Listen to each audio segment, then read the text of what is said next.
Chapter 1, Book 1.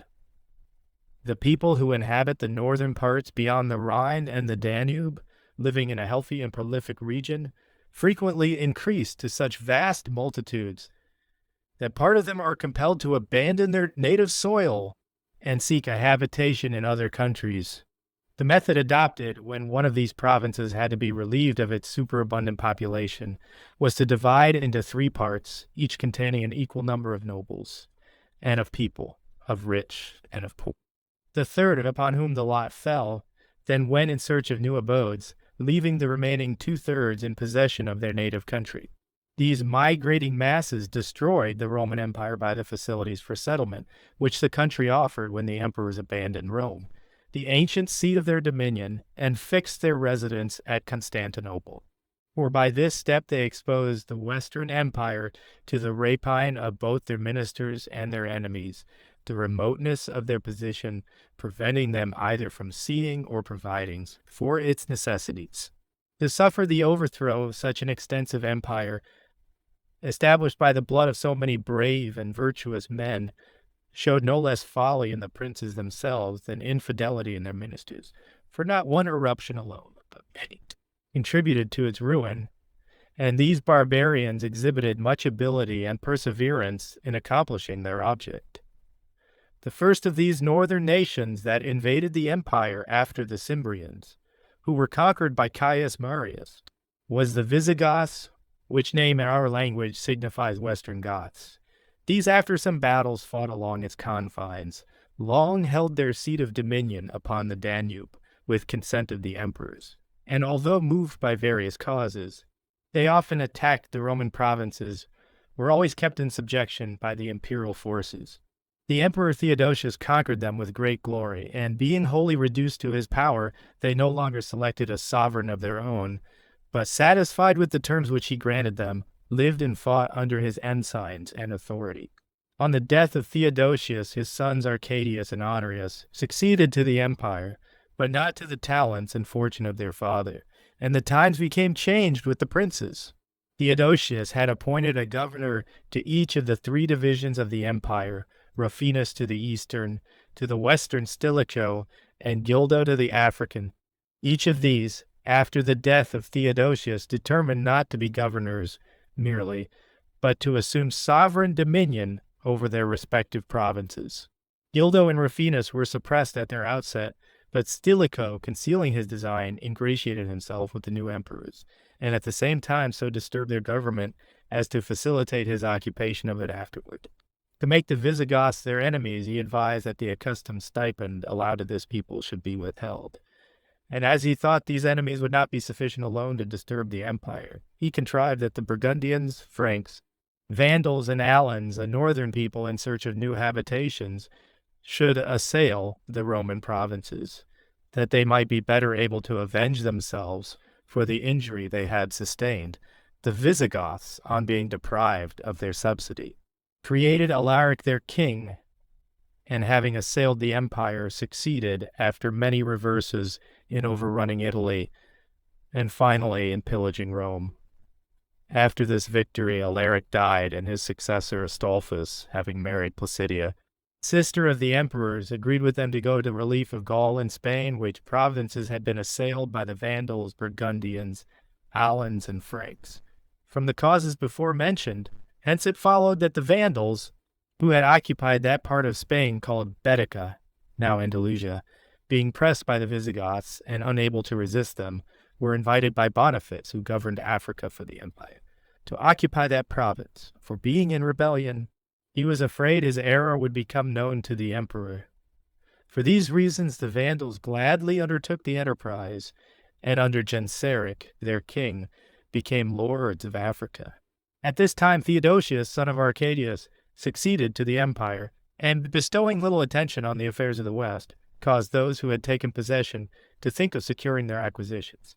Thus the Vandals ruled Africa, the Alans and Visigoths Spain, while the Franks and Burgundians not only took Gaul, but each gave their name to the part they occupied. Hence one is called France, the other Burgundy. The good fortune of these brought fresh people to the destruction of the empire, one of which the Huns occupied the province of Pannonia. situated upon the nearer shore of the Danube, and which from their name is still called Hungary. To these disorders, it must be added that the emperor, seeing himself attacked on so many sides, to lessen the number of his enemies, began to treat first with the Vandals, then with the Franks, a course which diminished his own power and increased that of the barbarians. Nor was the island of Britain, which is now called England, secure from them. For the Britons, being apprehensive of those who had occupied Gaul, called the Angli, a people of Germany, to their aid. And these under Vortigern their king first defended and then drove them from the island, of which they took possession, and after themselves named the country England. But the inhabitants, being robbed of their home, became desperate by necessity and resolved to take possession of some other country, although they had been unable to defend their own. They therefore crossed the sea with their families and settled in the country nearest to the beach, which from themselves is called Brittany. The Huns, who were said above to have occupied Pannonia, joining with other nations, as the Zepidi Urili. Thuringia and Austro, or Eastern Goths, moved in search of new countries, and not being able to enter France, which was defended by the forces of the barbarians, came into Italy under Attila their king. He, a short time previously, in order to possess the entire monarchy, had murdered his brother Bleda, and having thus become very powerful, Anderic, king of the Zepidi, and Velimir, king of the Ostrogoths, became subject to him. Attila, having entered Italy, laid siege to Aquileia, where he remained without any obstacle for 2 years, wasting the country round, and dispersing the inhabitants. This, as will be related in its place, caused the origin of Venice. After the taking and ruin of Aquileia, he directed his course towards Rome, from the destruction of which he abstained at the entreaty of the pontiff, his respect for whom was so great that he left Italy, and retired into Austria, where he died. After the death of Attila, Velimir, king of the Ostrogoths, and the heads of the other nations, took arms against his sons Henry and Uric, slew the one and compelled the other, with his Huns, to repass the Danube and return to their country, while the Ostrogoths and the Zepidi established themselves in Pannonia, and the Uruli and the Thuringi upon the farther bank of the Danube. Attila, having left Italy, Valentinian, emperor of the West, thought of restoring the country, and that he might be more ready to defend it against the barbarians, abandoned Rome, and removed the seat of government to Ravenna. The misfortunes which befell the Western Empire caused the emperor, who resided at Constantinople, on many occasions to give up the possession of it to others, as a charge full of danger and expense, and sometimes, without his permission, the Romans, seeing themselves so abandoned, created an emperor for their defense, or suffered someone to usurp the dominion. This occurred at the period of which we now speak, when Maximus, a Roman, after the death of Valentinian, seized the government, and compelled Eudocia, widow of the late emperor, to take him for her husband. But she, being of imperial blood, scorned the connection of a private citizen, and being anxious to avenge herself for the insult, secretly persuaded Genseric, king of the Vandals and master of Africa, to come to Italy, representing to him the advantage he would derive from the undertaking, and the facility with which it might be accomplished. Tempted by the hope of booty, he came immediately, and finding Rome abandoned, plundered the city during 14 days. He also ravaged many other places in Italy, and then, loaded with wealth, withdrew to Africa. The Romans, having returned to their city, and Maximus being dead, elected Avitus, a Roman, as his successor. After this, several important events occurred both in Italy and in the countries beyond. And after the deaths of many emperors, the empire of Constantinople devolved upon Zeno, and that of Rome upon Orestes and Augustulus, his son, who obtained the sovereignty by fraud. While they were designing to hold by force what they had obtained by treachery, the Uruli and the Thuringi, who, after the death of Attila, as before remarked, had established themselves upon the farther bank of the Danube, united in a league and invaded Italy under Odoacer their general.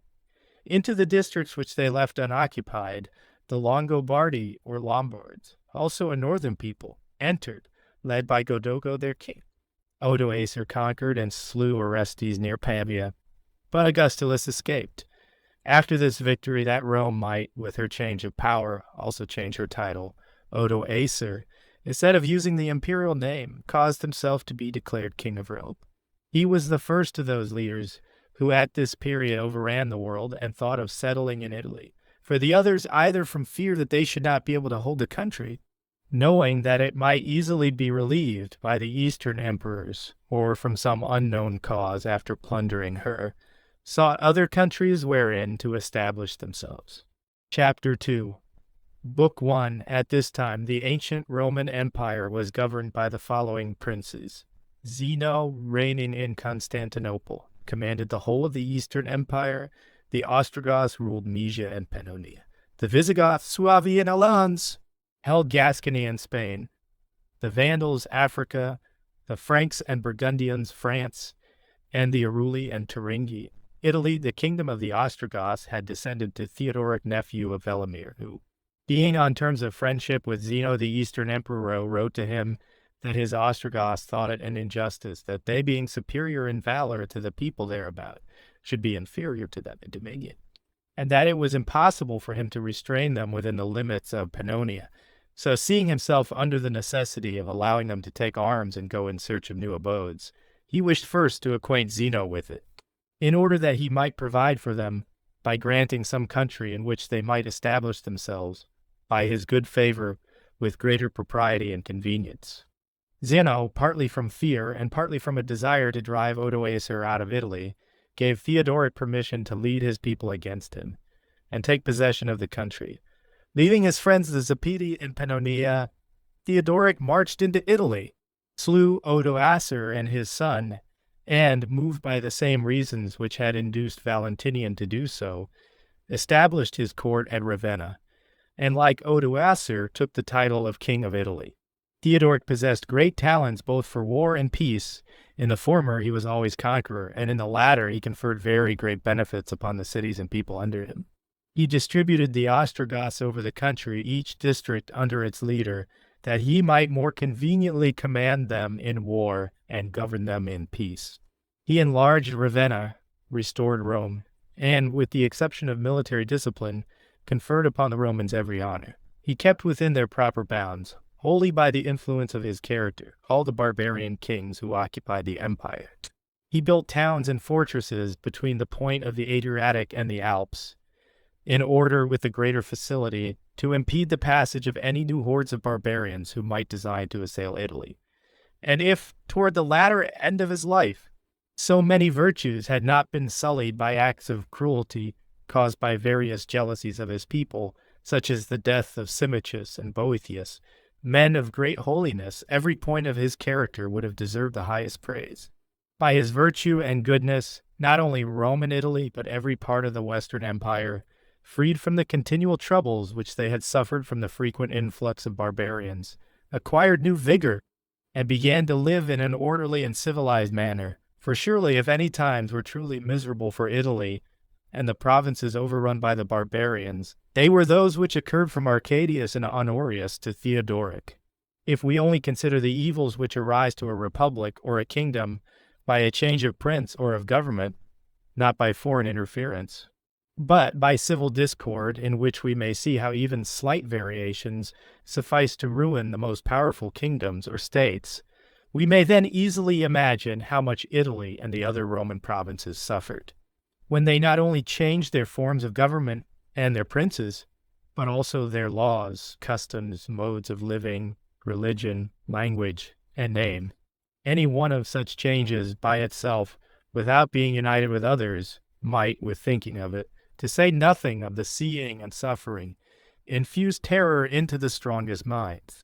From these causes proceeded the ruin as well as the origin and extension of many cities.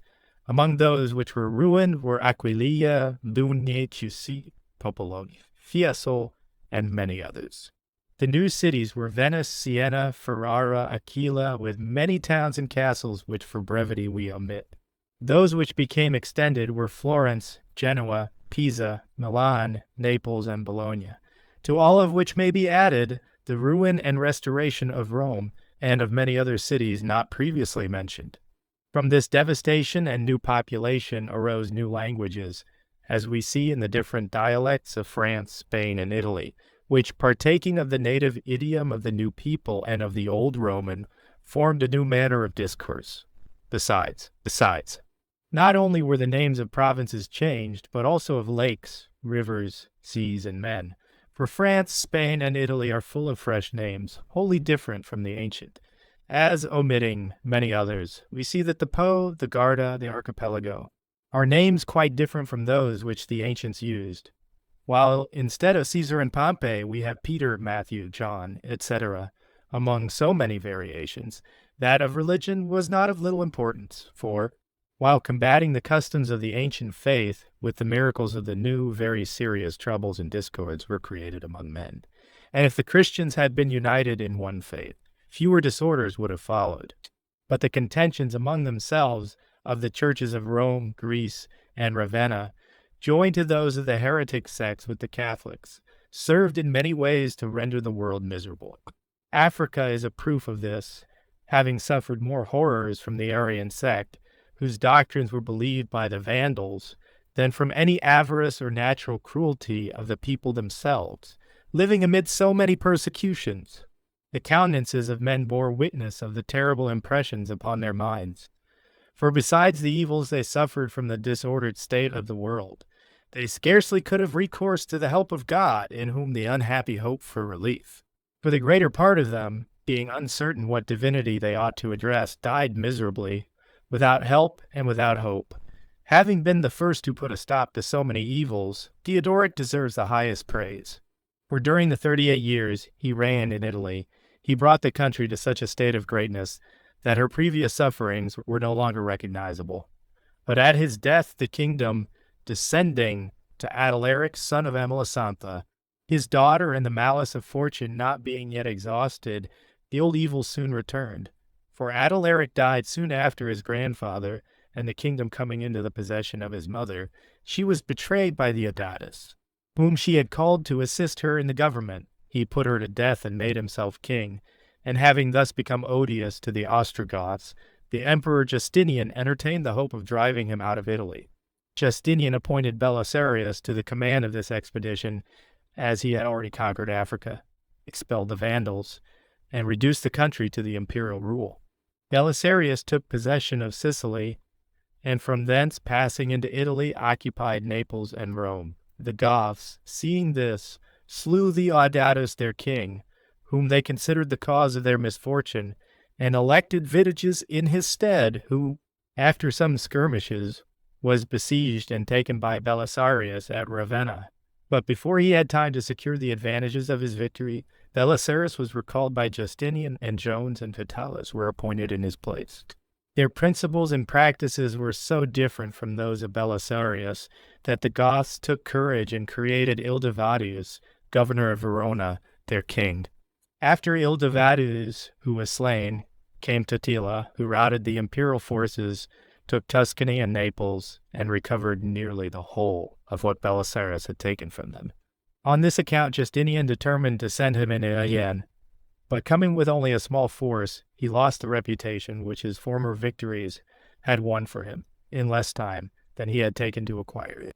Totila, being at Ostia with his forces, took Rome before his eyes, but being unable to hold or to leave the city, he destroyed the greater part of it, drove out the citizens, and took the senators away from him. Thinking little of Belisarius, he led his people into Calabria to attack the forces which had been sent from Greece. Belisarius, seeing the city abandoned, turned his mind to the performance of an honorable work. Viewing the ruins of Rome, he determined to rebuild her walls and recall her inhabitants with as little delay as possible. But fortune was opposed to this laudable enterprise, for Justinian, being at this time assailed by the Parthians, recalled him, and his duty to his sovereign compelled him to abandon Italy to Totila, who again took Rome, but did not treat her with such severity as upon the former occasion. For at the entreaty of Saint Benedict, who in those days had great reputation for sanctity, he endeavored to restore her. In the meantime, Justinian, having arranged matters with the Parthians, again thought of sending a force to the relief of Italy. But the Sclavi, another northern people, having crossed the Danube and attacked Illyria and Thrace, prevented him, so that Totila held almost the whole country. Having conquered the Slavonians, Justinian sent Narses, a eunuch, a man of great military talent, who having arrived in Italy, routed and slew Totila. The Goths who escaped sought refuge in Pavia, where they created Taias their king. On the other hand, Narses, after the victory, took Rome, and coming to an engagement with Taias near Nocera, slew him and routed his army. By this victory, the power of the Goths in Italy was quite annihilated, after having existed for 70 years, from the coming of Theodoric to the death of Taias.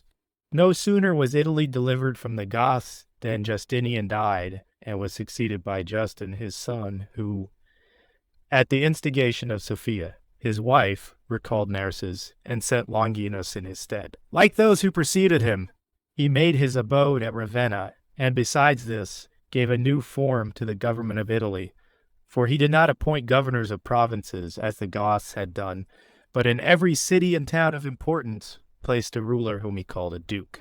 Neither in this arrangement did he respect Rome more than the other cities, for having set aside the consuls and senate names, which up to this time had been preserved, he placed her under a duke, who was sent every year from Ravenna, and called her the Duchy of Rome, while to him who remained in Ravenna and governed the whole of Italy for the emperor was given the name of Exarch. This division of the country greatly facilitated the ruin of Italy, and gave the Lombards an early occasion of occupying it. Narses was greatly enraged with the emperor for having recalled him from the government of the province, which he had won with his own valor and blood, while Sophia, not content with the injury done by withdrawing him, treated him in the most offensive manner, saying she wished him to come back that he might spin with the other eunuchs. Full of indignation, Narses persuaded Alboin, king of the Lombards, who then reigned in Pannonia, to invade and take possession of Italy.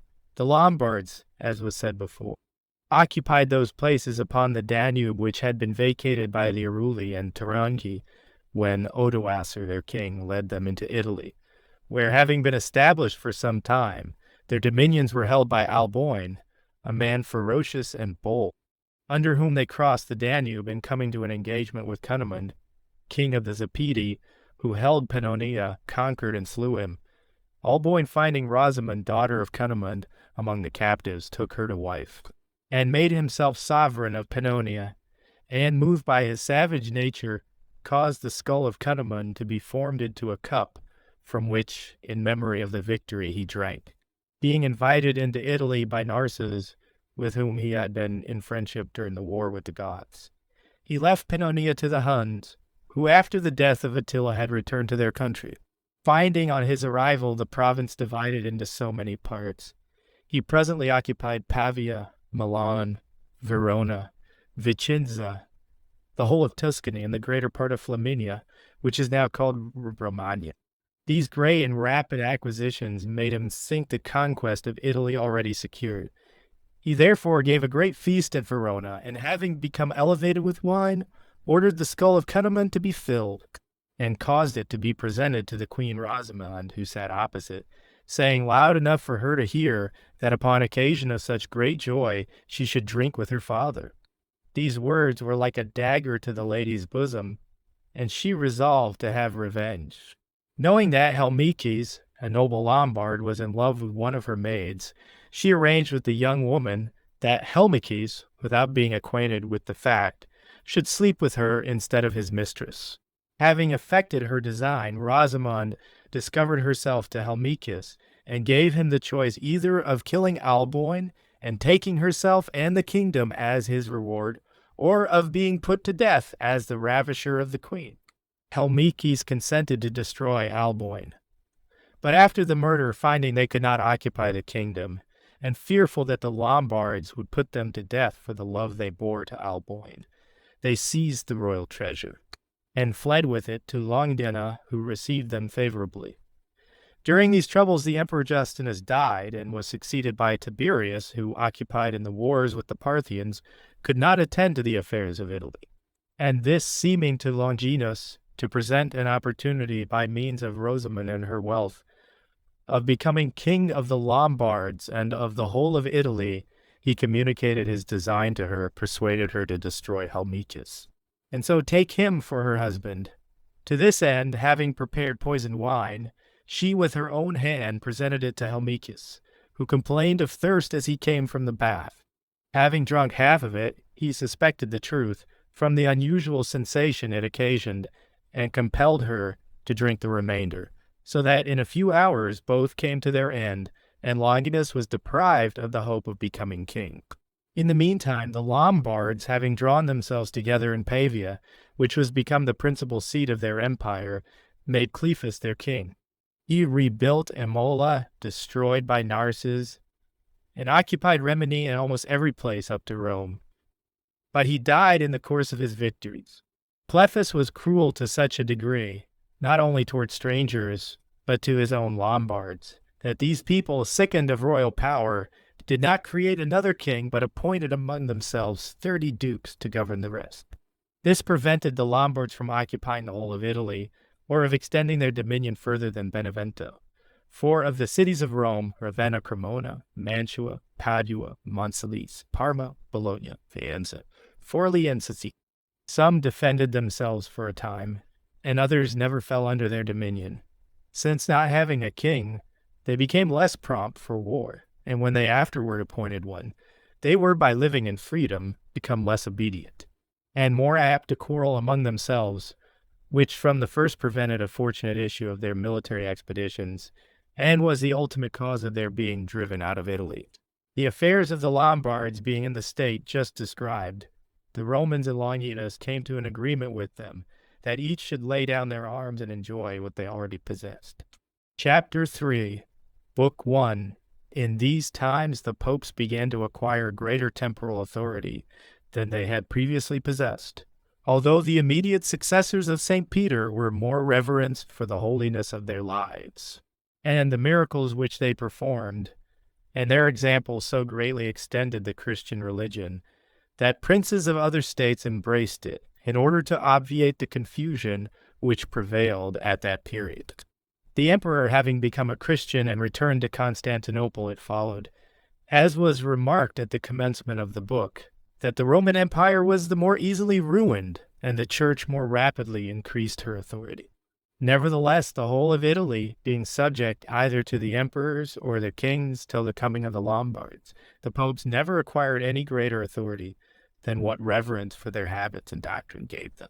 In other respects, they obeyed the emperors or kings, officiated for them in their affairs as ministers or agents, and were even sometimes put to death by them. He who caused them to become of more importance in the affairs of Italy was Theodoric, king of the Goths, when he established the seat of his empire at Ravenna. For Rome being without a prince, the Romans found it necessary for their safety to yield obedience to the Pope. His authority, however, was not greatly increased thereby, the only advantage being that the Church of Rome was allowed to take precedence of that of Ravenna.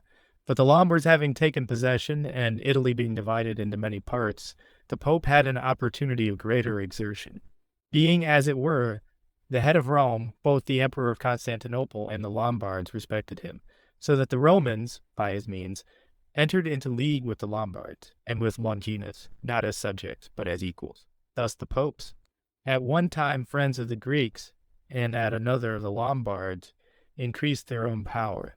But upon the ruin of the Eastern Empire, which occurred during the time of Heraclius, their influence was reduced, for the Sclavi, of whom we spoke before, again assailed Illyria, and having occupied the country, named it Sclavonia, after themselves, and the other parts were attacked by the Persians, then by the Saracens under Mohammed, and lastly by the Turks, who took Syria, Africa, and Egypt. These causes induced the reigning pope, in his distress, to seek new friends, and he applied to the King of France.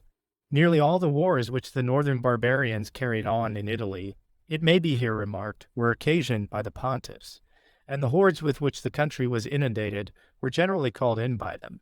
The same mode of proceeding still continued, and kept Italy weak and unsettled. And therefore, in relating the events which have taken place from those times to the present, the ruin of the empire will be no longer illustrated, but only the increase of the pontificate and the other principalities which ruled Italy till the coming of Charles VIII. It will be seen how the popes, first with censures and afterward with these in arms, mingled with indulgences, became both terrible and venerable, and how, from having abused both, they ceased to possess any influence, and were wholly dependent on the will of others for assistance in their wars.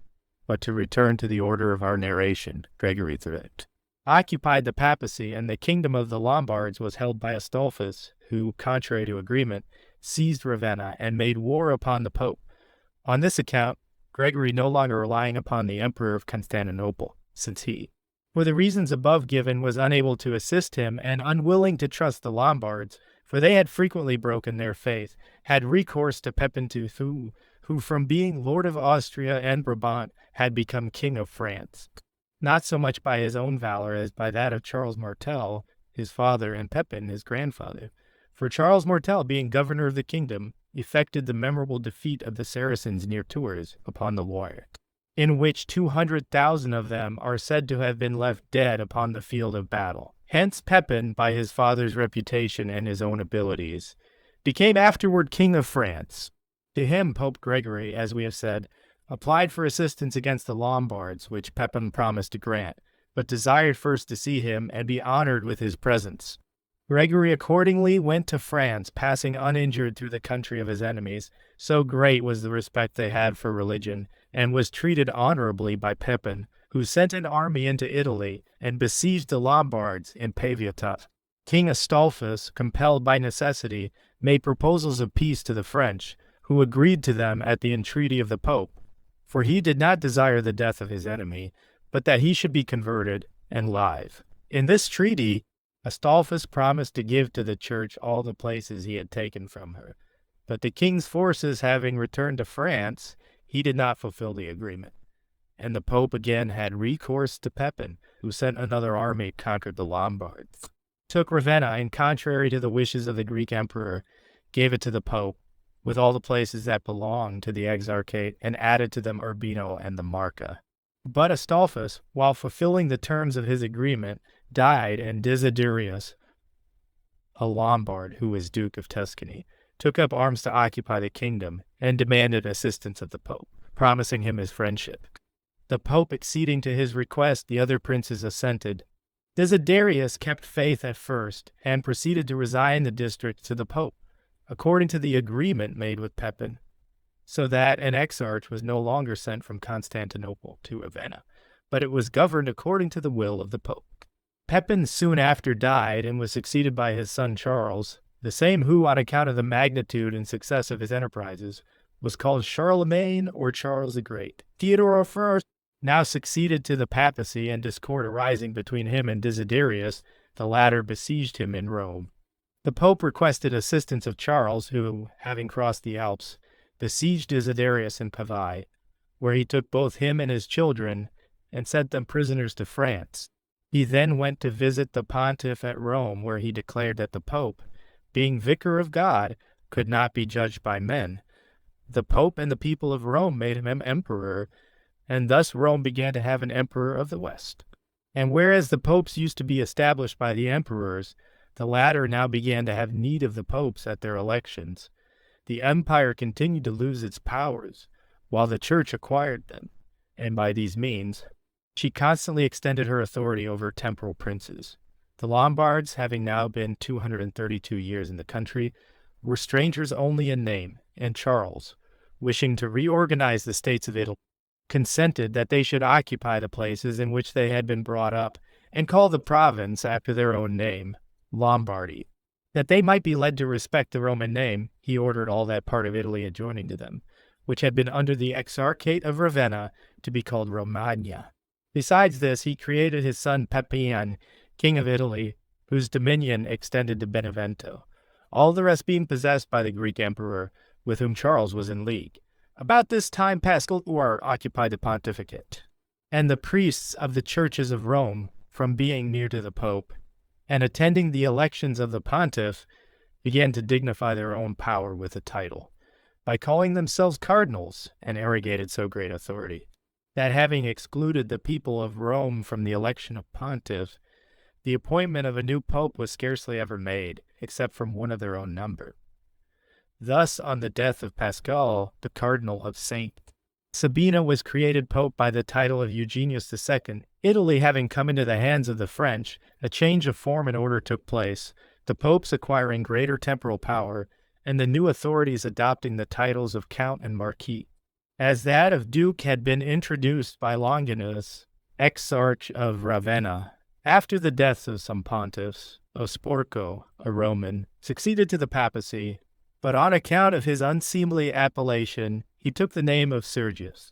And this was the origin of that change of names which the popes adopt upon their election to the pontificate.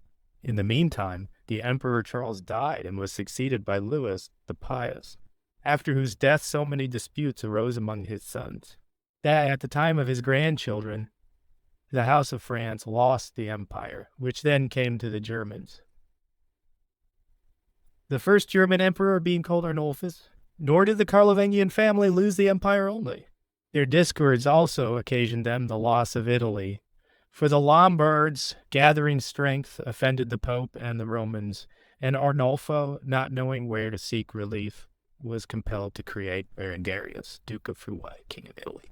These events induced the Huns who occupied Pannonia to assail Italy, but in an engagement with Berengarius, they were compelled to return to Pannonia, which had from them been named Hungary. Romano was at this time Emperor of Greece, having, while prefect of the army, dethroned Constantine, and as Puglia and Calabria, which, as before observed, were parts of the Greek Empire, had revolted, he gave permission to the Saracens to occupy them, and they, having taken possession of these provinces, besieged Rome. The Romans, Berengarius being then engaged in defending himself against the Huns, appointed Alberic, Duke of Tuscany, their leader. By his valor Rome was saved from the Saracens, who, withdrawing from the siege, erected a fortress upon Mount Gargano, by means of which they governed Puglia and Calabria, and harassed the whole country. Thus Italy was in those times very grievously afflicted, being in constant warfare with the Huns in the direction of the Alps, and on the Neapolitan side, suffering from the inroads of the Saracens. This state of things continued many years, occupying the reigns of 3 Berengarii who succeeded each other, and during this time the Pope and the Church were greatly disturbed. The impotence of the Eastern and the disunion which prevailed among the Western princes, leaving them without defense. The city of Genoa, with all her territory upon the rivers, having been overrun by the Saracens, an impulse was thus given to the rising greatness of Pisa, in which city multitudes took refuge, who had been driven out of their own country. These events occurred in the year 931, when Otho, Duke of Saxony, the son of Henry and Matilda, a man of great prudence and reputation, being made emperor, the Pope Agapito, begged that he would come into Italy and relieve him from the tyranny of the Berengarii. The states of Italy were governed in this manner. Lombardy was under Berengarius III and Alfred his son. Tuscany and Romagna were governed by a deputy of the Western Emperor. Puglia and Calabria were partly under the Greek Emperor, and partly under the Saracens. In Rome, 2 consuls were annually chosen from the nobility, who governed her according to ancient custom. To these was added a prefect, who dispensed justice among the people, and there was a council of 12, who each year appointed rectors for the places subject to them. The popes had more or less authority in Rome and the rest of Italy, in proportion as they were favorites of the emperor or of the most powerful states. The Emperor Otho came into Italy, took the kingdom from the Berengarii, in which they had reigned 55 years, and reinstated the pontiff in his dignity. He had a son and a nephew, each named Otho, who, one after the other, succeeded to the empire. In the reign of Otho III, Pope Gregory VI was expelled by the Romans. Whereupon the emperor came into Italy and replaced him, and the Pope, to revenge himself on the Romans, took from them the right to create an emperor, and gave it to 3 princes and 3 bishops of Germany, the princes of Brandenburg, Palatine, and Saxony, and the bishops of Maganza, Treveri, and Colonia. This occurred in the year 1002, after the death of Otho III. The electors created Henry, Duke of Bavaria, emperor, who at the end of 12 years was crowned by Pope Stephen XVIII. Henry and his wife Simeona were persons of very holy life, as is seen by the many temples built and endowed by them, of which the church of St. Miniato, near Florence, is one. Henry died in 1024 and was succeeded by Conrad of Swabia. and the latter by Henry II, who came to Rome. And as there was a schism in the church of 3 popes, he set them all aside and caused the election of Clement II, by whom he was crowned emperor. Chapter 4. Book 1. Italy was at this time governed partly by the people, some districts by their own princes, and others by the deputies of the emperor. The highest in authority, and to whom the others referred, was called the chancellor. Of the princes, the most powerful were Godfred and the Countess Matilda, his wife, who was daughter of Beatrice, the sister of Henry II. She and her husband possessed Lucca, Parma, Reggio, Mantua, and the whole of what is now called the patrimony of the church. The ambition of the Roman people caused many wars between them and the pontiffs, whose authority had previously been used to free them from the emperors. But when they had taken the government of the city to themselves, and regulated it according to their own pleasure, they at once became at enmity with the popes, who received far more injuries from them than from any Christian potentate. And while the popes caused all the West to tremble with their censures, the people of Rome were in open rebellion against them, nor had they or the popes any other purpose but to deprive each other of reputation and authority. Now attained the papacy, and as Gregory VI had taken from the Romans the right to create an emperor, he in the same manner determined to deprive them of their share in the election of the Pope, and confine the creation to the cardinals alone.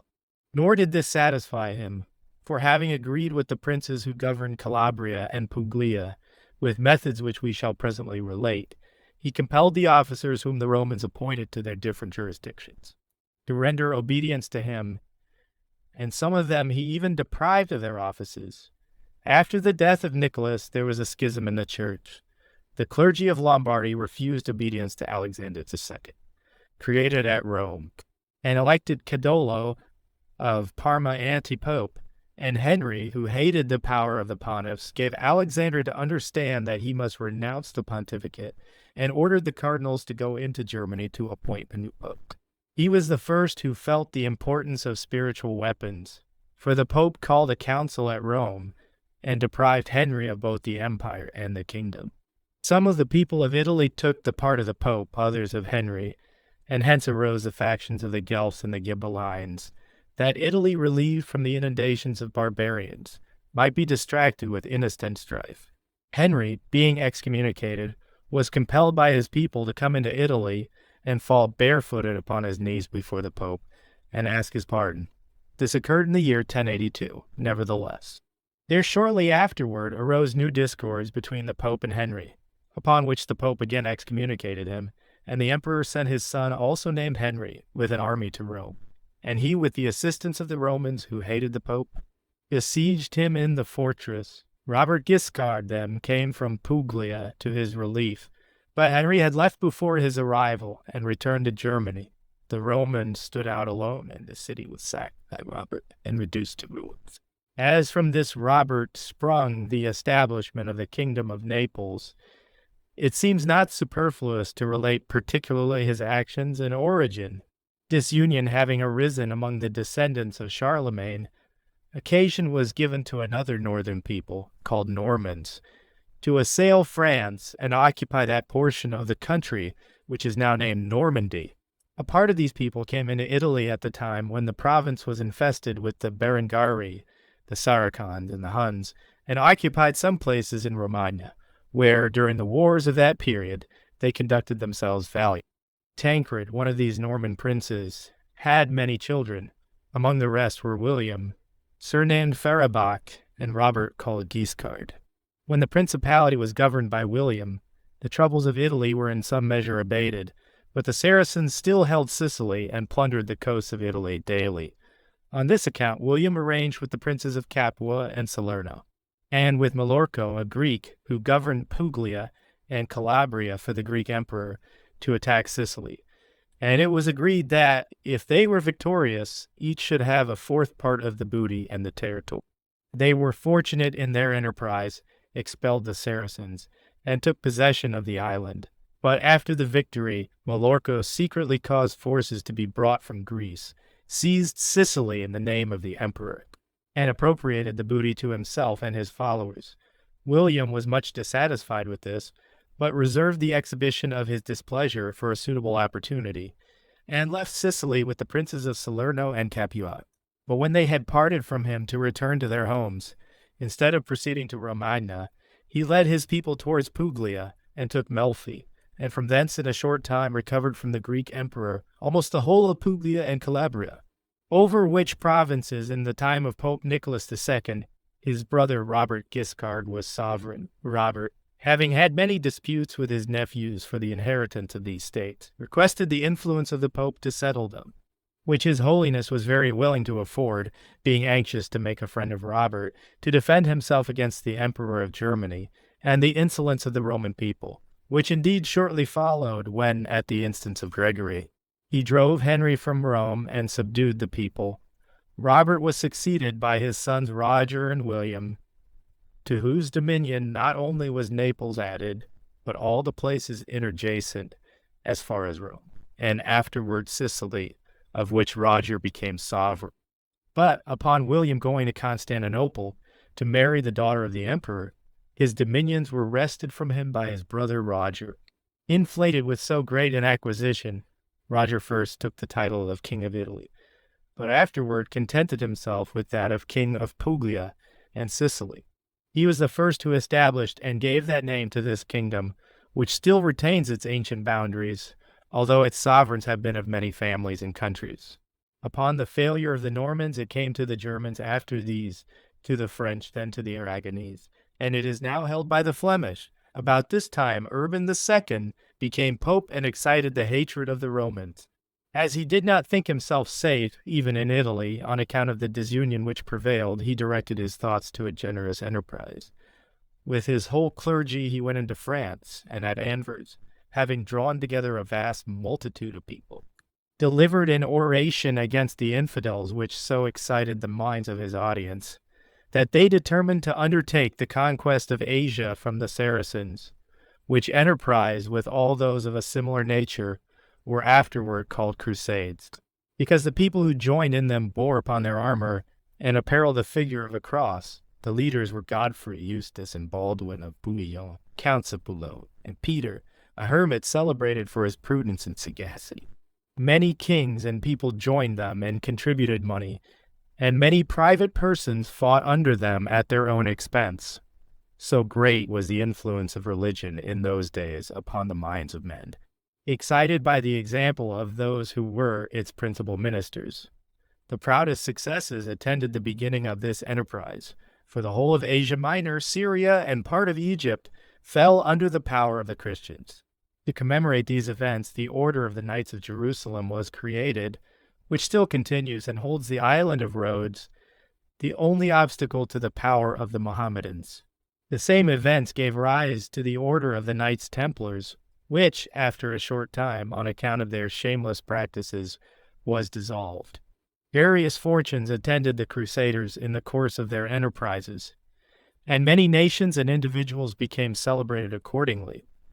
The kings of France and England joined them, and, with the Venetians, Pisans, and Genoese, acquired great reputation till the time of Saladin, when, by whose talents and the disagreement of the Christians among themselves, the Crusaders were robbed of all that glory which they had at first acquired, and, after 90 years, were driven from those places which they had so honorably and happily recovered. After the death of Urban, Pascal II became pope, and the empire was under the dominion of Henry IV, who came to Rome pretending friendship for the pontiff, but afterward put his holiness and all his clergy in prison. Nor did he release them till it was conceded that he should dispose of the churches of Germany according to his own pleasure. About this time the Countess Matilda died, and made the church heir to all her territories. After the deaths of Pascal and Henry IV, many popes and emperors followed, till the papacy was occupied by Alexander III, and the empire by Frederick, surnamed Barbarossa. The popes during this period had met with many difficulties from the people of Rome and the emperors, and in the time of Barbarossa they were much increased. Frederick possessed military talent, but was so full of pride that he would not submit to the pontiff. However, at his election to the empire, he came to Rome to be crowned, and returned peaceably to Germany, where he did not long remain in the same mind, but came again into Italy to subdue certain places in Lombardy, which did not obey him. It happened at this time that the Cardinal St. Clement, of a Roman family, separated from Alexander and was made pope by some of the cardinals. The Emperor Frederick, being encamped at Surma, Alexander complained to him of the anti-pope, and received for answer that they were both to go to him, and having heard each side, he would determine which was the true pope. This reply displeased Alexander, and as he saw the emperor was inclined to favor the anti-pope, he excommunicated him, and then fled to Philip, king of France. Frederick, in the meantime, carrying on the war in Lombardy, destroyed Milan, which caused the union of Verona, Padua, and Vicenza against him for their common defense. About the same period, the anti-pope died, and Frederick set up Guido of Cremona in his stead. The Romans, from the absence of the pope, and from the emperor being in Lombardy, had reacquired some authority in Rome, and proceeded to recover the obedience of those places which had been subject to them. And as the people of Tusculum refused to submit to their authority, they proceeded against them with their whole force. But these, being assisted by Frederick, routed the Roman army with such dreadful slaughter that Rome was never after either so populous or so rich. Alexander now returned to the city, thinking he could be safe there on account of the enmity subsisting between the Romans and the emperor, and from the enemies which the latter had in Lombardy. But Frederick, setting aside every other consideration, led his forces and encamped before Rome, and Alexander fled to William, king of Puglia, who had become heir of that kingdom after the death of Roger. Frederick, however, withdrew from Rome on account of the plague which then prevailed, and returned to Germany. The cities of Lombardy in league against him, in order to command Pavia and Tortona, which adhered to the imperial party, built a city to be their magazine in time of war, and named it Alexandria, in honor of the Pope and in contempt of Frederick.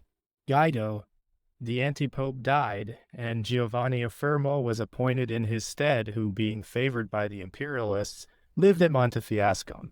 Pope Alexander being at Tusculum, whither he had been called by the inhabitants, that with his authority he might defend them from the Romans, ambassadors came to him from Henry, king of England, to signify that he was not blamable for the death of Thomas of Becket, Archbishop of Canterbury, although public report had slandered him with it.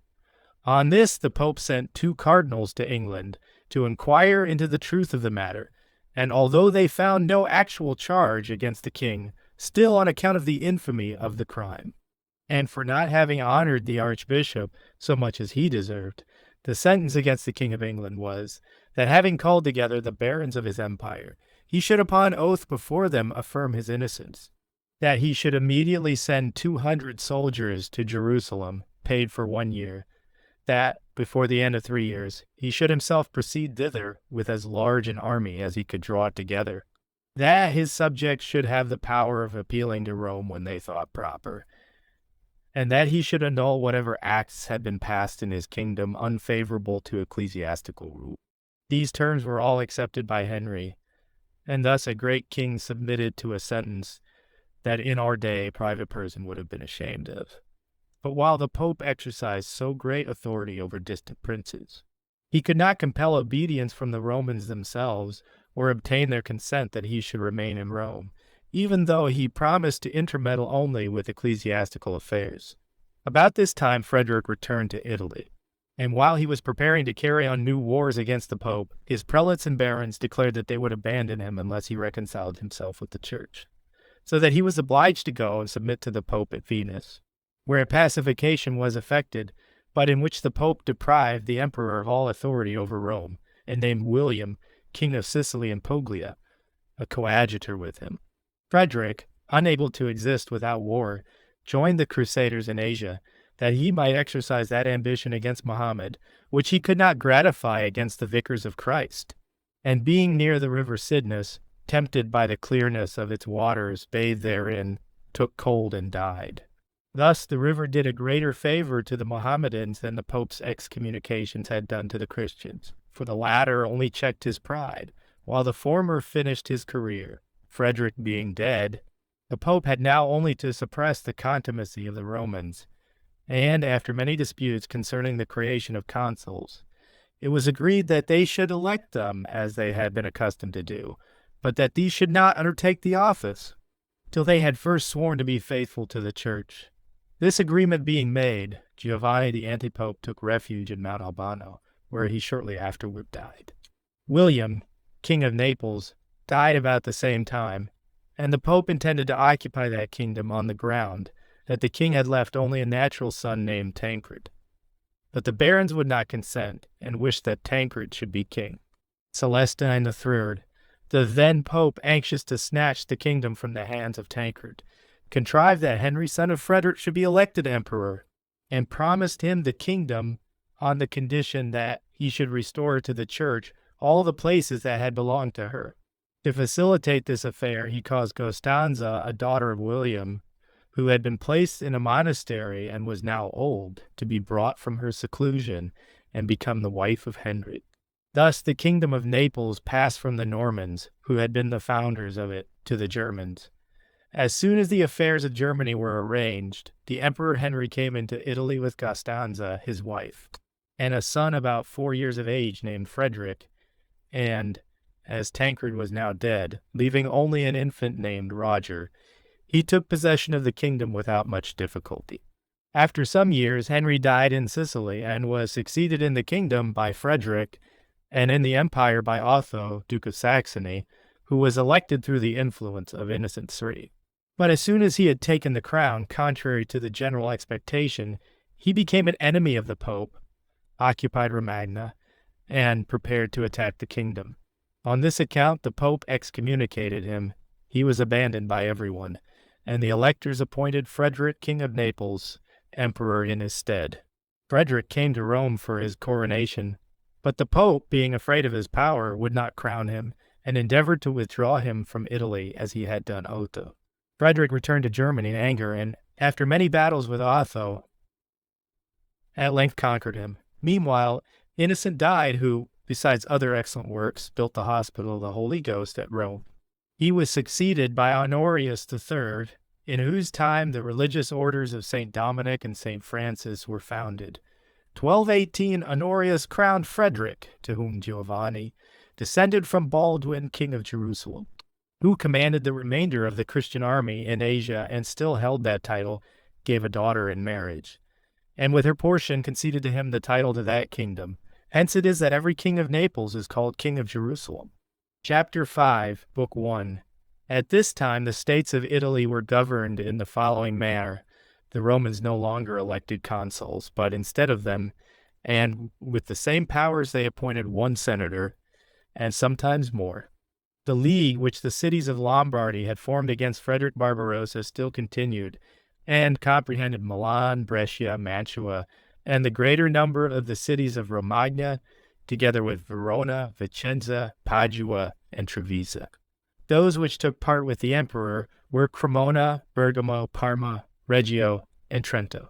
The other cities and fortresses of Lombardy, Romagna, and the March of Treviso favored, according to their necessities, sometimes one party, sometimes the other, in the time of Otho III. There had come into Italy a man called Iselin, who, remaining in the country, had a son, and he too had a son named Iselin. This person, being rich and powerful, took part with Frederick, who, as we have said, was at enmity with the Pope. Frederick, at the instigation and with the assistance of Iselin, took Verona and Mantua, destroyed Vicenza, occupied Padua, routed the army of the United Cities, and then directed his course towards Tuscany. Iselin, in the meantime, had subdued the whole of the Trevisian March, but could not prevail against Ferrara, which was defended by Azon da Este, and the forces which the Pope had in Lombardy, and, as the enemy were compelled to withdraw, the Pope gave Ferrara in fee to this Azon, from whom are descended those who now govern that city. Frederick halted at Pisa, desirous of making himself lord of Tuscany, but, while endeavoring to discover what friends and foes he had in that province, he scattered so many seeds of discord as occasioned the ruin of Italy, for the factions of the Guelphs and Ghibellines multiplied, those who supported the church taking the name of Guelphs, while the followers of the emperor were called Ghibellines, these names first heard at Pistoia. Frederick, marching from Pisa, assailed and wasted the territories of the church in a variety of ways. so that the Pope, having no other remedy, unfurled against him the banner of the cross, as his predecessor had done against the Saracens. Frederick, that he might be suddenly abandoned by his people, as Frederick Barbarossa and others had been, took into his pay a number of Saracens, and to bind them to him and establish in Italy a firm bulwark against the church.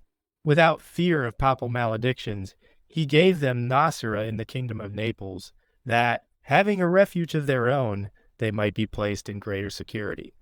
The pontificate was now occupied by Innocent IV, who, being in fear of Frederick, went to Genoa and thence to France, where he appointed a council to be held at Lyons, where it was the intention of Frederick to attend. But he was prevented by the rebellion of Parma, and being repulsed, he went into Tuscany, and from thence to Sicily, where he died, leaving his son Conrad in Suabia, and in Puglia Manfred, whom he had created Duke of Benevento, born of a concubine. Conrad came to take possession of the kingdom, and having arrived at Naples, died, leaving an infant son named Corradino, who was then in Germany. On this account Manfred occupied the state, first as guardian of Corradino, but afterward, causing a report to be circulated that Corradino had died, made himself king contrary to the wishes of both the Pope and the Neapolitans, who, however, were obliged to submit. While these things were occurring in the kingdom of Naples, many movements took place in Lombardy between the Guelphs and the Ghibellines. The Guelphs were headed by a legate of the Pope, and the Ghibelline party by Ezzelin, who possessed nearly the whole of Lombardy beyond the Po. And as in the course of the war Padua rebelled, he put to death 12,000 of its citizens. But before its close, he himself was slain in the 80th year of his age, and all the places he had held became free. Manfred, king of Naples, continued those enmities against the church which had been begun by his ancestors, and kept the Pope, Urban IV, in continual alarm, so that, in order to subdue him, Urban summoned the Crusaders and went to Perugia to await their arrival. Seeing them few and slow in their approach, he found that more able assistance was necessary to conquer Manfred. He therefore sought the favor of France, created Louis of Anjou, the king's brother, sovereign of Naples and Sicily, and excited him to come into Italy to take possession of that kingdom. But before Charles came to Rome, the Pope died, and was succeeded by Clement IV, in whose time he arrived at Ostia with 30 galleys, and ordered that the rest of his forces should come by land during his abode at Rome, the citizens. In order to attach him to them, made him their senator, and the Pope invested him with the kingdom on condition that he should pay annually to the church the sum of 50,000 ducats. And it was decreed that, from thenceforth, neither Charles nor any other person who might be king of Naples should be emperor also. Charles marched against Manfred, routed his army, and slew him near Benevento, and then became sovereign of Sicily and Naples. Corradino, to whom, by his father's will, the state belonged, having collected a great force in Germany, marched into Italy against Charles, with whom he came to an engagement at Tagliacozzo, was taken prisoner while endeavoring to escape, and being unknown, put to death. Italy remained in repose until the pontificate of Adrian V.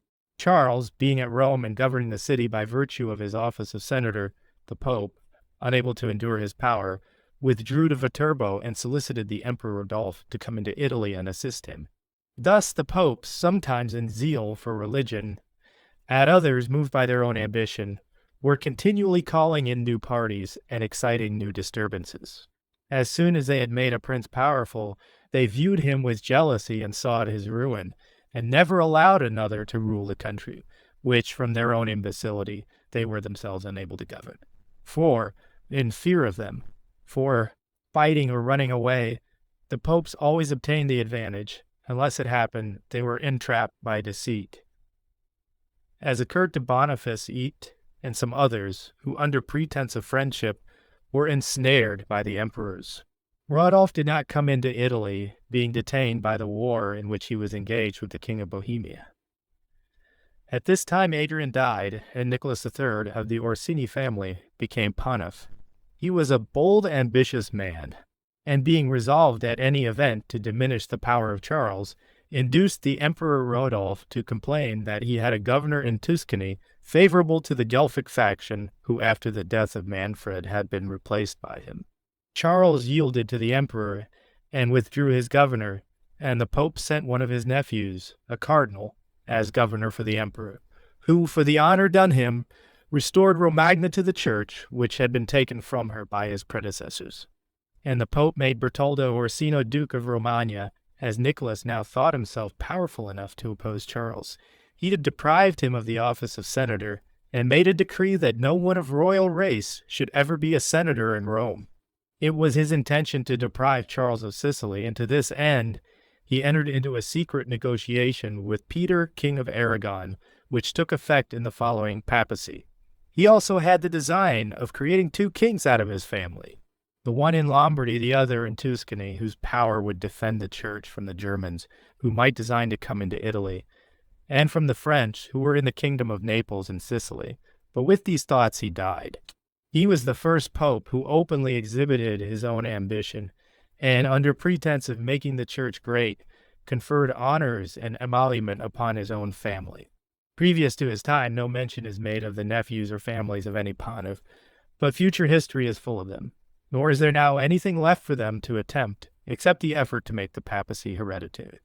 True it is, the princes of their creating have not long sustained their honors, for the pontiffs, being generally of very limited existence, did not get their plans properly established. To Nicholas succeeded Martin IV, of French origin, and consequently favorable to the party of Charles, who sent him assistance against the rebellion of Romagna. And while they were encamped at Furli, Guido Bonato, an astrologer, contrived that at an appointed moment the people should assail the forces of the king, and the plan succeeding, all the French were taken and slain. About this period was also carried into effect the plot of Pope Nicholas and Peter, King of Aragon, by which the Sicilians murdered all the French that were in that island, and Peter made himself sovereign of it, saying that it belonged to him in the right of his wife, Costanza, daughter of Manfred. But Charles, while making warlike preparations for the recovery of Sicily, died, leaving a son.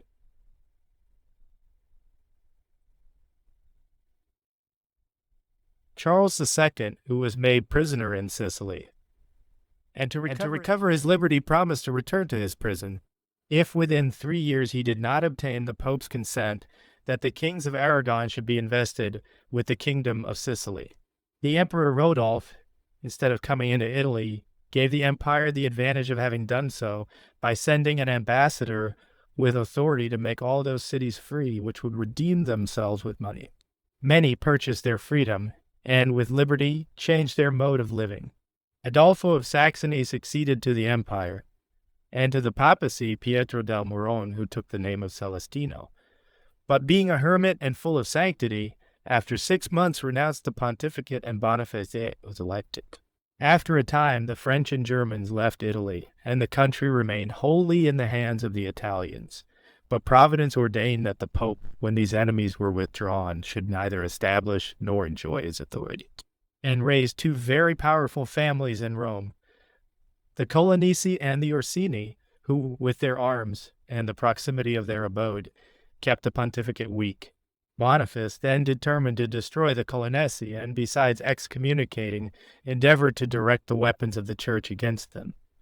This, although it did them some injury, proved more disastrous to the Pope, for those arms which from attachment to the faith performed valiantly against its enemies, as soon as they were directed against Christians for private ambition, ceased to do the will of those who wished to wield them, and thus the too eager desire to gratify themselves caused the pontiffs, by degrees, to lose their military power. Besides what is just related, the Pope deprived 2 cardinals of the Colonnesi family of their office, and Sciarra, the head of the house, escaping unknown, was taken by corsairs of Catalonia and put to the oar. But being afterward recognized at Marseilles, he was sent to Philip, King of France, who had been excommunicated and deprived of the kingdom. Philip, considering that in a war against the pontiff, he would either be a loser or run great hazards, had recourse to deception, and simulating a wish to come to terms, secretly sent Sciarra into Italy, who, having arrived at Anagnia, where his holiness then resided, assembled a few friends, and in the night took him prisoner. And although the people of Anagnia set him at liberty shortly after, yet from grief at the injury he died mad. Boniface was founder of the Jubilee in 1300, and fixed that it should be celebrated at each revolution of 100 years. In those times, various troubles arose between the Guelph and Ghibelline factions, and the emperors having abandoned Italy, many places became free, and many were occupied by tyrants. Pope Benedict restored the scarlet hat to the cardinals of the Colonnesi family, and reblessed Philip, king of France. He was succeeded by Clement Ferfy, who, being a Frenchman, removed the papal court to Avignon in 1305. Chapter 6. Book 1. At this time, Charles II of Naples died, and was succeeded by his son Robert. Henry of Luxembourg had been elected to the empire, and came to Rome for his coronation, although the Pope was not there. His coming occasioned great excitement in Lombardy, for he sent all the banished to their homes, whether they were Guelphs or Ghibellines, and in consequence of this, one faction endeavoring to drive out the other. The whole province was filled with war, nor could the emperor with all his endeavors abate its fury. Leaving Lombardy by way of Genoa, he came to Pisa, where he endeavored to take Tuscany from King Robert. But not being successful, he went to Rome, where he remained only a few days, being driven away by the Orsini with the consent of King Robert, and returned to Pisa, and that he might more securely make war upon Tuscany and wrest the country from the hands of the king. He caused it to be assailed by Frederick, monarch of Sicily, but when he was in hope of occupying Tuscany and robbing the king of Naples of his dominions, he died and was succeeded by Louis of Bavaria, about the same period, John 2. Attained the papacy, during whose time the emperor still continued to persecute the Guelphs and the church, but they were defended by Robert and the Florentines. Many wars took place in Lombardy between the Visconti and the Guelphs, and in Tuscany between Castruccio of Lucca and the Florentines. As the family of Visconti gave rise to the Duchy of Milan, one of the 5 principalities which afterward governed Italy, I shall speak of them from a rather earlier date. Milan, upon recovering from the ruin into which she had been thrown by Frederick Barbarossa in revenge for her injuries, joined a league formed by the Lombard cities for their common defense. This restrained him, and for a while preserved alive, the interests of the church in Lombardy. In the course of the wars which followed, the family of La Torre became very potent in that city, and their reputation increased so long as the emperor possessed little authority in the province, but Frederick II thought. Coming into Italy and the Ghibelline party, by the influence of Ezzelin having grown powerful, seeds of the same faction sprang up in all the cities. In Milan were the Visconti, who expelled the Eletores. These, however, did not remain out, for by agreement between the emperor and the pope, they were restored to their country, for when the pope and his court removed to France, and the emperor, Henry of Luxembourg, came into Italy, with the pretext of going to Rome for his crown, he was received in Milan by Maffeo Visconti and Guido della Torre, who were then the heads of these families. But Maffeo, designing to make use of the emperor for the purpose of expelling Guido, and thinking the enterprise not difficult, on account of the Elettori being of the contrary faction to the imperial, took occasion, from the remarks which the people made of the uncivil behavior of the Germans, to go craftily about and excite the populace to arm themselves and throw off the yoke of these barbarians. When a suitable moment arrived, he caused a person in whom he confided to create a tumult, upon which the people took arms against the Germans. But no sooner was the mischief well on foot than Maffeo, with his sons and their partisans, ran to Henry, telling him that all the disturbance had been occasioned by the La Torre family, who, not content to remain peaceably in Milan, had taken the opportunity to plunder him, that they might ingratiate themselves with the Guelphs of Italy and become princes in the city. They then bade him be of good cheer, for they, with their party, whenever he wished it, were ready to defend him with their lives. Henry, believing all that Maffeo told him, joined his forces to those of the Visconti, and attacking the Elettora, who were in various parts of the city endeavoring to quell the tumult, slew all upon whom they could lay hands, and having plundered the others of their property, sent them into exile. By this artifice Maffeo Visconti became a prince of Milan. Of him remained Galeazzo and Azzo, and after these Lucino and Giovanni. Giovanni became Archbishop of Milan. And of Lucino, who died before him, were left Bernabo and Galeazzo, Galeazzo, dying soon after, left a son called the Count of Virtue, who, after the death of the archbishop, contrived the murder of his uncle. Bernabo became Prince of Milan, and was the first who had the title of Duke. The Duke left Filippo and Giovanmaria Angelo, the latter of whom being slain by the people of Milan, the state fell to Filippo. But he having no male heir, Milan passed from the family of Visconti to that of Sforza in the manner to be related hereafter. But to return to the point from which we deviated, the Emperor Louis, to add to the importance of his party and to receive the crown, came into Italy, and being at Milan, as an excuse for taking money of the Milanese, he pretended to make them free and to put the Visconti in prison. But shortly afterwards he released them, and having gone to Rome in order to disturb Italy with less difficulty, he made Piero della Corvara anti-pope, by whose influence and the power of the Visconti he designed to weaken the opposite faction in Tuscany and Lombardy. But Castruccio died, and his death caused the failure of the emperor's purpose, for Pisa and Lucca rebelled. The Pisans sent Piero della Corvara a prisoner to the pope in France, and the emperor, despairing of the affairs of Italy, returned to Germany. He had scarcely left before John, King of Bohemia, came into the country at the request of the Ghibellines of Brescia, and made himself lord of that city and of Bergamo, and as his entry was with the consent of the pope, although he feigned the contrary, the legate of Bologna favored him, thinking by this means to prevent the return of the emperor. This caused a change in the parties of Italy, for the Florentines and King Robert, finding the legate was favorable to the enterprises of the Ghibellines, became foes of all those to whom the legate and the King of Bohemia were friendly. Without having regard for either faction, whether Guelph or Ghibelline, many princes joined them, of whom, among others, were the Visconti, the Della Scala, Filippo Gonzalo of Mantua de Carrara, and those of Este.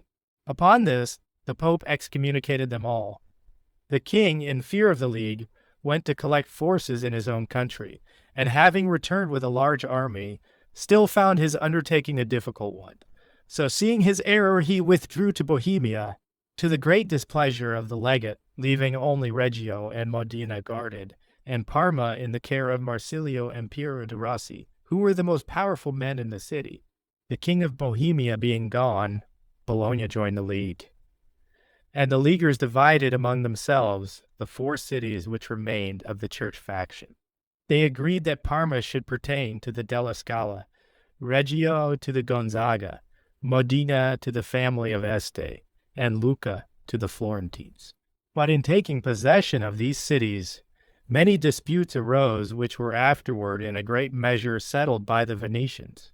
Some perhaps will think it a species of impropriety that we have so long deferred speaking of the Venetians, theirs being a republic which, both on account of its power and internal regulations, deserves to be celebrated above any principality of Italy. But that this surprise may cease when the cause is known, I shall speak of their city from a more remote period, that everyone may understand what were their beginnings, and the causes which so long withheld them from interfering in the affairs of Italy. When Attila, king of the Huns, besieged Aquileia, the inhabitants, after defending themselves a long time, began to despair of effecting their safety, and fled for refuge to several uninhabited rocks, situated at the point of the Adriatic Sea, now called the Gulf of Venice, carrying with them whatever movable property they possessed. The people of Padua, finding themselves in equal danger, and knowing that having become master of Aquileia, Attila would next attack themselves, also removed with their most valuable property to a place on the same sea, called Rivo Alto, to which they brought their women, children, and aged persons, leaving the youth in Padua to assist in her defense. Besides these, the people of Monsalis, with the inhabitants of the surrounding hills, driven by similar fears, fled to the same rocks. But after Attila had taken Aquileia and destroyed Padua, Monsalis, Vicenza, and Verona, the people of Padua and others who were powerful continued to inhabit the marshes about Rivo Alto, and in like manner all the people of the province anciently called Venetia, driven by the same events, became collected in these marshes. Thus, under the pressure of necessity, They left an agreeable and fertile country to occupy one sterile and unwholesome. However, in consequence of a great number of people being drawn together into a comparatively small space, in a short time they made those places not only habitable but delightful. And having established among themselves laws and useful regulations, enjoyed themselves in security amid the devastations of Italy, and soon increased both in reputation and strength. For, besides the inhabitants already mentioned, many fled to these places from the cities of Lombardy, principally to escape from the cruelties of Clefus, king of the Lombards, which greatly tended to increase the numbers of the new city, and in the conventions which were made between Pepin, king of France, and the emperor of Greece, when the former, at the entreaty of the Pope, came to drive the Lombards out of Italy. The Duke of Benevento and the Venetians did not render obedience to either the one or the other, but alone enjoyed their liberty. As necessity had led them to dwell on sterile rocks, they were compelled to seek the means of subsistence elsewhere, and voyaging with their ships to every port of the ocean, their city became a depository for the various products of the world, and was itself filled with men of every nation. For many years the Venetians sought no other dominion than that which tended to facilitate their commercial enterprises, and thus acquired many ports in Greece and Syria. And as the French had made frequent use of their ships in voyages to Asia, the island of Candia was assigned to them in recompense for these services. While they lived in this manner, their name spread terror over the seas and was held in veneration throughout Italy. This was so completely the case that they were generally chosen to arbitrate in controversies between the states, as occurred in the difference between the colleagues, on account of the cities they had divided among themselves, which being referred to the Venetians. They awarded Brescia and Bergamo to the Visconti, but when, in the course of time, urged by their eagerness for dominion, they had made themselves masters of Padua, Vicenza, Trevisa, and afterward of Verona, Bergamo, and Brescia. With many cities in Romagna and the kingdom of Naples, other nations were impressed with such an opinion of their power that they were a terror not only to the princes of Italy, but to the ultramontane kings. These states entered into an alliance against them, and in one day wrested from them the provinces they had obtained with so much labor and expense. And although they have in latter times reacquired some portions, still possessing neither power nor reputation, like all the other Italian powers, they live at the mercy of others, Benedict XII, having attained the pontificate and finding Italy lost, fearing, too, that the emperor would assume the sovereignty of the country, determined to make friends of all who had usurped the government of those cities which had been accustomed to obey the emperor, that they might have occasion to dread the latter, and unite with himself in the defense of Italy. To this end he issued a decree, confirming to all the tyrants of Lombardy the places they had seized. After making this concession, the Pope died, and was succeeded by Clement VI, the emperor. Seeing with what a liberal hand the pontiff had bestowed the dominions of the empire, in order to be equally bountiful with the property of others, gave to all who had assumed sovereignty over the cities or territories of the Church the imperial authority to retain possession of them. By this means Gallardo Malatesti and his brothers became lords of Rimino, Pesaro, and Fano, Antonio da Montefeltro of the Marca and Urbino, Gentile da Varano of Camino, Guido di Polenta of Ravenna, Sinibaldo Ordelaffi of Furli and Cesena, Giovanni Manfredi of Faenza, Lodovico Alidossi of Imola, and besides these many others in divers places. Thus, of all the cities, towns, or fortresses of the Church, few remained without a prince, for she did not recover herself till the time of Alexander VI, who, by the ruin of the descendants of these princes, restored the authority of the Church. The emperor, when he made the concession before named, being at Taranto, signified an intention of going into Italy. In consequence of this, many battles were fought in Lombardy, and the Visconti became lords of Parma. Robert, king of Naples, now died, leaving only 2 grandchildren, the issue of his sons Charles, who had died a considerable time before him. He ordered that the elder of the 2, whose name was Giovanna or Joan, should be heiress of the kingdom, and take for her husband Andrea, son of the king of Hungary, his grandson. Andrea had not lived with her long before she caused him to be murdered and married another cousin, Louis, Prince of Taranto. But Louis, King of Hungary and brother of Andrea, in order to avenge his death, brought forces into Italy and drove Queen Joan and her husband out of the kingdom. At this period, a memorable circumstance took place at Rome. Niccolò di Lorenzo, often called Rienzi or Cola di Rienzi, who held the office of chancellor at Campidoglio, drove the senators from Rome, and under the title of tribune, made himself the head of the Roman Republic, restoring it to its ancient form, and with so great reputation of justice and virtue that not only the places adjacent, but the whole of Italy sent ambassadors to him. The ancient provinces, seeing Rome arise to new life, again raised their heads, and some induced by hope, others by fear, honored him as their sovereign.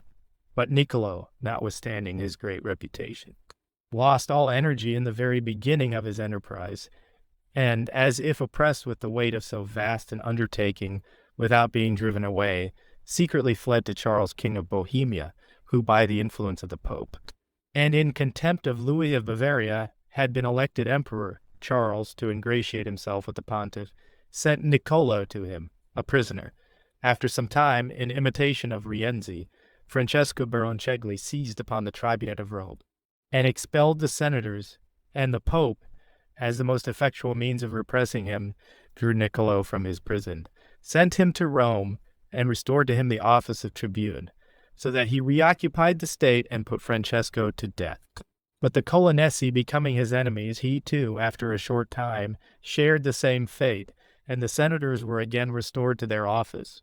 The King of Hungary, having driven out Queen Joan, returned to his kingdom, but the Pope, who chose to have the Queen in the neighborhood of Rome rather than the King, effected her restoration to the sovereignty, on the condition that her husband, contenting himself with the title Prince of Taranto, should not be called king. Being the year 1350, the Pope thought that the Jubilee appointed by Boniface VIII to take place at the conclusion of each century might be renewed at the end of each 50 years, and having issued a decree for the establishment of it, the Romans, in acknowledgment of the benefit, consented that he should send 4 cardinals to reform the government of the city, and appoint senators according to his own pleasure. The Pope again declared Louis of Taranto king, and in gratitude for the benefit, Queen Joan gave Avignon, her inheritance, to the church. About this time, Lucchino Visconti died, and his brother, the archbishop, remaining lord of Milan, carried on many wars against Tuscany and his neighbors, and became very powerful. Bernabo and Galeazzo, his nephews, succeeded him, but Galeazzo soon after died, leaving Giovan Galeazzo, who shared the state with Bernabo. Charles, King of Bohemia, was then emperor, and the pontificate was occupied by Innocent VI, who sent Cardinal Egidio, a Spaniard, into Italy. He restored the reputation of the church, not only in Rome and Romagna, but throughout the whole of Italy. He recovered Bologna from the Archbishop of Milan, and compelled the Romans to accept a foreign senator appointed annually by the Pope. He made honorable terms with the Visconti and routed and took prisoner John Aga, an Englishman, who with 4,000 English had fought on the side of the Ghibellines in Tuscany. Urban V, hearing of so many victories, resolved to visit Italy and Rome, whither also the emperor came. After remaining a few months, he returned to the kingdom of Bohemia, and the Pope to Avignon. On the death of Urban Gregory was created Pope, and as the Cardinal Egidio was dead, Italy again recommenced her ancient discords, occasioned by the union of the other powers against the Visconti, and the Pope, having first sent a legate with 6,000 Bretons, came in person and established the papal court at Rome in 1376, after an absence of 71 years in France, to Gregory Tourst. Succeeded Urban VI died, but shortly afterwards Clement VI was elected at Fondi by 10 cardinals who declared the appointment of Urban irregular.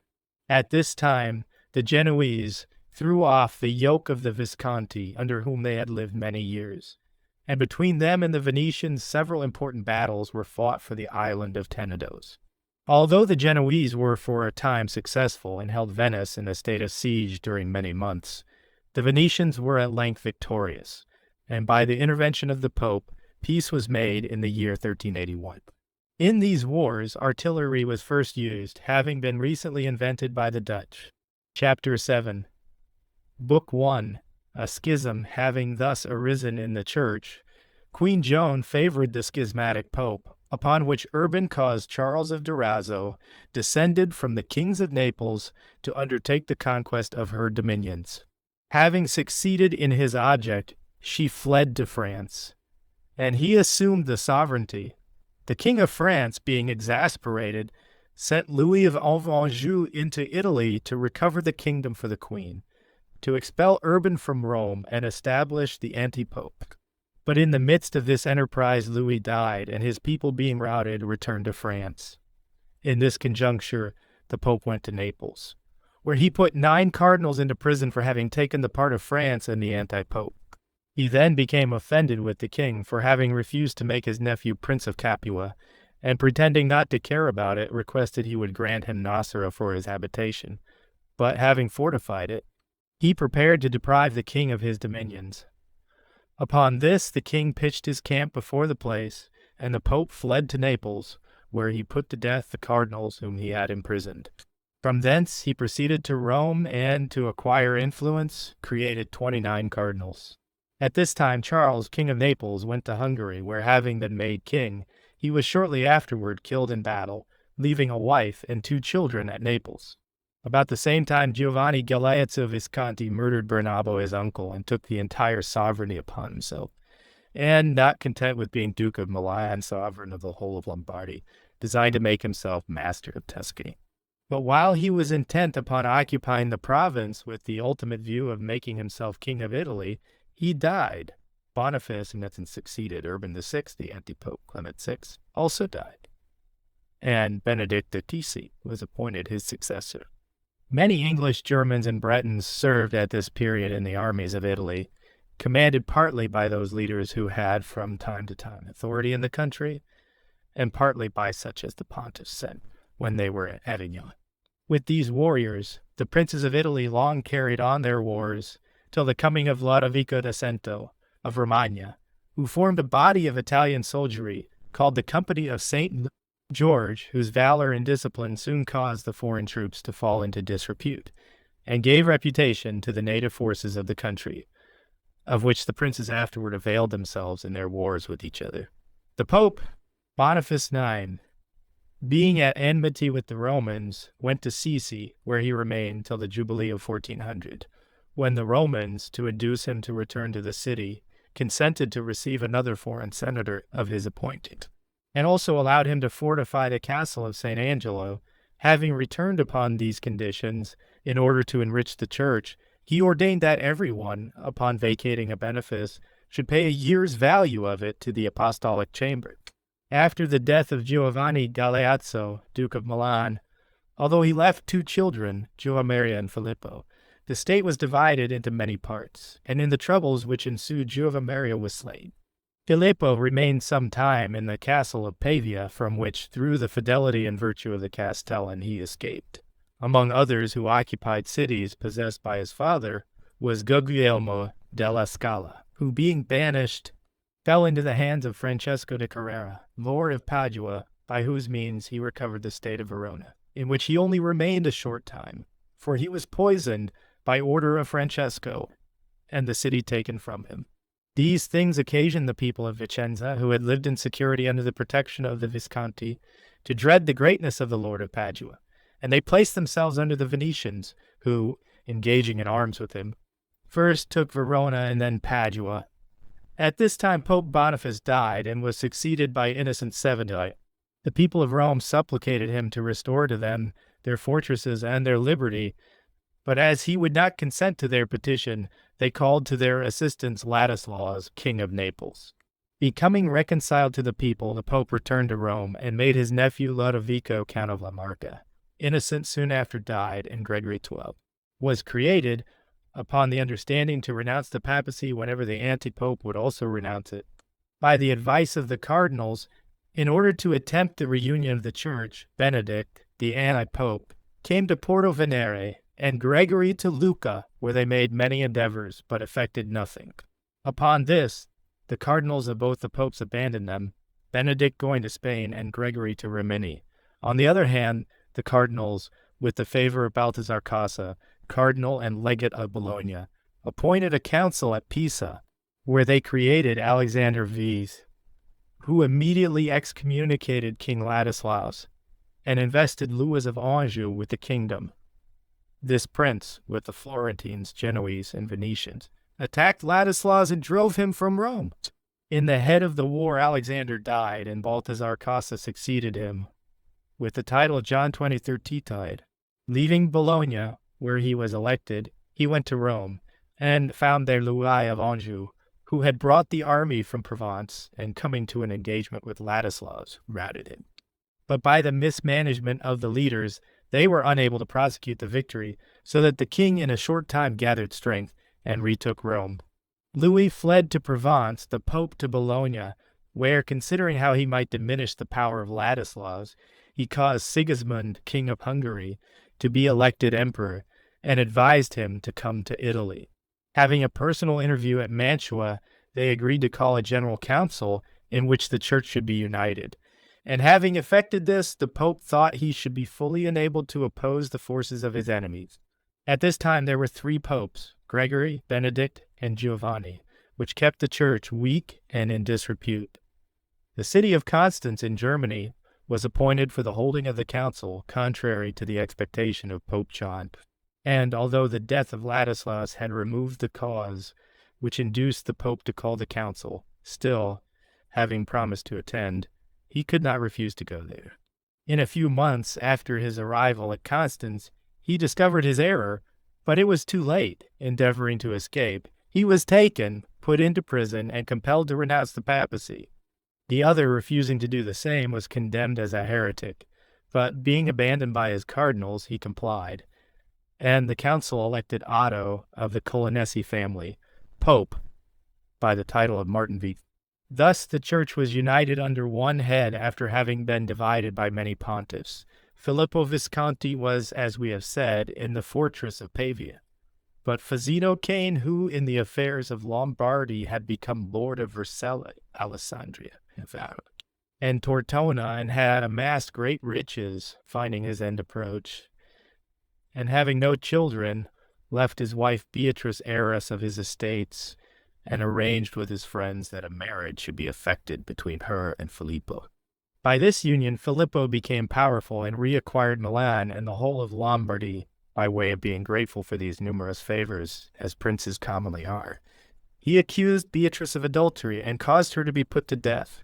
Finding himself now possessed of greater power, he began to think of warring with Tuscany and of prosecuting the designs of Giovanni Galeazzo, his father, Ladislaus, king of Naples, at his death, left to his sister Giovanna the kingdom and a large army under the command of the principal leaders of Italy, among the first of whom was Sforza of Cotignola, reputed by the soldiery of that period to be a very valiant man. To shun the disgrace of having kept about her person a certain Pandal fellow, whom she had brought up, took for her husband Jacopo della Marca, a Frenchman of the royal line, on the condition that he should be content to be called Prince of Tarento, and leave to her the title and government of the kingdom.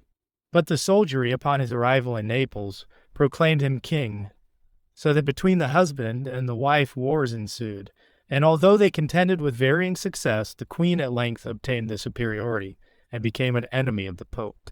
Upon this, in order to reduce her to necessity, and that she might be compelled to throw herself into his lap, Sforza suddenly withdrew from her service without giving her any previous notice of his intention to do so. She thus found herself at once unarmed, and not having any other source, sought the assistance of Alfonso, king of Aragon and Sicily, adopted him as her son, and engaged Braccio of Montone as her captain, who was of equal reputation in arms with Sforza, and inimical to the Pope, on account of his having taken possession of Perugia and some other places belonging to the church. After this, peace was made between the queen and the pontiff. But King Alfonso, expecting she would treat him as she had her husband, endeavored secretly to make himself master of the strongholds.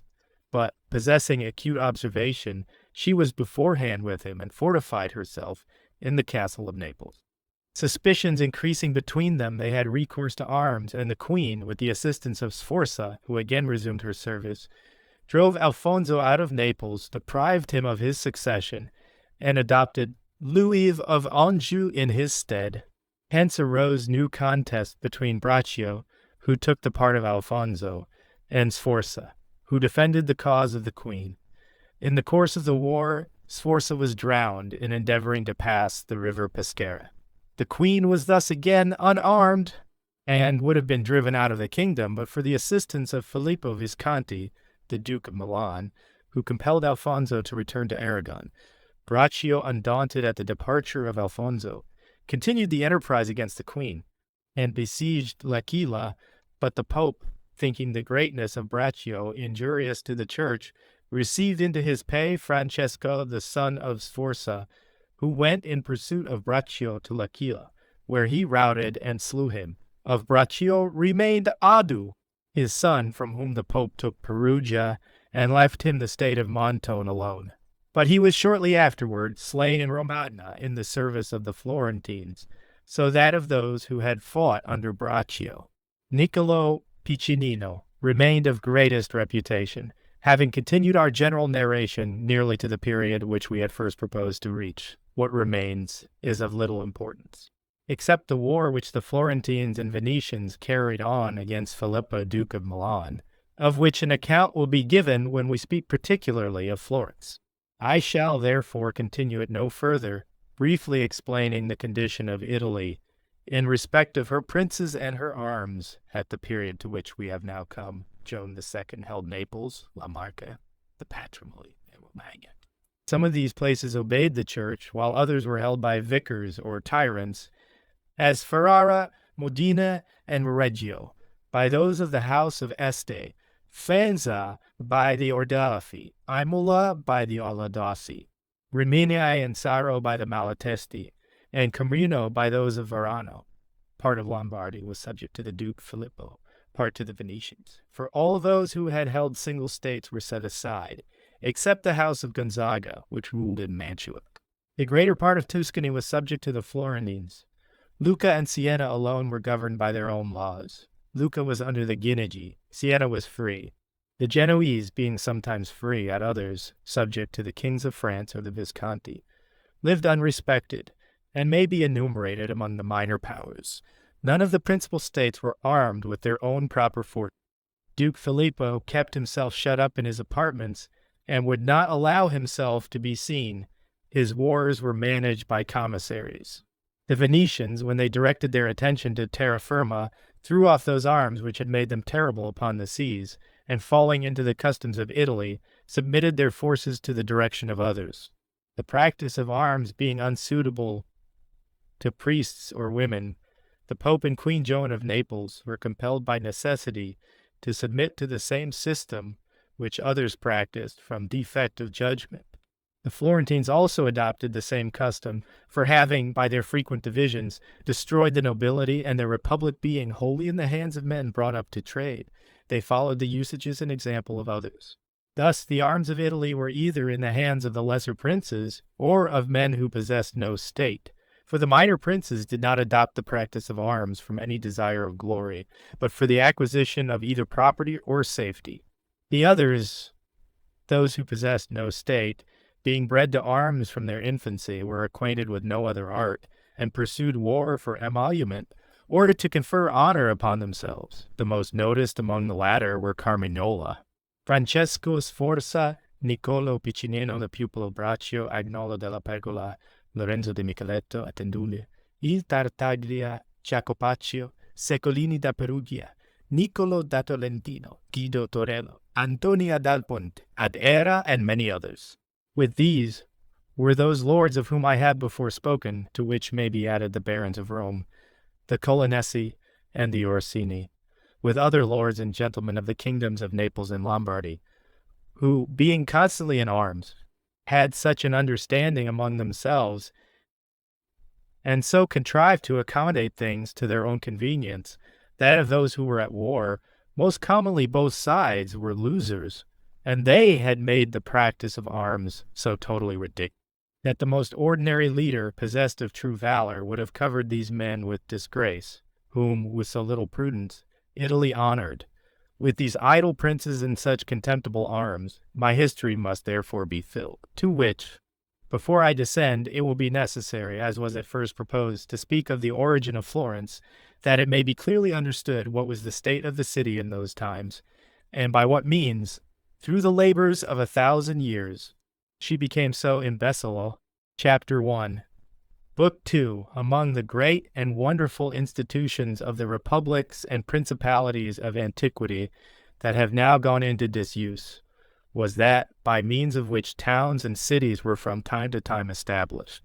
And there is nothing more worthy the attention of a great prince, or of a well-regulated republic, or that confers so many advantages upon a province as the settlement of new places where men are drawn together for mutual accommodation and defense. This may easily be done by sending people to reside in recently acquired or uninhabited countries. Besides causing the establishment of new cities, these removals render a conquered country more secure and keep the inhabitants of a province properly distributed. Thus, deriving the greatest attainable comfort, the inhabitants increase rapidly, are more prompt to attack others, and defend themselves with greater assurance. This custom, by the unwise practice of princes and republics, having gone into desuetude, the ruin and weakness of territories has followed. For this ordination is that by which alone empires are made secure, and countries become populated. Safety is the result of it, because the colony which a prince establishes in a newly acquired country is like a fortress and a guard, to keep the inhabitants in fidelity and obedience. Neither can a province be wholly occupied and preserve a proper distribution of its inhabitants without this regulation, for all districts are not equally healthy, and hence some will abound to overflowing, while others are void.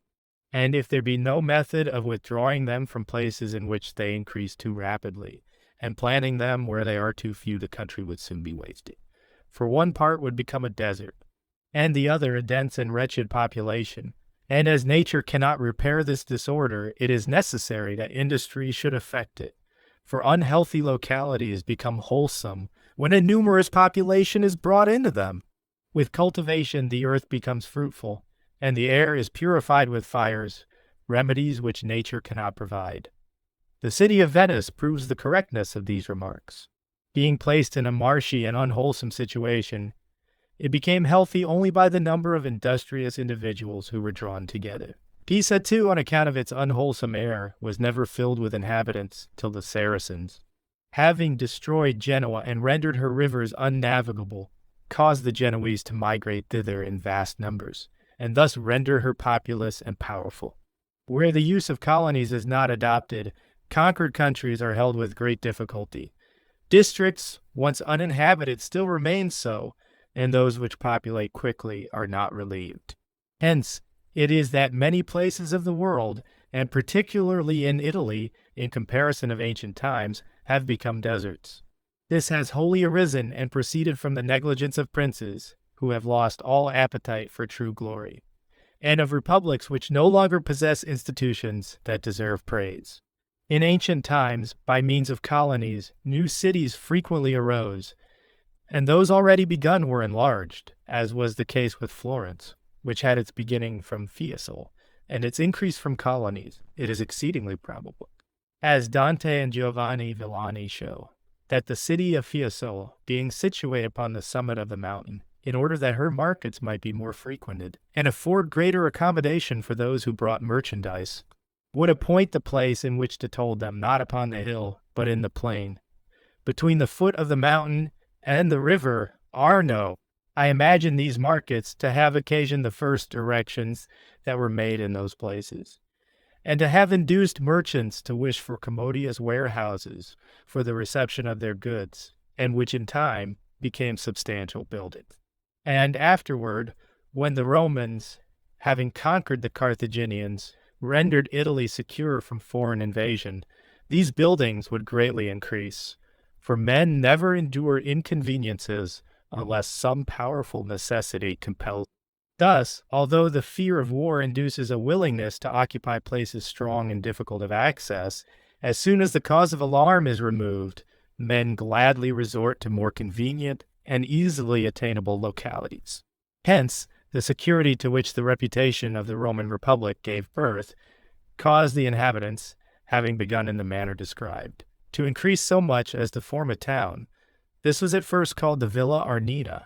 After this occurred the civil wars between Marius and Sylla, then those of Caesar and Pompey, and next those of the murderers of Caesar and the parties who undertook to avenge his death. Therefore, first by Sylla, and afterward by the 3 Roman citizens who, having avenged the death of Caesar, divided the empire among themselves, colonies were sent to Fiesole, which, either in part or in whole, fixed their habitations in the plain, near to the then rising town.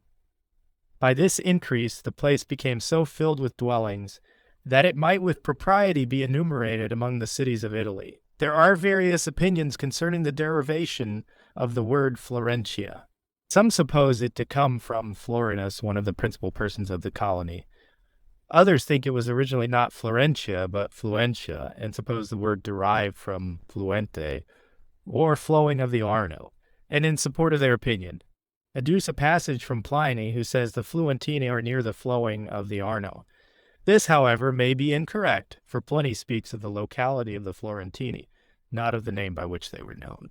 And it seems as if the word Fluentini were a corruption, because Frontinus and Cornelius Tacitus, who wrote at nearly the same period as Pliny, call them Florentia and Florentine. For in the time of Tiberius, they were governed like the other cities of Italy. Besides, Cornelius refers to the coming of ambassadors from the Florentines, to beg of the emperor that the waters of the Chiane might not be allowed to overflow their country. And it is not at all reasonable that the city should have 2 names at the same time. Therefore, I think that, however derived, the name was always Florentia, and that whatever the origin might be, it occurred under the Roman Empire and began to be noticed by writers in the times of the first emperors. When the Roman Empire was afflicted by the barbarians, Florence was destroyed by Totila, king of the Ostrogoths, and after a period of 250 years, rebuilt by Charlemagne, from whose time till the year 1215. She participated in the fortune of the rest of Italy, and during this period, first the descendants of Charles, then the Berengarii, and lastly the German emperors, governed her as in our general treatise we have shown. Nor could the Florentines during those ages increase in numbers or effect anything worthy of memory on account of the influence of those to whom they were subject. Nevertheless, in the year 1010, upon the feast of St. Romolo, a solemn day with the Fiesoliani, they took and destroyed Fiesole, which must have been performed either with the consent of the emperors, or during the interim from the death of one to the creation of his successor, when all assumed a larger share of liberty.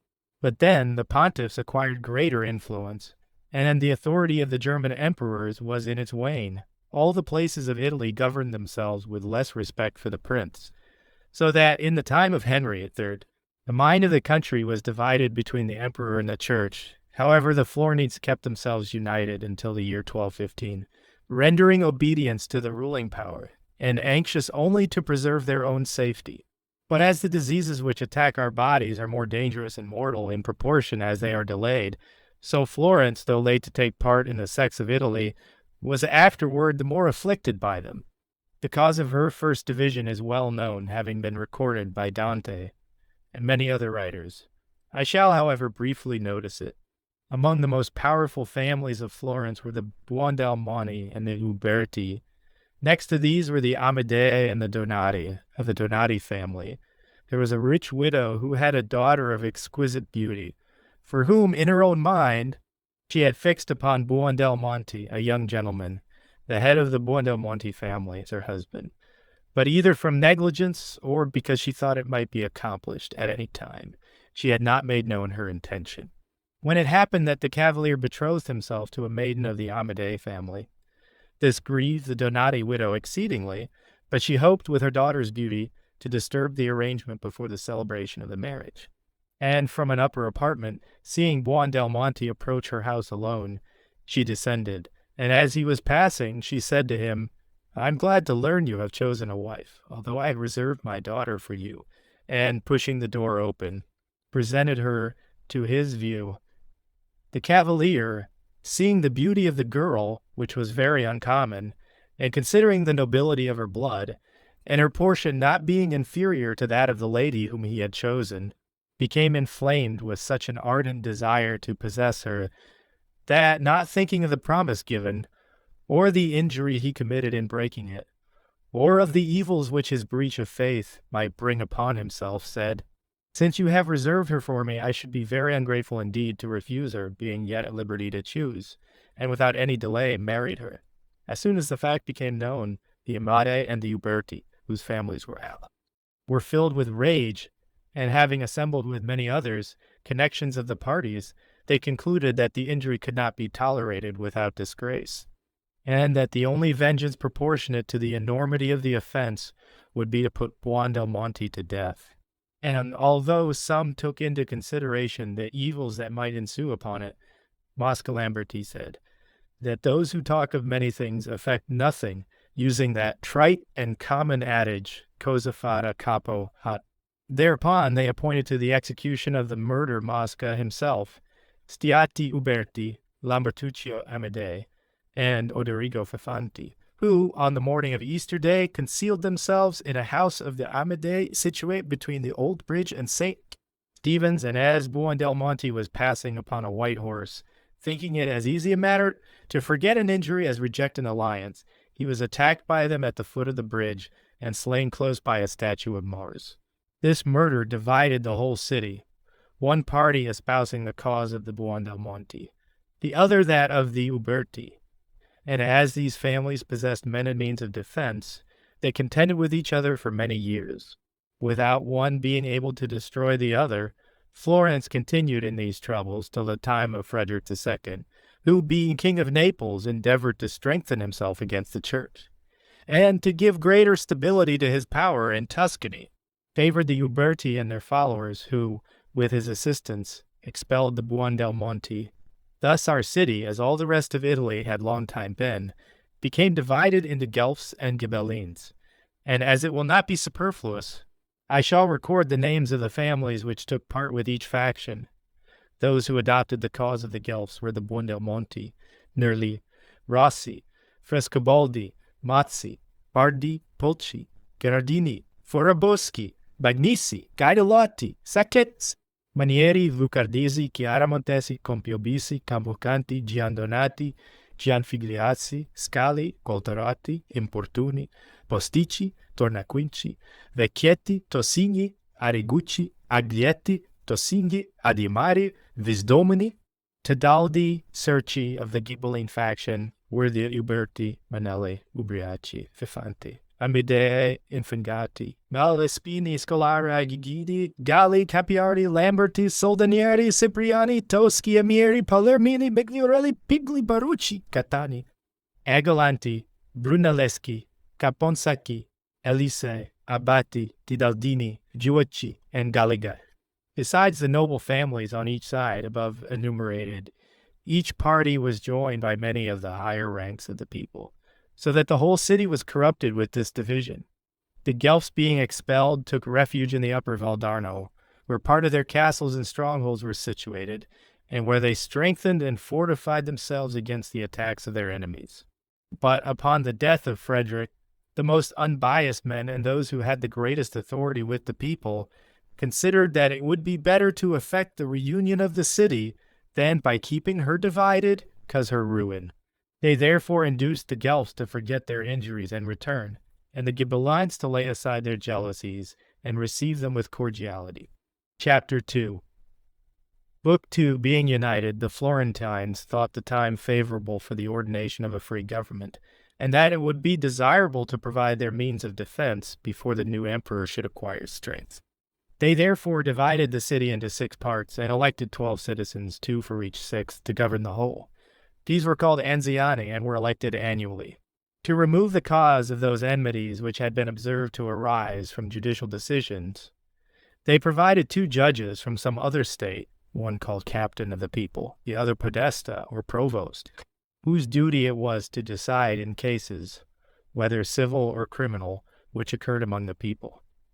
And as order cannot be preserved without a sufficient force for the defense of it, They appointed 20 banners in the city, and 76 in the country, upon the rolls of which the names of all the youth were armed, and it was ordered that everyone should appear armed under his banner, whenever summoned, whether by the captain of the people or the anziani. They had ensigns according to the kind of arms they used, the bowmen being under one ensign, and the swordsmen, or those who carried a target, under another. And every year upon the day of Pentecost, ensigns were given with great pomp to the new men, and new leaders were appointed for the whole establishment, to give importance to their armies and to serve as a point of refuge for those who were exhausted in the fight, and from which, having become refreshed, they might again make head against the enemy. They provided a large car, drawn by 2 oxen, covered with red cloth, upon which was an ensign of white and red. When they intended to assemble the army, this car was brought into the new market, and delivered with pomp to the heads of the people. To give solemnity to their enterprises, they had a bell called Martinella, which was rung during a whole month before the forces left the city, in order that the enemy might have time to provide for his defense.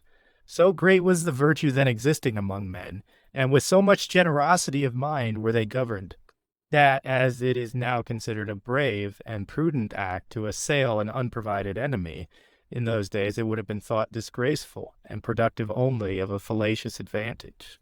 This bell was also taken with the army, and served to regulate the keeping and relief of guard and other matters necessary in the practice of war. With these ordinations, civil and military, the Florentines established their liberty, nor is it possible to imagine the power and authority Florence in a short time acquired. She became not only the head of Tuscany, but was enumerated among the first cities of Italy, and would have attained greatness of the most exalted kind, had she not been afflicted with the continual divisions of her citizens. They remained under this government 10 years, during which time they compelled the people of Pistoria, Arezzo, and Siena to enter into league with them, and returning with the army from Siena, they took Volterra, destroyed some castles, and led the inhabitants to Florence. All these enterprises were effected by the advice of the Guelphs, who were much more powerful than the Ghibellines. For the latter were hated by the people as well on account of their haughty bearing while in power, during the time of Frederick, as because the church party was in more favor than that of the emperor. For with the aid of the church they hoped to preserve their liberty, but with the emperor they were apprehensive of losing it. The Ghibellines, in the meantime, finding themselves divested of authority, could not rest, but watched for an occasion of repossessing the government, and they thought the favorable moment come when they found that Manfred, son of Frederick, had made himself sovereign of Naples, and reduced the power of the church. They, therefore, secretly communicated with him to resume the management of the state, but could not prevent their proceedings from coming to the knowledge of the Anziani, who immediately summoned the Uberti to appear before them. But instead of obeying, they took arms and fortified themselves in their houses. The people, enraged at this, armed themselves, and with the assistance of the Guelphs, compelled them to quit the city, and with the whole Ghibelline party withdraw to Siena. They then asked assistance of Manfred, king of Naples, and by the able conduct of Farinata degli Uberti, the Guelphs were routed by the king's forces upon the river Arbia, with so great slaughter that those who escaped, thinking Florence lost, did not return thither, but sought refuge at Lucca. Manfred sent the Count Giordano, a man of considerable reputation in arms, to command his forces. He, after the victory, went with the Ghibellines to Florence, and reduced the city entirely to the king's authority, annulling the magistracies and every other institution that retained any appearance of freedom. This injury, committed with little prudence, excited the ardent animosity of the people, and their enmity against the Ghibellines, whose ruin it eventually caused, was increased to the highest pitch. The necessities of the kingdom compelling the Count Giordano to return to Naples, he left at Florence as regal vicar the Count Guido Novallo, lord of Casentino, who called a council of Ghibellines at Empoli.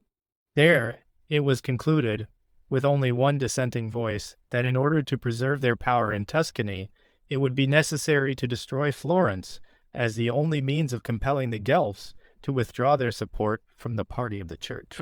To this so cruel a sentence, given against such a noble city, there was not a citizen who offered any opposition, except Farinata degli Uberti, who openly defended her, saying he had not encountered so many dangers and difficulties, but in the hope of returning to his country, that he still wished for what he had so earnestly sought, nor would he refuse the blessing which fortune now presented, even though by using it, he were to become as much an enemy of those who thought otherwise as he had been of the Guelphs, and that no one need be afraid the city would occasion the ruin of their country, for he hoped that the valor which had expelled the Guelphs would be sufficient to defend her. Farinata was a man of undaunted resolution and excelled greatly in military affairs. Being the head of the Ghibelline party and in high estimation with Manfred, his authority put a stop to the discussion, and induced the rest to think of some other means of preserving their power. The Lucchese being threatened with the anger of the Count for affording refuge to the Guelphs after the battle of the Arbia, could allow them to remain no longer. So leaving Lucca, they went to Bologna, from whence they were called by the Guelphs of Parma against the Ghibellines of that city, where having overcome the enemy, the possessions of the latter were assigned to them. So that having increased in honors and riches, and learning that Pope Clement had invited Charles of Anjou to take the kingdom from Manfred, they sent ambassadors to the Pope to offer him their services. His Holiness not only received them as friends, but gave them a standard upon which his insignia were wrought. It was ever after borne by the Guelphs in battle, and is still used at Florence. Charles, having taken the kingdom from Manfred and slain him, to which success the Guelphs of Florence had contributed, their party became more powerful, and that of the Ghibellines proportionately weaker. In consequence of this, those who, with Count Novello, governed the city, thought it would be advisable to attach to themselves, with some concession, the people whom they had previously aggravated with every species of injury. But these remedies which, if applied before the necessity came, would have been beneficial, being offered when they were no longer considered favors, not only failed of producing any beneficial results to the donors, but hastened their ruin. Thinking, however, to win them to their interests, they restored some of the honors of which they had deprived them. They elected 36 citizens from the higher rank of the people, to whom with 2 cavaliers, knights or gentlemen, brought from Bologna, the reformation of the government of the city was confided. As soon as they met, they classed the whole of the people according to their arts or trades, and over each art appointed a magistrate, whose duty was to distribute justice to those placed under him. They gave to each company or trade a banner, under which every man was expected to appear armed, whenever the city required it. These arts were at first 12, 7 major, and 5 minor. The minor arts were afterward increased to 14, so that the whole made, as at present, 21. The 36 reformers also effected other changes for the common good. Count Guido proposed to lay a tax upon the citizens for the support of the soldiery, but during the discussion found so much difficulty that he did not dare to use force to obtain it, and thinking he had now lost the government, called together the leaders of the Ghibellines, and they determined to wrest from the people those powers which they had with so little prudence conceded, when they thought they had sufficient force, the 36 being assembled. They caused a tumult to be raised, which so alarmed them that they retired to their houses, when suddenly the banners of the arts were unfurled, and many armed men drawn to them. These, learning that Count Guido and his followers were at St. John's, moved toward the Holy Trinity and chose Giovanni Soldinieri for their leader. The Count, on the other hand, being informed where the people were assembled, proceeded in that direction. Nor did the people shun the fight, for, meeting their enemies where now stands the residence of the Tornacinci, they put the Count to flight, with the loss of many of his followers. Terrified with this result, he was afraid his enemies would attack him in the night, and that his own party, finding themselves beaten, would murder him. This impression took such hold of his mind that, without attempting any other remedy, he sought his safety rather in flight than in combat, and, contrary to the advice of the rectors, went with all his people to Prato. But, on finding himself in a place of safety, his fears fled. Perceiving his error, he wished to correct it, and on the following day, as soon as light appeared, he returned with his people to Florence, to enter the city by force, which he had abandoned in cowardice. But his design did not succeed, for the people, who had had difficulty in expelling him, kept him out with facility. so that with grief and shame he went to the Casentino, and the Ghibellines withdrew to their villas. The people, being victorious, by the advice of those who loved the good of the Republic, determined to reunite the city and recall all the citizens as well Guelph as Ghibelline, who yet remained without. The Guelphs returned after having been expelled 6 years. The recent offenses of the Ghibellines were forgiven, and themselves restored to their country. They were, however, most cordially hated, both by the people and the Guelphs, for the latter could not forget their exile, and the former but too well remembered their tyranny when they were in power. The result was that the minds of neither party became settled, while affairs were in this state at Florence. A report prevailed that Corradino, nephew of Manfred, was coming with a force from Germany for the conquest of Naples. This gave the Ghibellines hope of recovering power, and the Guelphs, considering how they should provide for their security, requested assistance from Charles for their defense in case of the passage of Corradino. The coming of the forces of Charles rendered the Guelphs insolent, and so alarmed the Ghibellines that they fled the city without being driven out. 2 days before the arrival of the troops, the Ghibellines having departed, the Florentines reorganized the government of the city and elected 12 men who, as the supreme power, were to hold their magistracy 2 months, and were not called anziani or ancients, but buono uomini or good men. They also formed a council of 80 citizens, which they called the credenza. Besides these, from each sixth, 30 citizens were chosen who, with the credenza and the 12 buono uomini, were called the general council. They also appointed another council of 120 citizens, elected from the people and the nobility, to which all those things were finally referred that had undergone the consideration of the other councils, and which distributed the offices of the Republic, having formed this government. They strengthened the Guelphic party by appointing its friends to the principal offices of state, and a variety of other measures that they might be enabled to defend themselves against the Ghibellines, whose property they divided into 3 parts, one of which was applied to the public use, another to the Capitani, and the third was assigned to the Guelphs, in satisfaction of the injuries they had received. The Pope, too, in order to keep Tuscany in the Guelphic interest, made Charles imperial vicar over the province. While the Florentines, by virtue of the new government, preserved their influence at home by laws and abroad with arms, the Pope died, and after a dispute which continued 2 years, Gregory X was elected, being then in Syria, where he had long lived, but not having witnessed the working of parties, he did not estimate them in the manner his predecessors had done, and passing through Florence on his way for France, he thought it would be the office of a good pastor to unite the city, and so far succeeded that the Florentines consented to receive the syndics of the Ghibellines in Florence, to consider the terms of their recall. They effected an agreement, but the Ghibellines without were so terrified that they did not venture to return. The Pope laid the whole blame upon the city, and being enraged, excommunicated her, in which state of contumacy she remained as long as the pontiff lived, but was blessed by his successor Innocent Voigt. The pontificate was afterward occupied by Nicholas III of the Orsini family. It has to be remarked that it was invariably the custom of the popes to be jealous of those whose power in Italy had become great, even when its growth had been occasioned by the favors of the Church, and as they always endeavored to destroy it, frequent troubles and changes were the result. Their fear of a powerful person caused them to increase the influence of one previously weak. His becoming great caused him also to be feared, and his being feared made them seek the means of destroying. This mode of thinking and operation occasioned the kingdom of Naples to be taken from Manfred and given to Charles, but as soon as the latter became powerful, his ruin was resolved upon.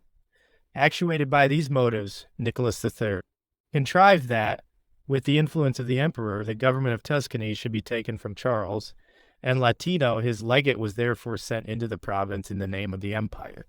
Chapter 3. Book 2. Florence was at this time in a very unhappy condition, for the great Guelphic families had become insolent and set aside the authority of the magistrates, so that murders and other atrocities were daily committed, and the perpetrators escaped unpunished under the protection of one or other of the nobility.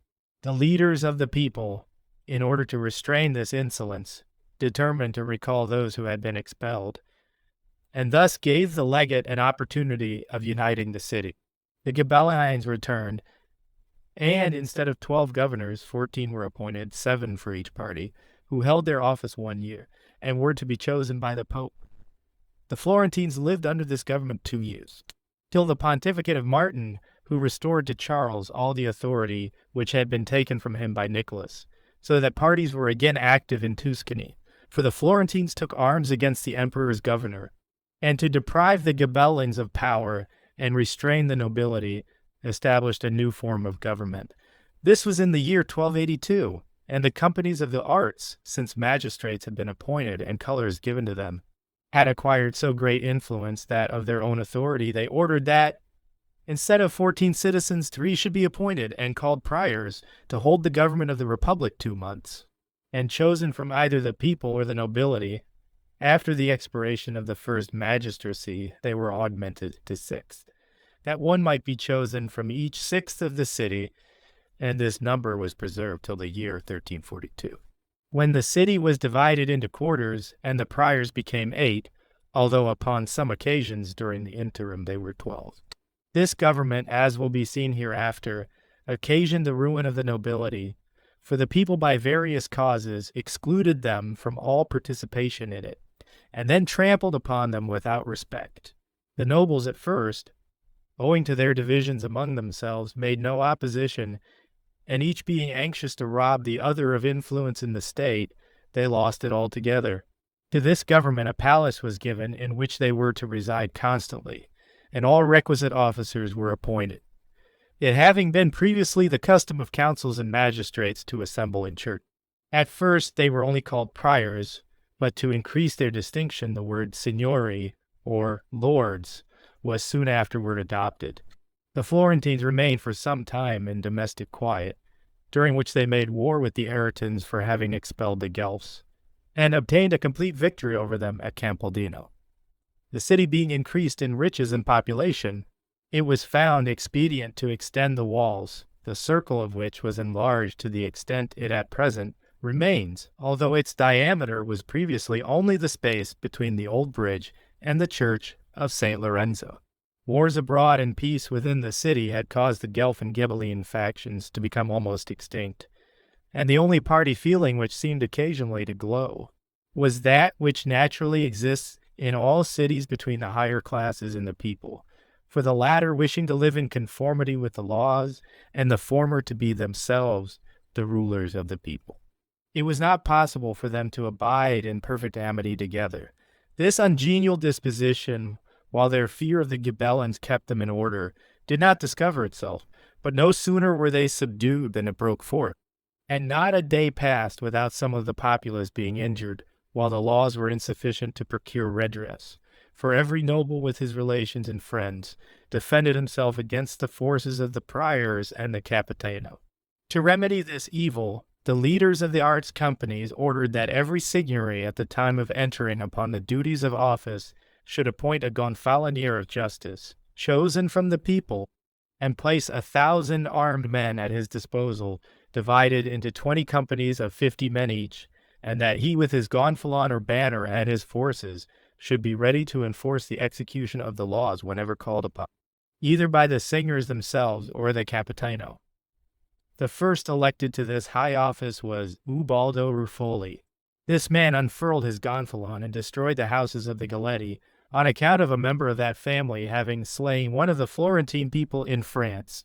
The violent animosities among the nobility enabled the companies of the arts to establish this law with facility, and the former no sooner saw the provision which had been made against them than they felt the acrimonious spirit with which it was enforced.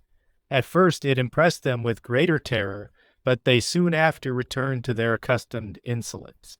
For one or more of their body, always making part of the seigneury, gave them opportunities of impeding the gonfalonier, so that he could not perform the duties of his office. Besides this, the accuser always required a witness of the injury he had received, and no one dared to give evidence against the nobility. Thus, in a short time Florence again fell into the same disorders as before, and the tyranny exercised against the people was as great as ever, for the decisions of justice were either prevented or delayed, and sentences were not carried into execution. In this unhappy state, the people not knowing what to do, Giano della Bella, of a very noble family, and a lover of liberty, encouraged the heads of the arts to reform the constitution of the city. And by his advice, it was ordered that the Gonfalonier should reside with the priors, and have 4,000 men at his command. They deprived the nobility of the right to sit in the signory. They condemned the associates of a criminal to the same penalty as himself, and ordered that public report should be taken as evidence. By these laws, which were called the Ordinations of Justice, the people acquired great influence, and Giano della Bella not a small share of trouble, for he was thoroughly hated by the great as the destroyer of their power, while the opulent among the people envied him, for they thought he possessed too great authority. This became very evident upon the first occasion that presented itself. It happened that a man from the class of the people was killed in a riot, in which several of the nobility had taken a part, and among the rest Corso Donati, to whom, as the most forward of the party, the death was attributed. He was therefore taken by the captain of the people, and whether he was really innocent of the crime or the Capitano was afraid of condemning him, he was acquitted. This acquittal displeased the people so much that, seizing their arms, they ran to the house of Giano della Bella to beg that he would compel the execution of those laws which he had himself made. Giano, who wished Corso to be punished, did not insist upon their laying down their arms, as many were of opinion he ought to have done, but advised them to go to the signory, complain of the fact, and beg that they would take it into consideration. The people, full of wrath, thinking themselves insulted by the Capitano and abandoned by Giano della Bella instead of going to the signory, went to the palace of the Capitano, of which they made themselves masters, and plundered it. This outrage displeased the whole city, and those who wished the ruin of Giano laid the entire blame upon him. And as in the succeeding signory there was an enemy of his, he was accused to the Capitano as the originator of the lie. While the case was being tried, the people took arms, and proceeding to his house, offered to defend him against the signory and his enemies. Giano, however, did not wish to put this burst of popular favor to the proof, or trust his life to the magistrates, for he feared the malignity of the latter and the instability of the former. So, in order to remove an occasion for his enemies to injure him, or his friends to offend the laws, he determined to withdraw, deliver his countrymen from the fear they had of him, and, leaving the city, which at his own charge and peril he had delivered from the servitude of the great, become a voluntary exile. After the departure of Giano della Bella, the nobility began to entertain hopes of recovering their authority, and judging their misfortune to have arisen from their divisions, they sent 2 of their body to the signory, which they thought was favorable to them, to beg they would be pleased to moderate the severity of the laws made against them. As soon as their demand became known, the minds of the people were much excited, for they were afraid the signory would submit to them. And so, between the desire of the nobility and the jealousy of the people, arms were resorted to. The nobility were drawn together in 3 places: near the church of St. John in the New Market, and in the Piazza of the Mazzi, under 3 leaders, Forces Adamari, Vanni de Mozzi, and Gerispe. The people assembled in immense numbers, under their ensigns, before the palace of the signory, which at that time was situated near St. Procolo.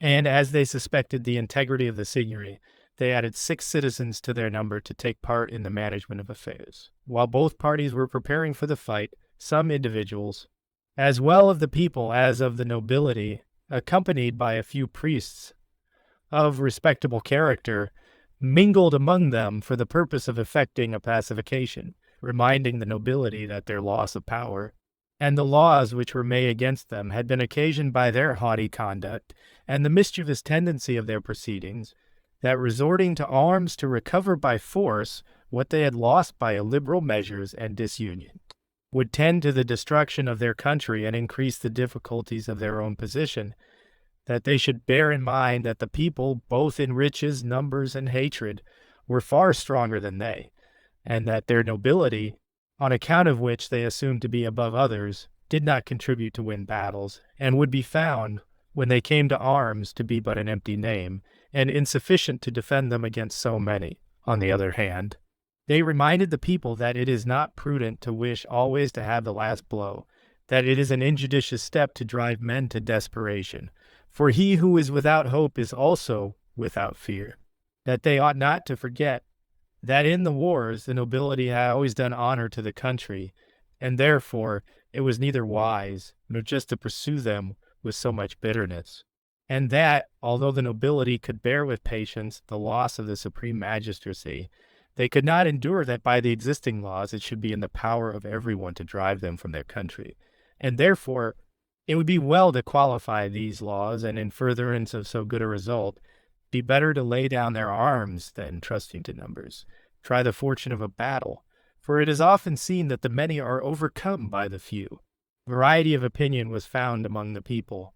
Many wished to decide the question by arms at once, for they were assured it would have to be done some time, and that it would be better to do so than then delay till the enemy had acquired greater strength, and that if they thought a mitigation of the laws would satisfy them, that then they would be glad to comply.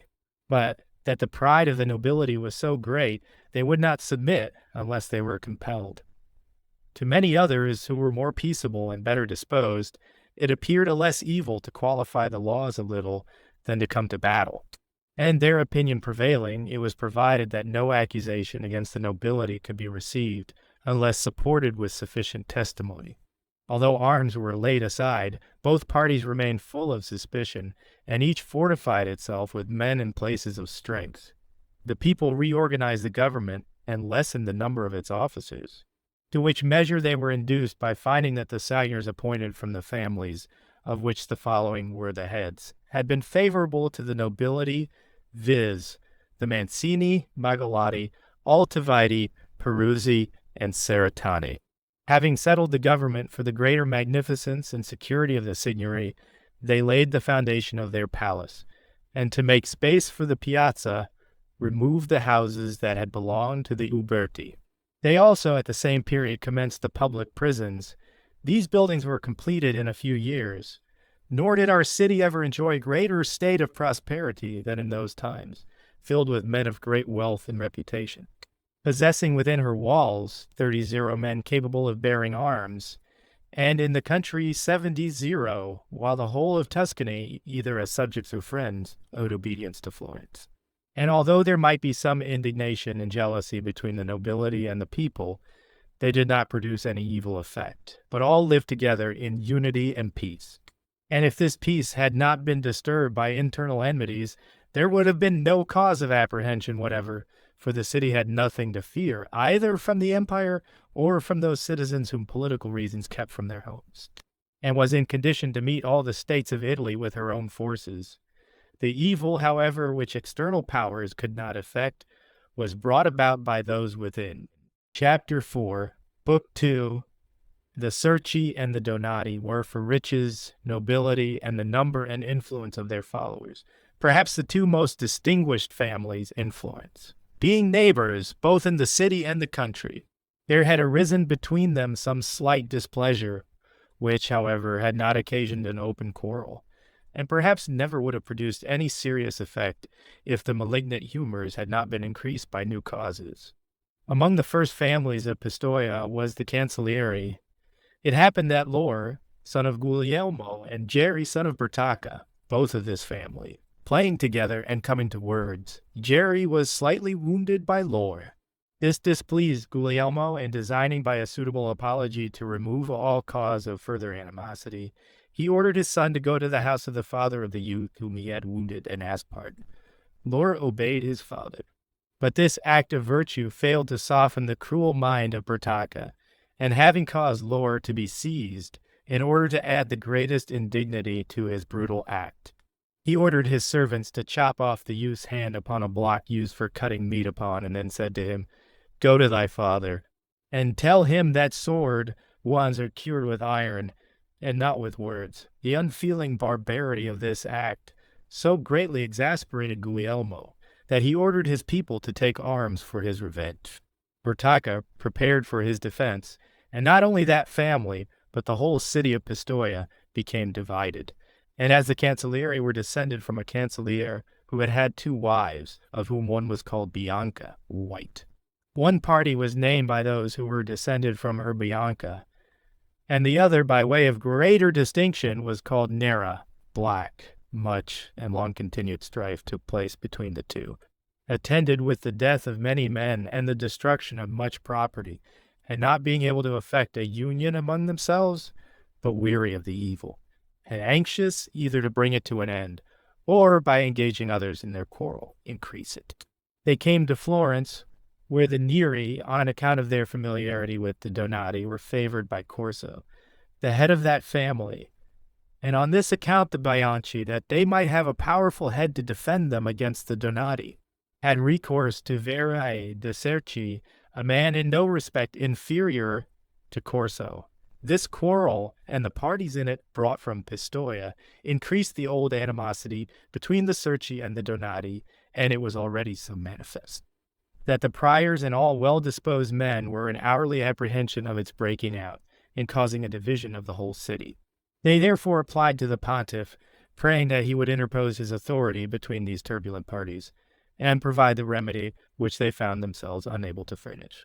The pope sent for Verri, and charged him to make peace with the Donati, at which Verri exhibited great astonishment, saying that he had no enmity against them, and that as pacification presupposes war, he did not know, there being no war between them, how peacemaking could be necessary. Verri having returned from Rome without anything being effected, the rage of the parties increased to such a degree that any trivial accident seemed sufficient to make it burst forth, as indeed presently happened. It was in the month of May, during which, and upon holidays, it is the custom of Florence to hold festivals and public rejoicings throughout the city. Some youths of the Donati family, with their friends upon horseback, were standing near the church of the Holy Trinity to look at a party of ladies who were dancing. Thither also came some of the Cerchi, like the Donati, accompanied with many of the nobility, and not knowing that the Donati were before them, pushed their horses and jostled them. Thereupon the Donati, thinking themselves insulted, drew their swords, nor were the Cerchi at all backward to do the same, and not till after the interchange of many wounds they separated. This disturbance was the beginning of great evils, for the whole city became divided, the people as well as the nobility, and the parties took the names of the Bianchi and the Neri. The Cerchi were at the head of the Bianchi faction, to which adhered the Adimari, the Abati, a part of the Tosinghi, of the Bardi, of the Rossi, of the Frescobaldi, of the Nerli, and of the Manelli, Cavalcanti, Melospini, and Argucci. To these were joined many families of the people, and all the Ghibellines then in Florence, so that their great numbers gave them almost the entire government of the city. The Donati, at the head of whom was Corso, joined the Nera party, to which also adhered those members of the above-named families who did not take part with the Bianchi. And besides these, the whole of the Pazzi, the Bisdomini, Manieri, Magnisi, Tornaquinci, Spini, Buondelmonti, Gianfigliazzi, and the Brunelleschi, nor did the evil confine itself to the city alone, for the whole country was divided upon it, so that the captains of the 6 parts, and whoever were attached to the Guelphic party, or the well-being of the Republic, were very much afraid that this new division would occasion the destruction of the city and give new life to the Gabelite faction. They therefore sent again to Pope Boniface, desiring that, unless he wished that city, which had always been the shield of the church, should either be ruined or become Ghibeline, he would consider some means for her relief. The pontiff thereupon sent to Florence, as his legate, Cardinal Matteo d'Acquasparta, a Portuguese, who, finding the Bianchi as the most powerful, the least in fear, not quite submissive to him, he interdicted the city and left it in anger, so that greater confusion now prevailed than had done previously to his coming.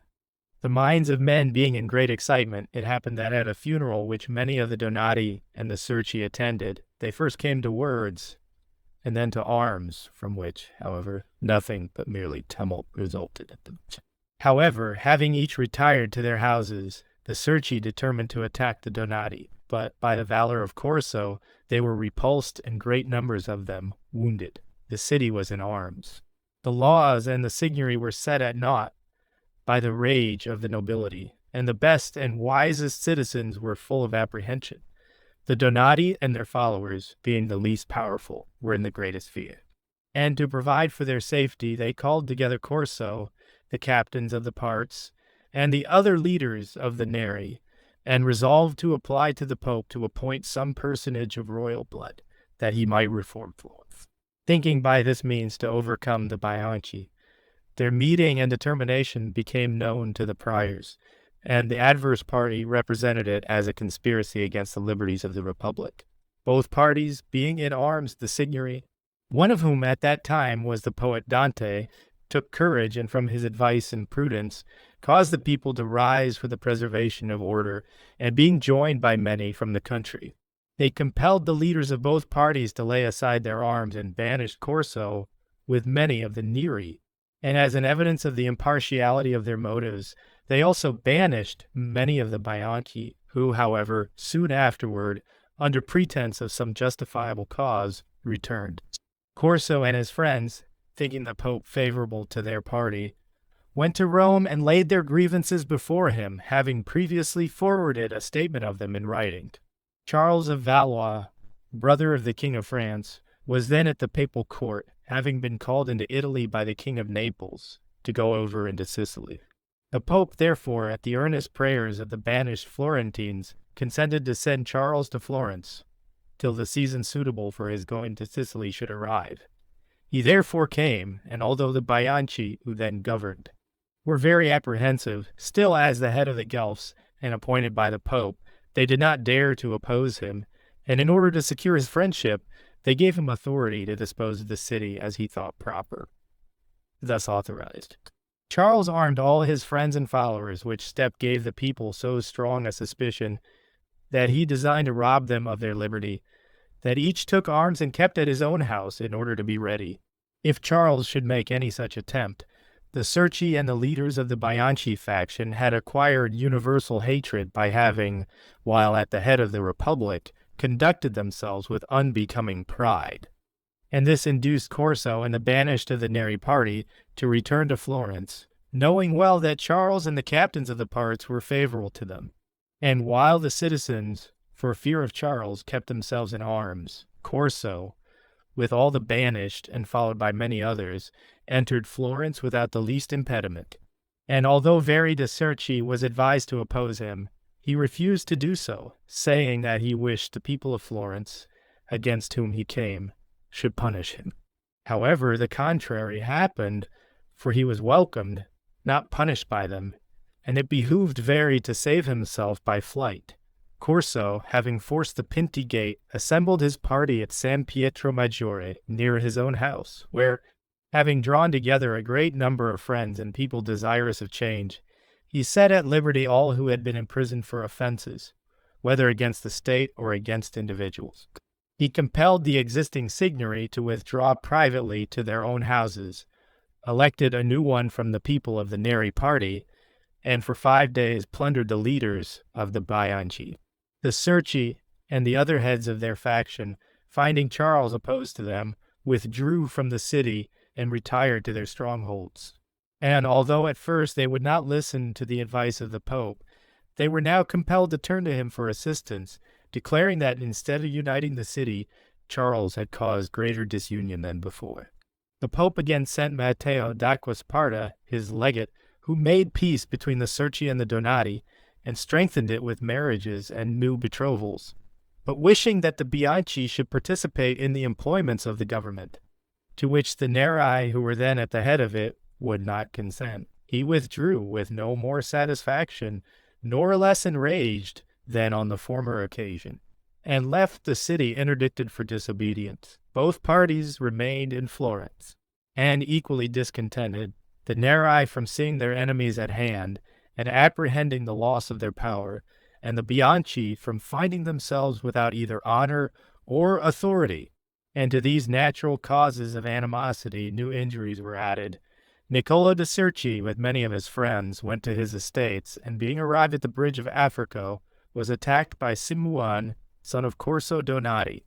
The contest was obstinate, and one each side had a sorrowful conclusion, for Niccolò was slain, and Simone was so severely wounded that he died on the following night. This event again disturbed the entire city, and although the Neri were most to blame, They were defended by those who were at the head of affairs, and before sentence was delivered, a conspiracy of the Bianchi with Piero Ferrante, one of the barons who had accompanied Charles, was discovered, by whose assistance they sought to be replaced in the government. The matter became known from letters addressed to him by the Cerci, although some were of opinion that they were not genuine, but written and pretended to be found, by the Donati, to abate the infamy which their party had acquired by the death of Niccolò. The whole of the Cerci were, however, banished, with their followers of the Bianchi party, of whom was Dante the poet, their property confiscated, and their houses pulled down. They sought refuge with a great number of Ghibellines who had joined them in many places, seeking fresh fortunes in new undertakings. Charles, having effected the purpose of his coming, left the city, and returned to the Pope to pursue his enterprise against Sicily, in which he was neither wiser nor more fortunate than he had been at Florence, so that with disgrace and the loss of many of his followers, he withdrew to France. After the departure of Charles, Florence remained quiet. Corso alone was restless, thinking he did not possess that sort of authority in the city which was due to his rank. For the government being in the hands of the people, he saw the offices of the Republic administered by many inferior to himself. Moved by passions of this kind, he endeavored, under the pretense of an honorable design, to justify his own dishonorable purposes, and accused many citizens who had the management of the public money of applying it to their private uses, and recommended that they should be brought to justice and punished. This opinion was adopted by many who had the same views as himself, and many in ignorance joined them, thinking Corso actuated only by pure patriotism. On the other hand, the accused citizens, enjoying the popular favor, defended themselves, and this difference arose to such a height that, after civil means, they had recourse to arms. Of the one party were Corso and Latieri, Bishop of Florence, with many of the nobility and some of the people. On the other side were the Signory, with the greater part of the people, so that skirmishes took place in many parts of the city. The Signory, seeing their danger great, sent for aid to the Luccases, and presently all the people of Lucca were in Florence. With their assistance, the disturbances were settled for the moment, and the people retained the government and their liberty, without attempting by any other means to punish the movers of the disorder. The Pope had heard of the tumults at Florence, and sent his legate Niccolò da Prato to settle them, who, being in high reputation, both for his quality, learning, and mode of life, presently acquired so much of the people's confidence. That authority was given him to establish such a government as he should think proper. As he was of Ghibelline origin, he determined to recall the banished, but designing first to gain the affections of the lower orders, he renewed the ancient companies of the people, which increased the popular power and reduced that of the nobility. The legate, thinking the multitude on his side, now endeavored to recall the banished, and after attempting in many ways, none of which succeeded, he fell so completely under the suspicion of the government that he was compelled to quit the city, and return to the Pope in great wrath, leaving Florence full of confusion and suffering under an interdict. Neither was the city disturbed with one division alone, but by many. First the enmity between the people and the nobility, then that of the Ghibellines and the Guelphs, and lastly of the Bianchi.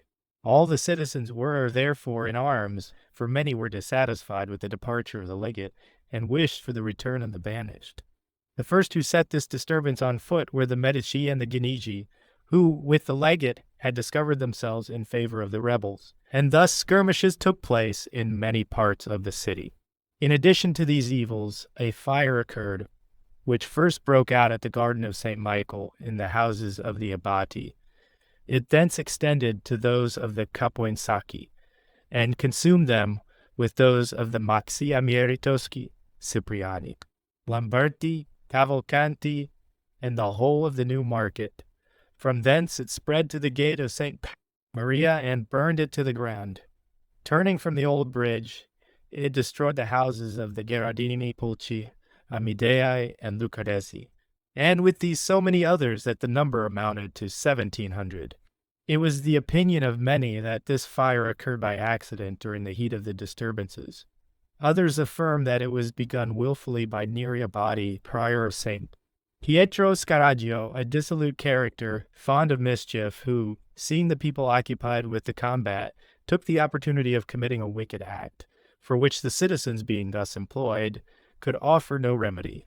And to ensure his success, he set fire to the house of his own brotherhood, where he had the best opportunity of doing it. This was in the year 1304, Florence being afflicted both with fire and the sword. Corso Donati alone remained unarmed in so many tumults, for he thought he would more easily become the arbitrator between the contending parties when, weary of strife, they should be inclined to accommodation.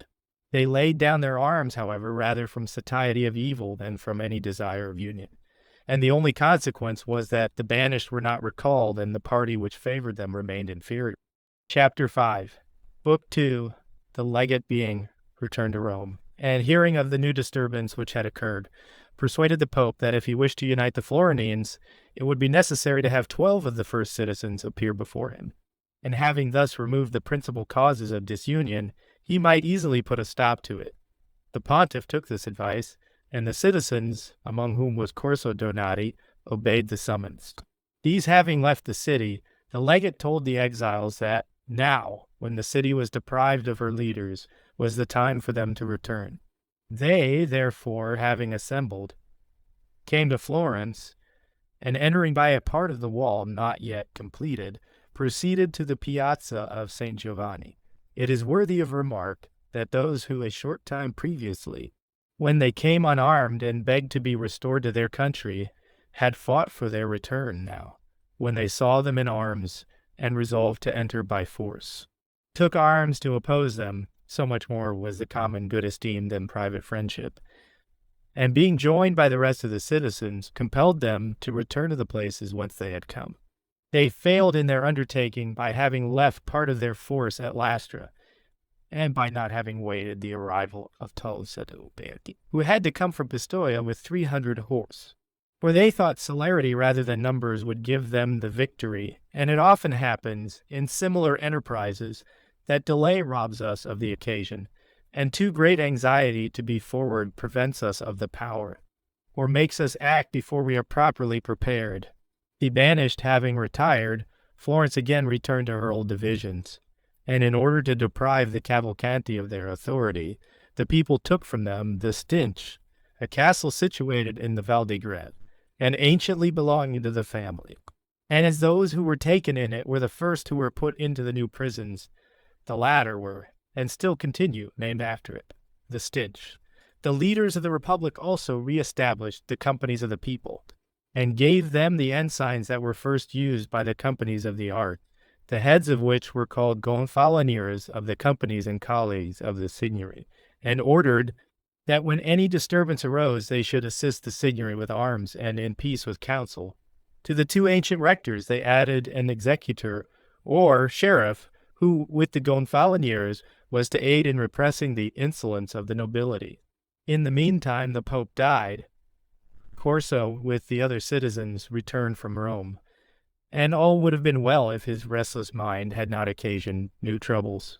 It was his common practice to be of a contrary opinion to the most powerful men in the city, and whatever he saw the people inclined to do, he exercised his utmost influence to effect, in order to attach them to himself, so that he was a leader in all differences, at the head of every new scheme, and whoever wished to obtain anything extraordinary had recourse to him. This conduct caused him to be hated by many of the highest distinction, and their hatred increased to such a degree that the Neri faction to which he belonged became completely divided, for Corso, to attain his ends, had availed himself of private force and authority, and of the enemies of the state. But so great was the influence attached to his person, that everyone feared him.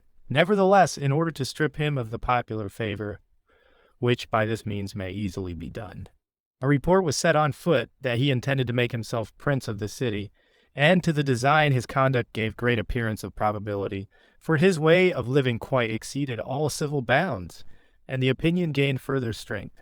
Upon his taking to wife a daughter of Uguccione della Fagiuola, head of the Ghibelline and Bianchi faction, and one of the most powerful men in Tuscany, When this marriage became known, it gave courage to his adversaries, and they took arms against him. For the same reason, the people ceased to defend him, and the greater part of them joined the ranks of his enemies, the leaders of whom were Rosso della Tosa, Pasino dei Pazzi, Chieri Spini, and Berto Brunelleschi. With their followers and the greater part of the people, assembled before the palace of the Signory, by whose command a charge was made before Piero Branca, captain of the people, against Corso of intending, with the aid of Uguccione, to usurp the government. He was then summoned, and for disobedience declared a rebel. Nor did 2 hours pass over between the accusation and the sentence, the judgment being given, the Signory, with the companies of the people under their ensigns, went in search of him, who, although seeing himself abandoned by many of his followers, aware of the sentence against him, the power of the Signory, and the multitude of his enemies, remained undaunted and fortified his houses, in the hope of defending them till Uguccione, for whom he had sent, should come to his relief. His residences and the streets approaching them were barricaded and taken possession of by his partisans, who defended them so bravely that the enemy, although in great numbers, could not force them, and the battle became one of the hottest, with wounds and death on all sides.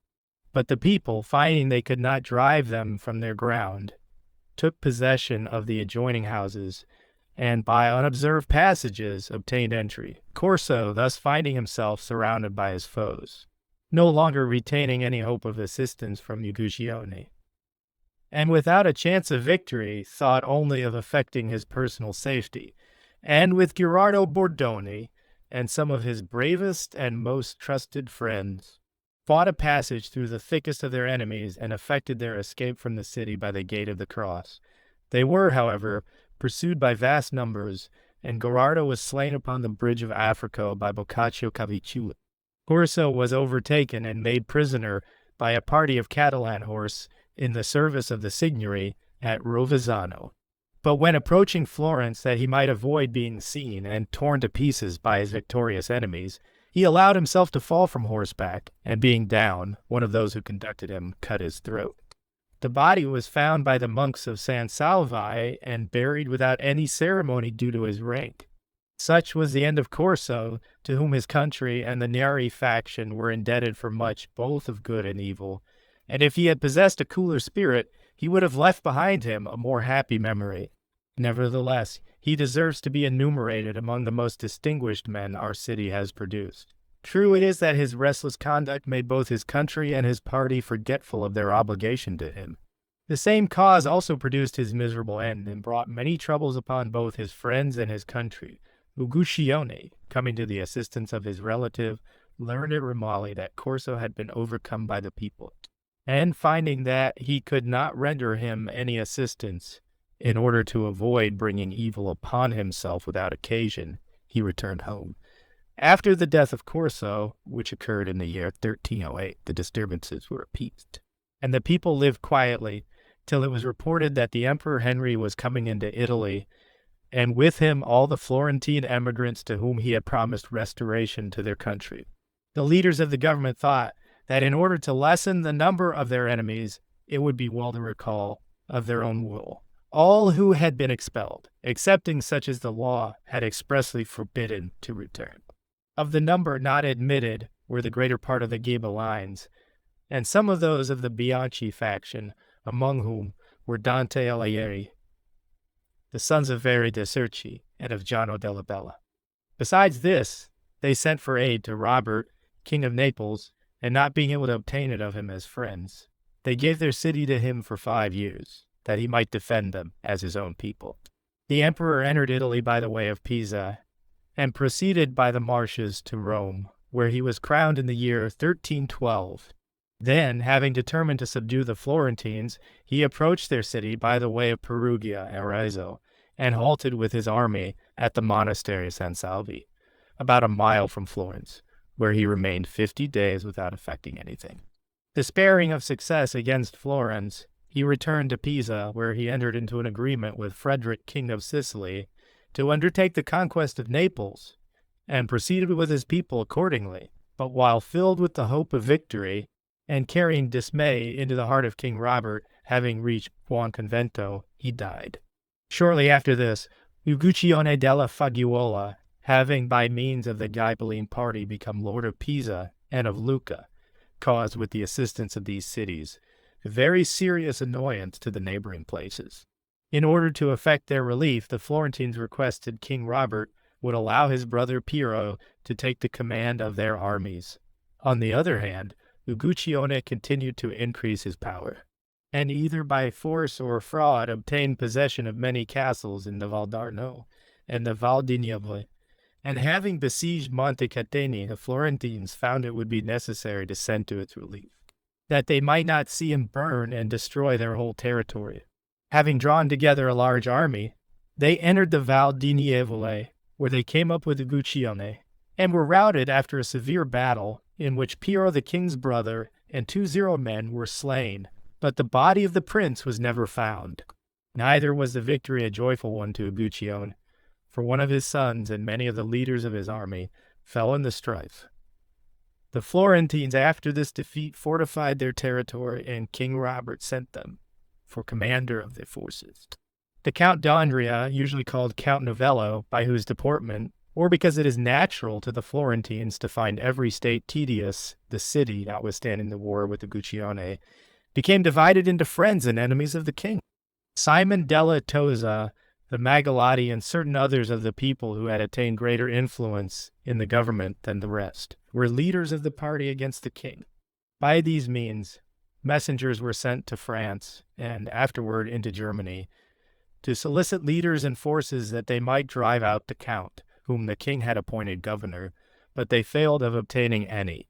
Nevertheless, they did not abandon their undertaking, but still desirous of one whom they might worship, after an unavailing search in France and Germany, they discovered him at Agabio, and having expelled the Count Novello, caused Lando de Gabio to be brought into the city as Bargello sheriff, and gave him the most unlimited power of the citizens. This man was cruel and rapacious, and going through the country accompanied with an armed force, he put many to death at the mere instigation of those who had endowed him with authority. His insolence rose to such a height that he stamped base metal with the impression used upon the money of the state, and no one had sufficient courage to oppose him, so powerful had he become by the discords of Florence. Great, certainly, but unhappy city, which neither the memory of past divisions, the fear of her enemies, nor a king's authority could unite for her own advantage, so that she found herself in a state of the utmost wretchedness, harassed without by Uguccione, and plundered within by Lando de Gobio. The friends of the king and those who opposed Lando and his followers were either of noble families or the highest of the people, and all Guelphs. But their adversaries being in power, they could not discover their minds without incurring the greatest danger. Being, however, determined to deliver themselves from such disgraceful tyranny, they secretly wrote to King Robert, requesting him to appoint for his vicar in Florence Count Guido da Battifol. The king complied, and the opposite party, although the Signory were opposed to the king on account of the good quality of the count, did not dare to resist him. Still his authority was not great, because the Signory and Gonfaloniers of the companies were in favor of Lando and his party. During these troubles, the daughter of King Albert of Bohemia passed through Florence in search of her husband Charles, the son of King Robert, and was received with the greatest respect by the friends of the king, who complained to her of the unhappy state of the city and of the tyranny of Lando and his partisans, so that, through her influence and the exertions of the king's friends, the citizens were again united, and before her departure, Lando was stripped of all authority and sent back to Agobio, laden with blood and plunder. In reforming the government, the sovereignty of the city was continued to the king for another 3 years, and as there were then in office 7 singers of the party of Lando, 6 more were appointed of the king's friends, and some magistracies were composed of 13 signers, but not long afterward the number was reduced to 7 according to ancient custom. Chapter 6, Book 2. About the same time Uguccione lost the sovereignty of Lucca and of Pisa, and Castruccio Castricani, a citizen of Lucca, became lord of them, who, being a young man, bold and fierce, and fortunate in his enterprises. In a short time became the head of the Ghibellines in Tuscany. On this account the discords among the Florentines were laid aside for some years, at first to abate the increasing power of Castruccio, and afterward to unite their means for mutual defense against him. And in order to give increased strength and efficacy to their counsels, the Signory appointed 12 citizens, whom they called buonamini, or good men, without whose advice and consent nothing of any importance could be carried into effect. The conclusion of the sovereignty of King Robert being come, the citizens took the government into their own hands, reappointed the usual rectors and magistracies, and were kept united by the dread of Castruccio, who, after many efforts against the lords of Lunigiano, attacked Prato, to the relief of which the Florentines, having resolved to go, shut up their shops and houses, and proceeded thither in a body, amounting to 20,000 foot and 1,500 horse. And in order to reduce the number of Castruccio's friends and augment their own, the Signory declared that every rebel of the Guelphic party who should come to the relief of Prato would be restored to his country.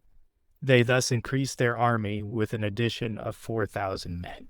This great force, being quickly brought to Prato, alarmed Castruccio so much that without trying the fortune of battle, he retired toward Lucca. Upon this, disturbances arose in the Florentine camp between the nobility and the people, the latter of whom wished to pursue the foe and destroy him. The former were for returning home, saying they had done enough for Prato in hazarding the safety of Florence on its account, which they did not regret under the circumstances. But now, that necessity no longer existing, the propriety of further risk ceased also, as there was little to be gained and much to lose. Not being able to agree, the question was referred to the Signory, among whom the difference of opinion was equally great. And as the matter spread throughout the city, the people drew together and used such threatening language against the nobility that they, being apprehensive for their safety, yielded. But the resolution being adopted too late, and by many unwillingly, gave the enemy time to withdraw in safety to Lucca. This unfortunate circumstance made the people so indignant against the great that the Signory refused to perform the promise made to the exiles, and the latter, anticipating the fact, determined to be beforehand, and were at the gates of Florence to gain admittance into the city before the rest of the forces. But their design did not take effect, for their purpose being foreseen, they were repulsed by those who had remained at home.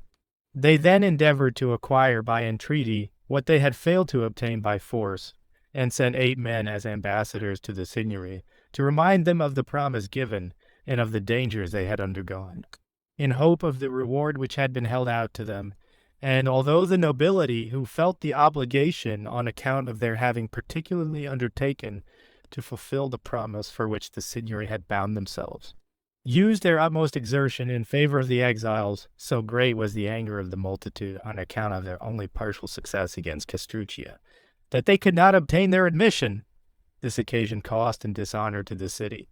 For many of the nobility, taking offense at this proceeding, endeavored to obtain by arms that which had been refused to their prayers, and agreed with the exiles that they should come armed to the city, and that those within would arm themselves in their defense. But the affair was discovered before the appointed day arrived, so that those without found the city in arms and prepared to resist them. So completely subdued were those within that none dared to take arms, and thus the undertaking was abandoned, without any advantage having been obtained by the party. After the departure of the exiles, it was determined to punish those who had been instrumental in bringing them to the city. But although everyone knew who were the delinquents, none ventured to name, and still less to accuse them. It was therefore resolved that, in order to come at the truth, everyone should write the names of those he believed to be guilty, and present the writing secretly to the Capitano. By this means, Amerigo Donati, Tegiajo Frescobaldi, and Lodoringo Gherardini were accused. But the judges, being more favorably disposed to them than, perhaps, their misdeeds deserved, each escaped by paying a fine. The tumults which arose in Florence from the coming of the rebels to the gates showed that one leader was insufficient for the companies of the people.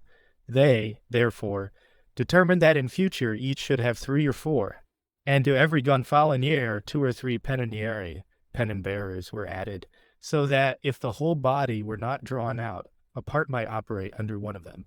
And as happens in republics, after any disturbance, some old laws are annulled and others renewed.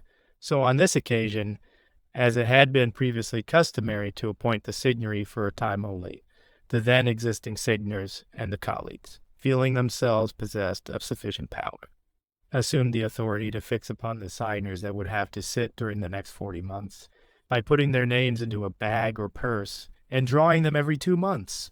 But before the expiration of the 40 months, many citizens were jealous that their names had not been deposited among the rest, and a new embassation was made. From this beginning arose the custom of emborsing or enclosing the names of all who should take office in any of the magistracies for a long time to come, as well those whose offices employed them within the city as those abroad.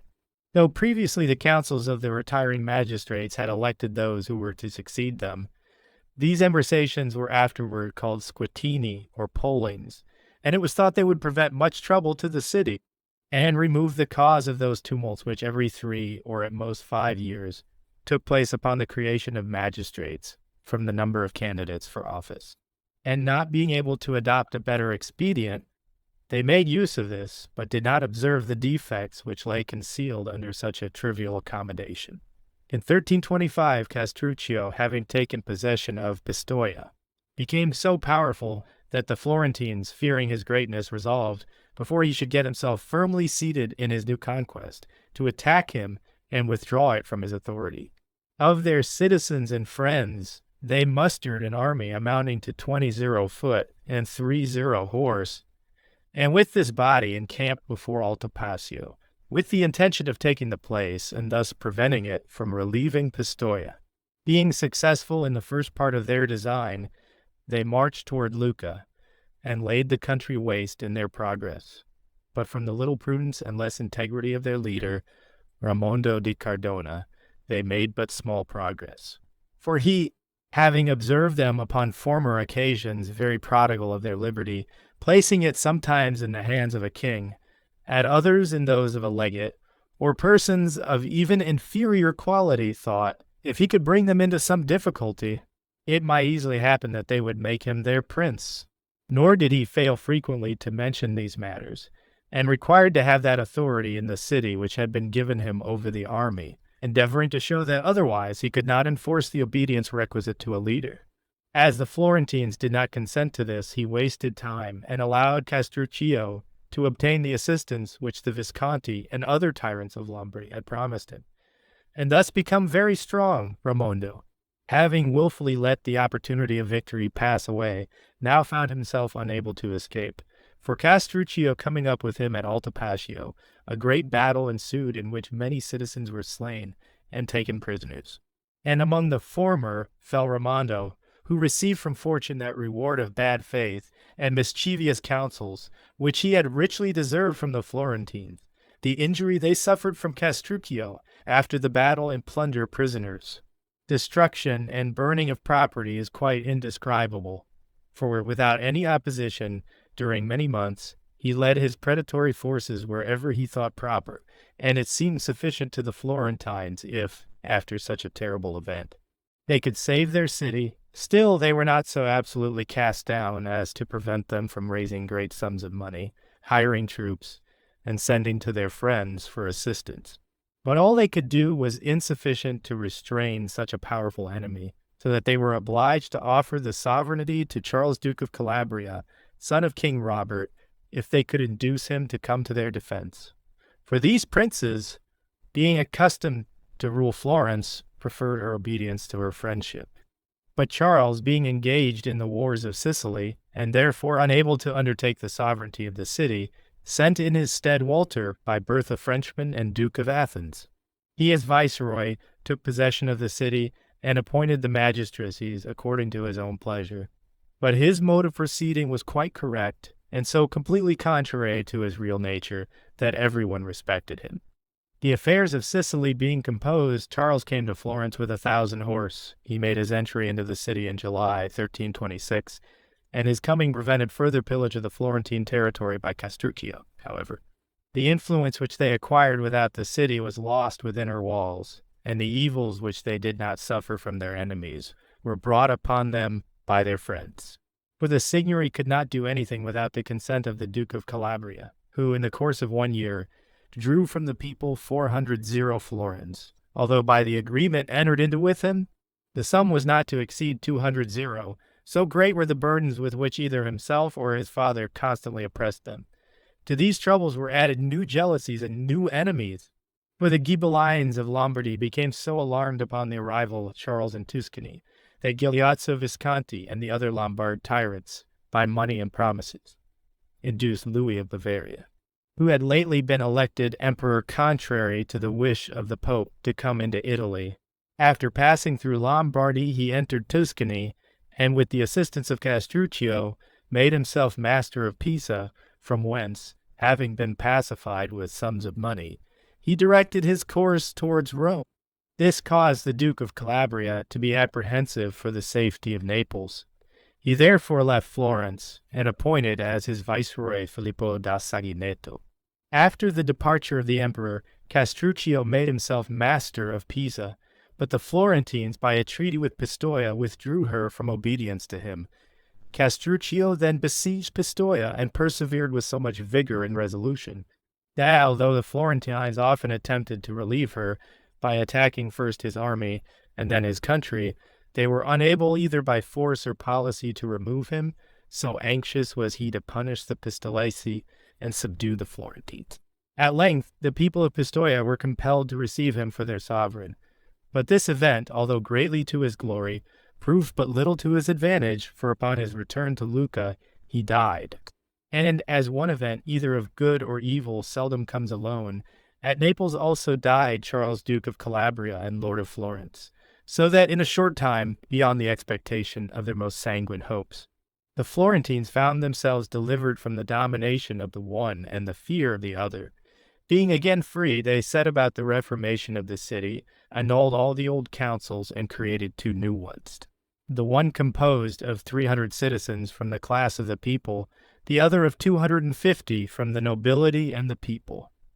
The first was called the Council of the People, the other the Council of the Commune.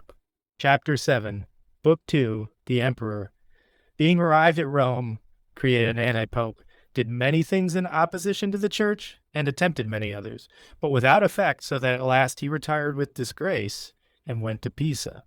Either because they were not paid, or from disaffection, about 800 German horse mutinied, and fortified themselves at Montechiaro, upon the Seraglio, and when the emperor had left Pisa to go into Lombardy, they took possession of Lucca, and drove out Francesco Castracani, whom he had left there. Designing to turn their conquest to account, they offered it to the Florentines for 80 florins, which, by the advice of Simone della Tosa, was refused. This resolution, if they had remained in it, would have been of the greatest utility to the Florentines, but as they shortly afterward changed their minds, it became most pernicious. For although at the time they might have obtained peaceful possession of her for a small sum, and would not, they afterward wished to have her, and could not, even for a much larger amount, which caused many and most hurtful changes to take place in Florence. Lucca, being refused by the Florentines, was purchased by Gherardino Spinelli, a Genoese, for 30 florins. And as men are often less anxious to take what is in their power than desirous of that which they cannot attain, as soon as the purchase of Gherardino became known, and for how small a sum it had been bought, the people of Florence were seized with an extreme desire to have it, blaming themselves, and those by whose advice they had been induced to reject the offer made to them. And in order to obtain, by force, what they had refused to purchase, they sent troops to plunder and overrun the country of the Lucchese. About this time, the emperor left Italy, and the Florentines, from the death of Castruccio, which occurred in 1328, remained in domestic peace till 1340, and gave their undivided attention to external affairs, while many wars were carried on in Lombardy, occasioned by the coming of John King of Bohemia, and in Tuscany, on account of Lucca d'Ac. During this period, Florence was ornamented with many new buildings, and by the advice of Giotto, the most distinguished painter of his time, they built the Tower of Santa Reparata. Besides this, the waters of the Arno having, in 1333, risen 12 feet above their ordinary level, destroyed some of the bridges and many buildings, all which were restored with great care and expense. In the year 1340, new sources of disagreement arose. The great had two ways of increasing or preserving their power. The one, so to restrain the embracement of magistrates, that the lot always fell upon themselves or their friends. The other, that having the election of the rectors, they were always favorable to their party. This second mode they considered of so great importance that the ordinary rectors not being sufficient for them, they on some occasions elected a third. And at this time they had made an extraordinary appointment, under the title of Captain of the Guard of Jacopo Gabrielli of Agobia, and endowed him with unlimited authority over the citizens. This man, under the sanction of those who governed, committed constant outrages, and among those whom he injured were Piero de' Bardi and Bardo Frescobaldi. These, being of the nobility and naturally proud, could not endure that a stranger, supported by a few powerful men, should without cause injure them with impunity, and consequently entered into a conspiracy against him and those by whom he was supported. They were joined by many noble families and some of the people who were offended with the tyranny of those in power. Their plan was that each should bring into his house a number of armed men, and on the morning after the Day of All Saints, when almost all would be in the temples praying for their dead, they should take arms, kill the Capitano and those who were at the head of affairs, and then, with a new signory and new ordinances, reform the government. But as the more a dangerous business is considered, the less willingly it is undertaken. It commonly happens when there is any time allowed between the determining upon a perilous enterprise and its execution, that the conspiracy by one means or another becomes known. Andrea de' Bardi was one of the conspirators, and upon reconsideration of the matter, the fear of the punishment operated more powerfully upon him than the desire of revenge, and he disclosed the affair to Jacopo Alberti, his brother-in-law. Jacopo acquainted the priors, and they informed the government. And as the danger was near, All Saints' Day being just at hand, many citizens met together in the palace, and thinking their peril increased by delay, they insisted that the Signory should order the alarm to be rung and called the people together in arms. Taldo Valore was at this time Gonfalonier and Francesco Salviati, one of the Signory who, being relatives of the Bardi, were unwilling to summon the people with the bell, alleging as a reason that it is by no means well to assemble them in arms upon every slight occasion, for power put into the hands of an unrestrained multitude was never beneficial. That it is an easy matter to excite them to violence, but a difficult thing to restrain them, and that, therefore, it would be taking a more prudent course if they were to inquire into the truth of the affair, and punish the delinquents by the civil authority, than to attempt, upon a simple information, to correct it by such a tumultuous means, and thus hazard the safety of the city. None would listen to these remarks. The Signory were assailed with insolent behavior and indecent expressions, and compelled to sound the alarm, upon which the people presently assembled in arms. On the other hand, the Bardi and the Frescobaldi, finding themselves discovered, that they might conquer with glory or die without shame, armed themselves in the hope that they would be able to defend that part of the city beyond the river, where their houses were situated, and they fortified the bridge in expectation of assistance which they expected from the nobles and their friends in the country. Their design was frustrated by the people who, in common with themselves, occupied this part of the city, for these took arms in favor of the Signory, so that, seeing themselves thus circumstanced, they abandoned the bridges, and betook themselves to the street in which the Bardi resided, as being a stronger situation than any other. And this they defended with great bravery. Jacopo de' Gubbio, knowing the whole conspiracy was directed against himself, in fear of death terrified and vanquished, kept himself surrounded with forces near the palace of the Signory. But the other rectors, who were much less blamable, discovered greater courage, and especially the podesta or provost, whose name was Maffeo da Marradi. He presented himself among the combatants without any fear, and passing the bridge of the Rubicante amid the swords of the Bardi, made a sign that he wished to speak to them. Upon this, their reverence for the man, his noble demeanor, and the excellent qualities he was known to possess, caused an immediate cessation of the combat, and induced them to listen to him patiently. He very gravely, but without the use of any bitter or aggravating expressions, blamed their conspiracy, showed the danger they would incur if they still contended against the popular feelings, gave them reason to hope their complaints would be heard and mercifully considered, and promised that he himself would use his endeavors in their behalf.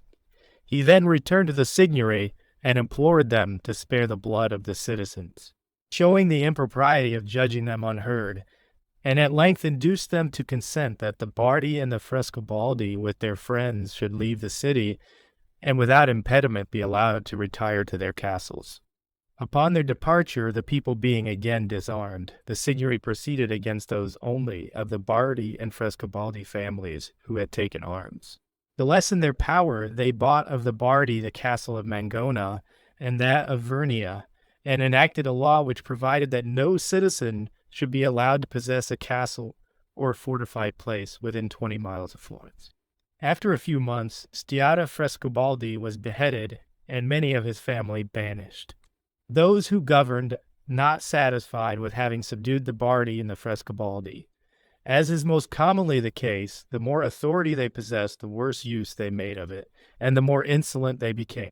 As they had hitherto had one captain of the guard who afflicted the city, they now appointed another for the country, with unlimited authority, to the end that those whom they suspected might abide neither within nor without. And they excited them to such excesses against the whole of the nobility that these were driven to desperation, and ready to sell both themselves and the city to obtain revenge came, and they did not fail to use it. The troubles of Tuscany and Lombardy had brought the city of Lucca under the rule of Mastino della Scala, Lord of Verona, who, though bound by contract to assign her to the Florentines, had refused to do so. For, being Lord of Parma, he thought he should be able to retain her, and did not trouble himself about his breach of faith. Upon this, the Florentines joined the Venetians, and with their assistance brought Mastino to the brink of ruin. They did not, however, derive any benefit from this beyond the slight satisfaction of having conquered him, for the Venetians, like all who enter into league with less powerful states than themselves, having acquired Trevigi and Vicenza, made peace with Mastino without the least regard for the Florentines. Shortly after this, the Visconti lords of Milan, having taken Parma from Mastino, he found himself unable to retain Lucca, and therefore determined to sell it. The competitors for the purchase were the Florentines and the Pisans, and in the course of the treaty, the Pisans, finding that the Florentines, being the richer people, were about to obtain it, had recourse to arms, and, with the assistance of the Visconti, marched against Lucca. The Florentines did not, on that account, withdraw from the purchase, but having agreed upon the terms with Mastino, paid part of the money, gave security for the remainder, and sent Nado Rucellai Giovanni di Bernardino de' Medici and Rosso di Ricciardo de' Ricci to take possession, who entered Lucca by force, and Mastino's people delivered the city to them. Nevertheless, the Pisans continued the siege, and the Florentines used their utmost endeavors to relieve her. But after a long war, loss of money, and accumulation of disgrace, they were compelled to retire, and the Pisans became lords of Lucca. The loss of this city, as in like cases commonly happens, exasperated the people of Florence against the members of the government. At every street corner and public place they were openly censured, and the entire misfortune was laid to the charge of their greediness and mismanagement. At the beginning of the war, 20 citizens had been appointed to undertake the direction of it, who appointed Malatesta de Rimini to the command of the fort. He having exhibited little zeal and less prudence, they requested assistance from Robert King of Naples, and he sent them Walter Duke of Athens, who, as Providence would have it, to bring about the approaching evils. Arrived at Florence just at the moment when the undertaking against Lucca had entirely failed, Upon this, the 20, seeing the anger of the people, thought to inspire them with fresh hopes by the appointment of a new leader, and thus remove, or at least abate, the causes of calumny against themselves. As there was much to be feared, and that the Duke of Athens might have greater authority to defend them, they first chose him for their coadjutor, and then appointed him to the command of the army. The nobility, who were discontented from the causes above mentioned, having many of them been acquainted with Walter, when, upon a former occasion, he had governed Florence for the Duke of Calabria, thought they had now an opportunity, though with the ruin of the city, of subduing their enemies, for there was no means of prevailing against those who had oppressed them, but of submitting to the authority of a prince, who, being acquainted with the worth of one party and the insolence of the other, would restrain the latter and reward the former. To this they added a hope of the benefits they might derive from him, when he had acquired the principality by their means. They, therefore, took several occasions of being with him secretly, and entreated he would take the command wholly upon himself, offering him the utmost assistance in their power. To their influence and entreaty were also added those of some families of the people. These were the Peruzzi, Acciajuoli, Antolesi, and Buonaccorsi, who, being overwhelmed with debts and without means of their own, wished for those of others to liquidate them, and by the slavery of their country to deliver themselves from their servitude to their creditors.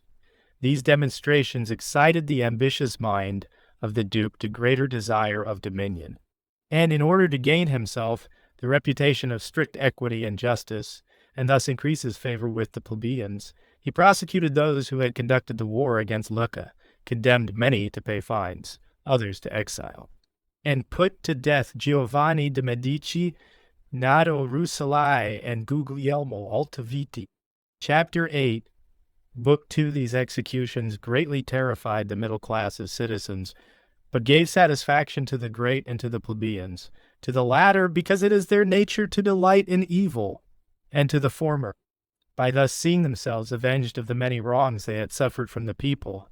When the Duke passed along the streets, he was hailed with loud cheers, the boldness of his proceedings was praised, and both parties joined in open entreaties that he would search out the faults of the citizens and punish them. The office of the 20 began to fall into disuse, while the power of the Duke became great, and the influence of fear excessive, so that everyone, in order to appear friendly to him, caused his arms to be painted over their houses. And the name alone was all he needed to be absolutely prince. Thinking himself upon such a footing that he might safely attempt anything, he gave the Signory to understand that he judged it necessary for the good of the city, that the sovereignty should be freely given to him, and that as the rest of the citizens were willing that it should be so, he desired they would also consent. The Signory, notwithstanding many had foreseen the ruin of their country, were much disturbed at this demand, and although they were aware of the dangerous position in which they stood, that they might not be wanting in their duty, resolutely refused to comply. The Duke had, in order to assume a greater appearance of religion and humanity, chosen for his residence the convent of the minor canons of St. Croce, and in order to carry his evil designs into effect, proclaimed that all the people should on the following morning present themselves before him in the piazza of the convent. This command alarmed the Signory much more than his discourse to them had done, and they consulted with those citizens whom they thought most attached to their country and to liberty. But they could not devise any better plan, knowing the power of which the Duke was possessed, than to endeavor by entreaty to induce him either to forego his design or to make his government less intolerable.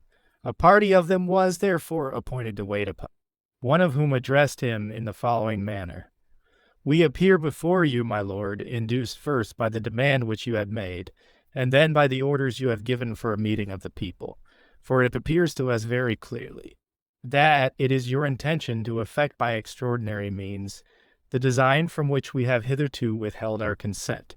It is not, however, our intention to oppose you with force, but only to show what a heavy charge you take upon yourself, and the dangerous course you adopt, to the end that you may remember our advice and that of those who, not by consideration of what is beneficial for you, but for the gratification of their own unreasonable wishes, have advised you differently.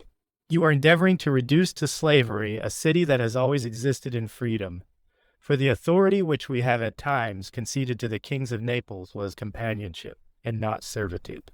Have you considered the mighty things which the name of liberty implies to such a city as this, and how delightful it is to those who hear it? It has a power which nothing can subdue, time cannot wear away, nor can any degree of merit in a prince countervail the loss of it. Consider, my lord, how great the force must be that can keep a city like this in subjection. No foreign aid would enable you to do it. Neither can you confide in those at home, for they who are at present your friends, and advise you to adopt the course you now pursue, as soon as with your assistance they have overcome their enemies, will at once turn their thoughts toward effecting your destruction, and then take the government upon themselves. The plebeians in whom you confide will change upon any accident, however trivial, so that in a very short time you may expect to see the whole city opposed to you, which will produce both their ruin and your own. Nor will you be able to find any remedy for this, for princes who have but few enemies may make their government very secure by the death or banishment of those who are opposed to them.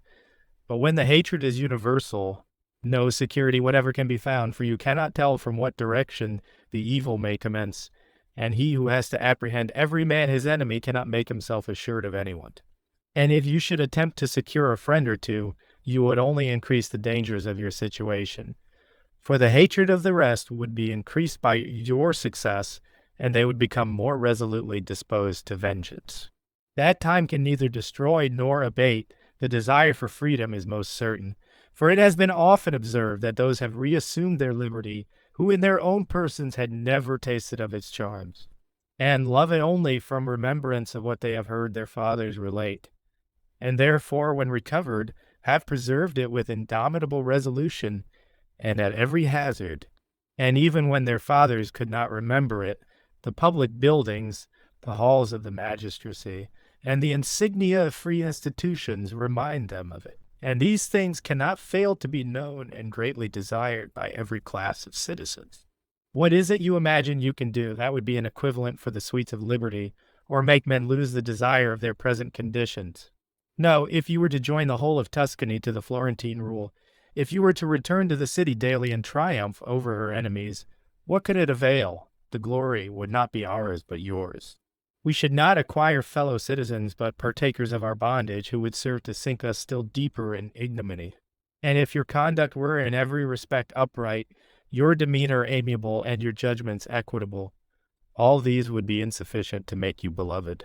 If you imagine otherwise, you deceive yourself, for to one accustomed to the enjoyment of liberty, the slightest chains feel heavy, and every tie upon his free soul oppresses him.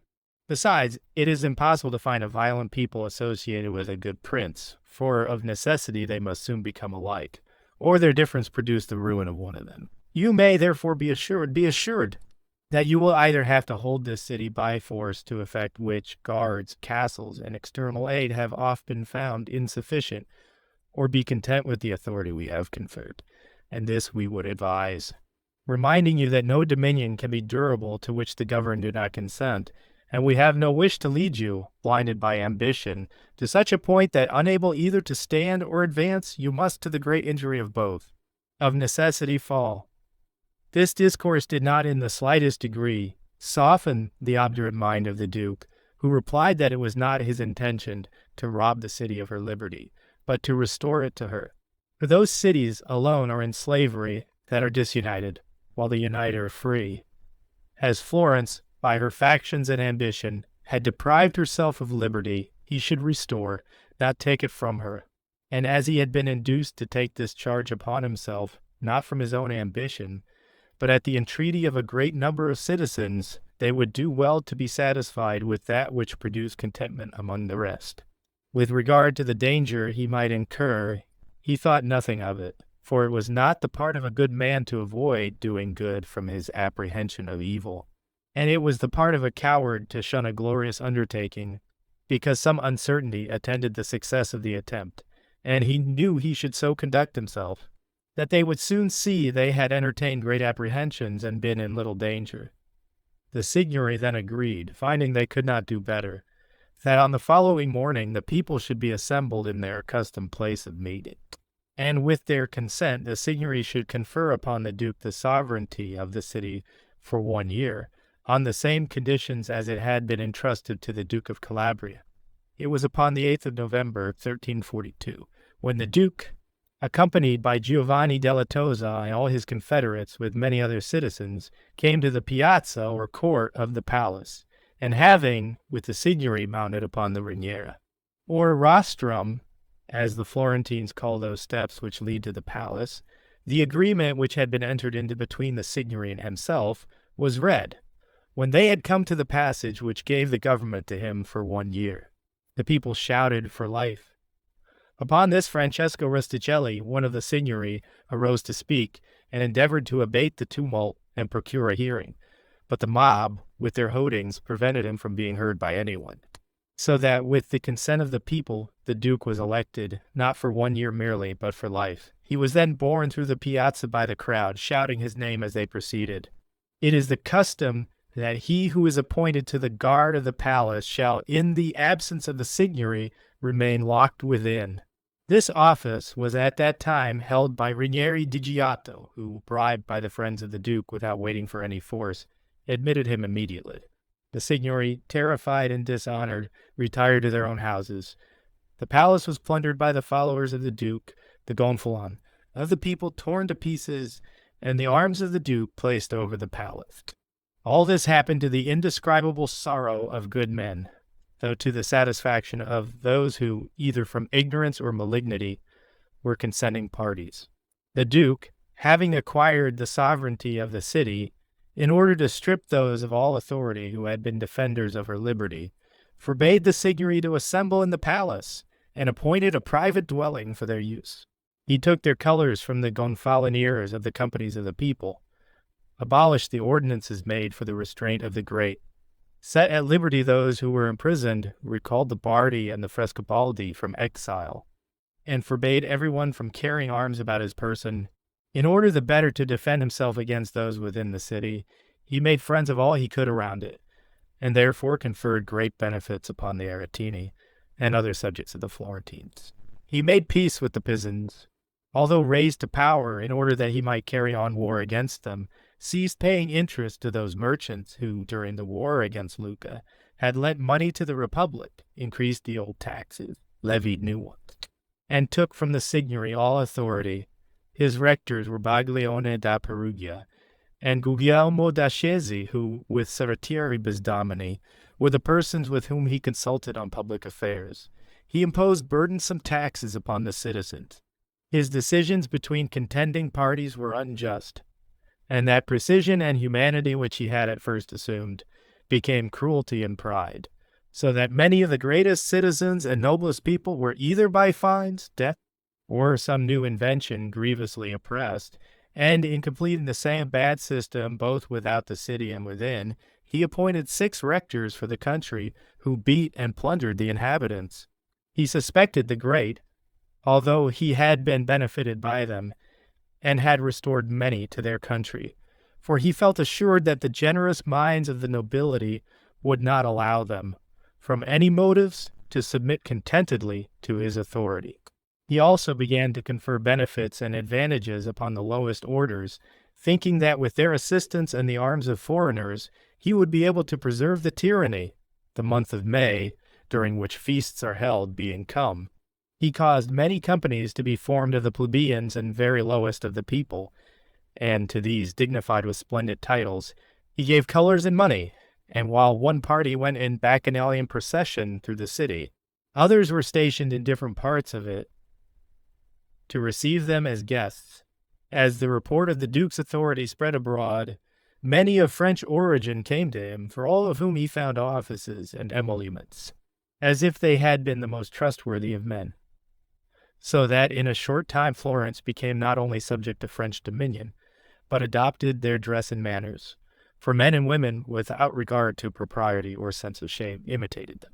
But that which disgusted the people most completely was the violence which, without any distinction of quality or rank, he and his followers committed upon the women. The people were filled with indignation, seeing the majesty of the state overturned, its ordinances annihilated, its laws annulled, and every decent regulation set at naught. For men unaccustomed to royal pomp could not endure to see this man surrounded with his armed satellites on foot and on horseback. And having now a closer view of their disgrace, they were compelled to honor him, whom they in the highest degree hated. To this hatred was added the terror occasioned by the continual imposition of new taxes and frequent shedding of blood, with which he impoverished and consumed the city. The Duke was not unaware of these impressions, existing strongly in the people's minds, nor was he without fear of the consequences, but still pretended to think himself beloved, and when Matteo di Moroso, either to acquire his favor or to free himself from danger, gave information that the family of the Medici and some others had entered into a conspiracy against him, he not only did not inquire into the matter, but caused the informer to be put to a cruel death. This mode of proceeding restrained those who were disposed to acquaint him of his danger, and gave additional courage to such as sought his ruin. Bertoncini, having ventured to speak against the taxes with which the people were loaded, had his tongue cut out with such barbarous cruelty as to cause his death. This shocking act increased the people's rage and their hatred of the Duke. For those who were accustomed to discourse and to act upon every occasion with the greatest boldness, could not endure to live with their hands tied and forbidden to speak. This oppression increased to such a degree that not merely the Florentines, who though unable to preserve their liberty, cannot endure slavery, but the most servile people on earth would have been roused to attempt the recovery of freedom. And consequently many citizens of all ranks resolved either to deliver themselves from this odious tyranny or die in the attempt. 3 distinct conspiracies were formed, one of the great, another of the people, and the third of the working classes, each of which, besides the general causes which operated upon the whole, were excited by some other particular grievance. The great found themselves deprived of all participation in the government. The people had lost the power they possessed, and the artificers saw themselves deficient in the usual remuneration of their labor. Agnolo Acciajuoli was at this time Archbishop of Florence, and by his discourses had formerly greatly favored the Duke, and procured him many followers among the higher class of the people. But when he found him lord of the city, and became acquainted with his tyrannical mode of proceeding, it appeared to him that he had misled his countrymen, and to correct the evil he had done, he saw no other course but to attempt the cure by the means which had caused it.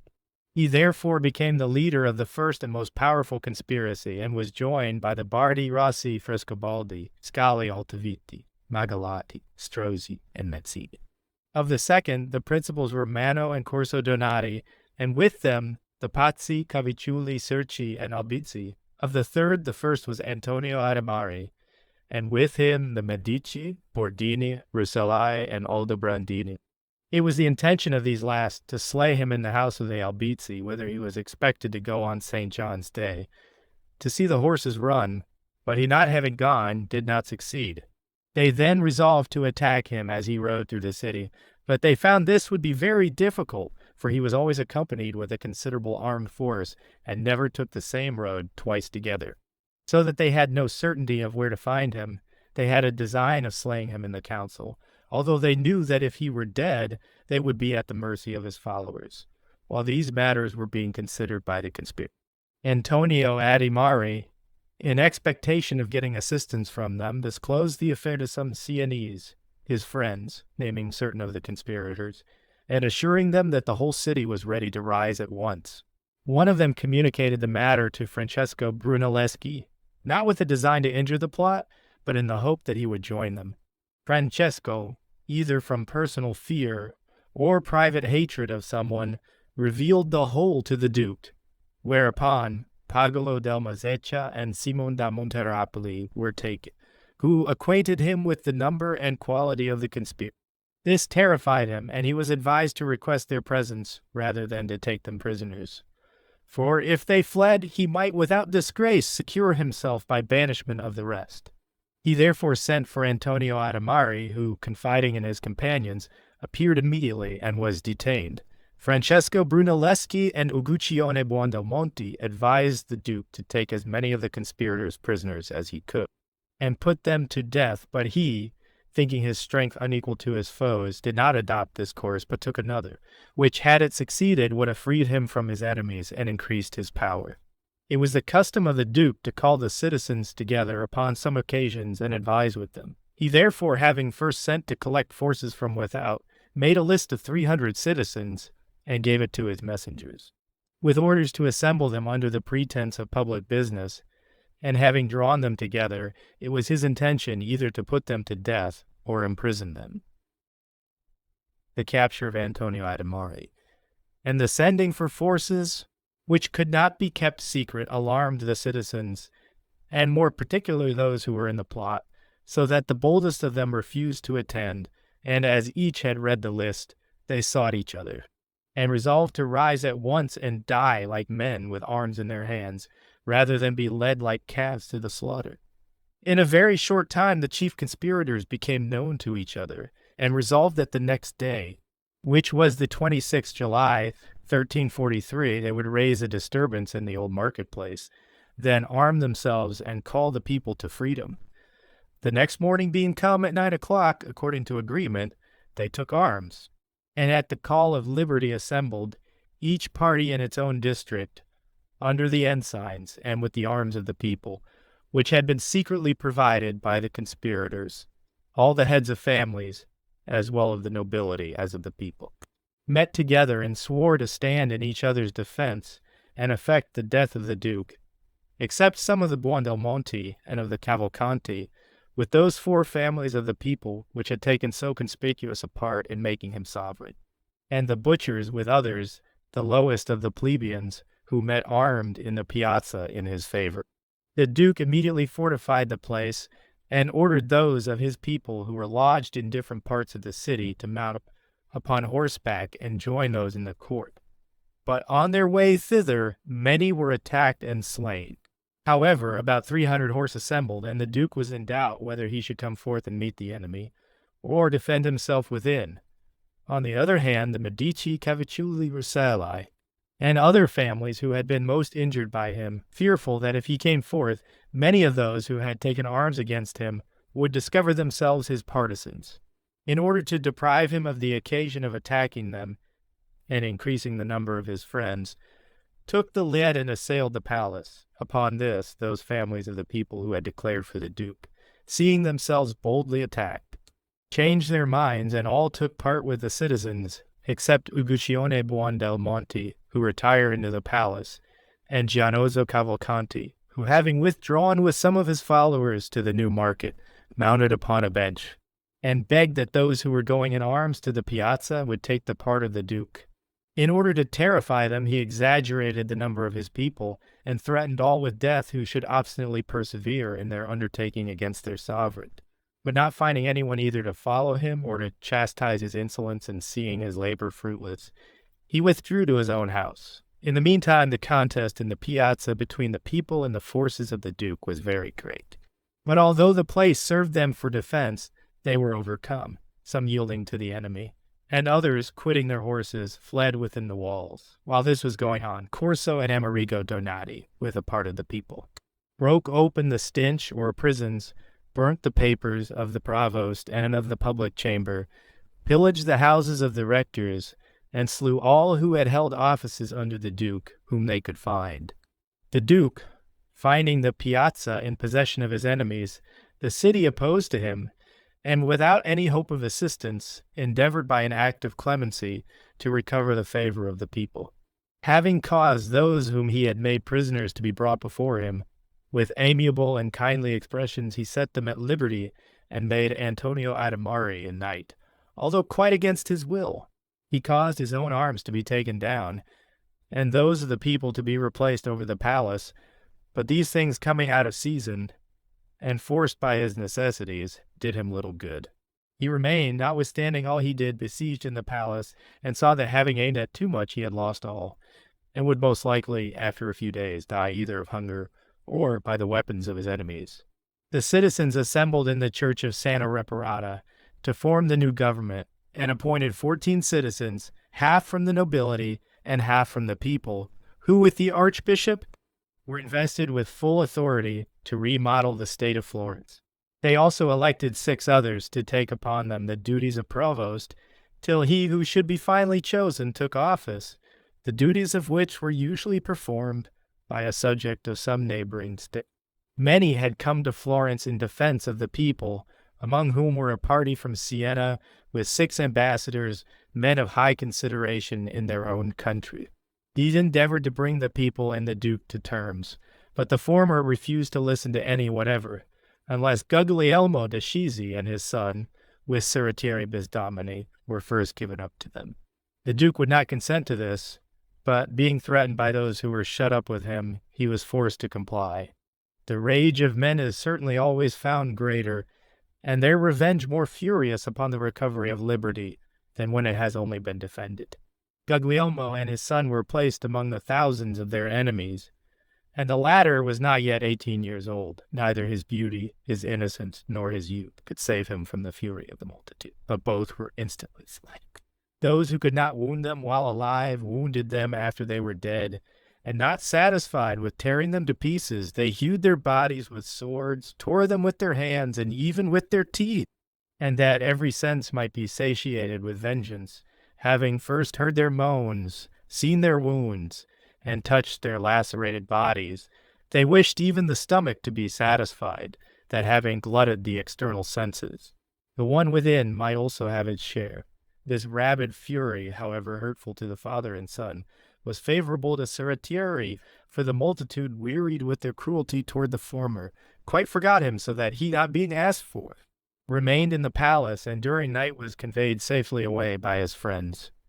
The rage of the multitude being appeased by their blood, an agreement was made that the duke and his people, with whatever belonged to him, should quit the city in safety, that he should renounce all claim of whatever kind upon Florence, and that upon his arrival in the Casentino he should ratify his renunciation. On the 6th of August he set out, accompanied by many citizens, and having arrived at the Casentino, he ratified the agreement, although unwillingly, and would not have kept his word if Count Simon had not threatened to take him back to Florence.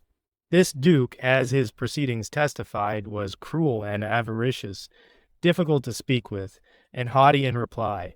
He desired the service of men, not the cultivation of their better feelings, and strove rather to inspire them with fear than love. Nor was his person less despicable than his manners.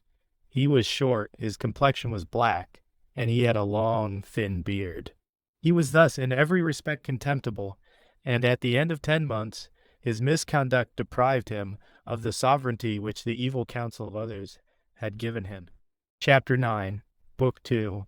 These events taking place in the city induced all the dependencies of the Florentine state to throw off their yoke, so that Arezzo, Castiglione, Pistoia, Volterra, Colle, and San Gimignano rebelled.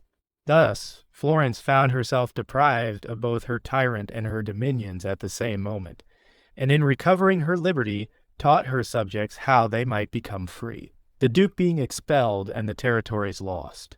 The 14 citizens and the bishop thought it would be better to act kindly toward their subjects in peace than to make them enemies by war, and to show a desire that their subjects should be free as well as themselves. They therefore sent ambassadors to the people of Arezzo to renounce all dominion over that city, and to enter into a treaty with them, to the end that as they could not retain them as subjects, they might make use of them as friends. They also, in the best manner they were able, agreed with the other places that they should retain their freedom, and that being free they might mutually assist each other in the preservation of their liberties. This prudent course was attended with a most favorable result, for Arezzo, not many years afterward, returned to the Florentine rule, and the other places, in the course of a few months, returned to their former obedience. Thus it frequently occurs that we sooner attain our ends by a seeming indifferent to them than by more obstinate pursuit.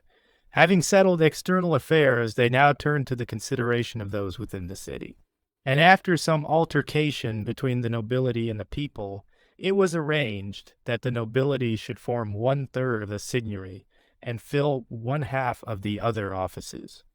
The city was, as we have before shown, divided into 6, and hence there would be 6 signers, 1 for each 6th, except when, from some more than ordinary cause, there had been 12 or 13 created. But when this had occurred, they were again soon reduced to 6.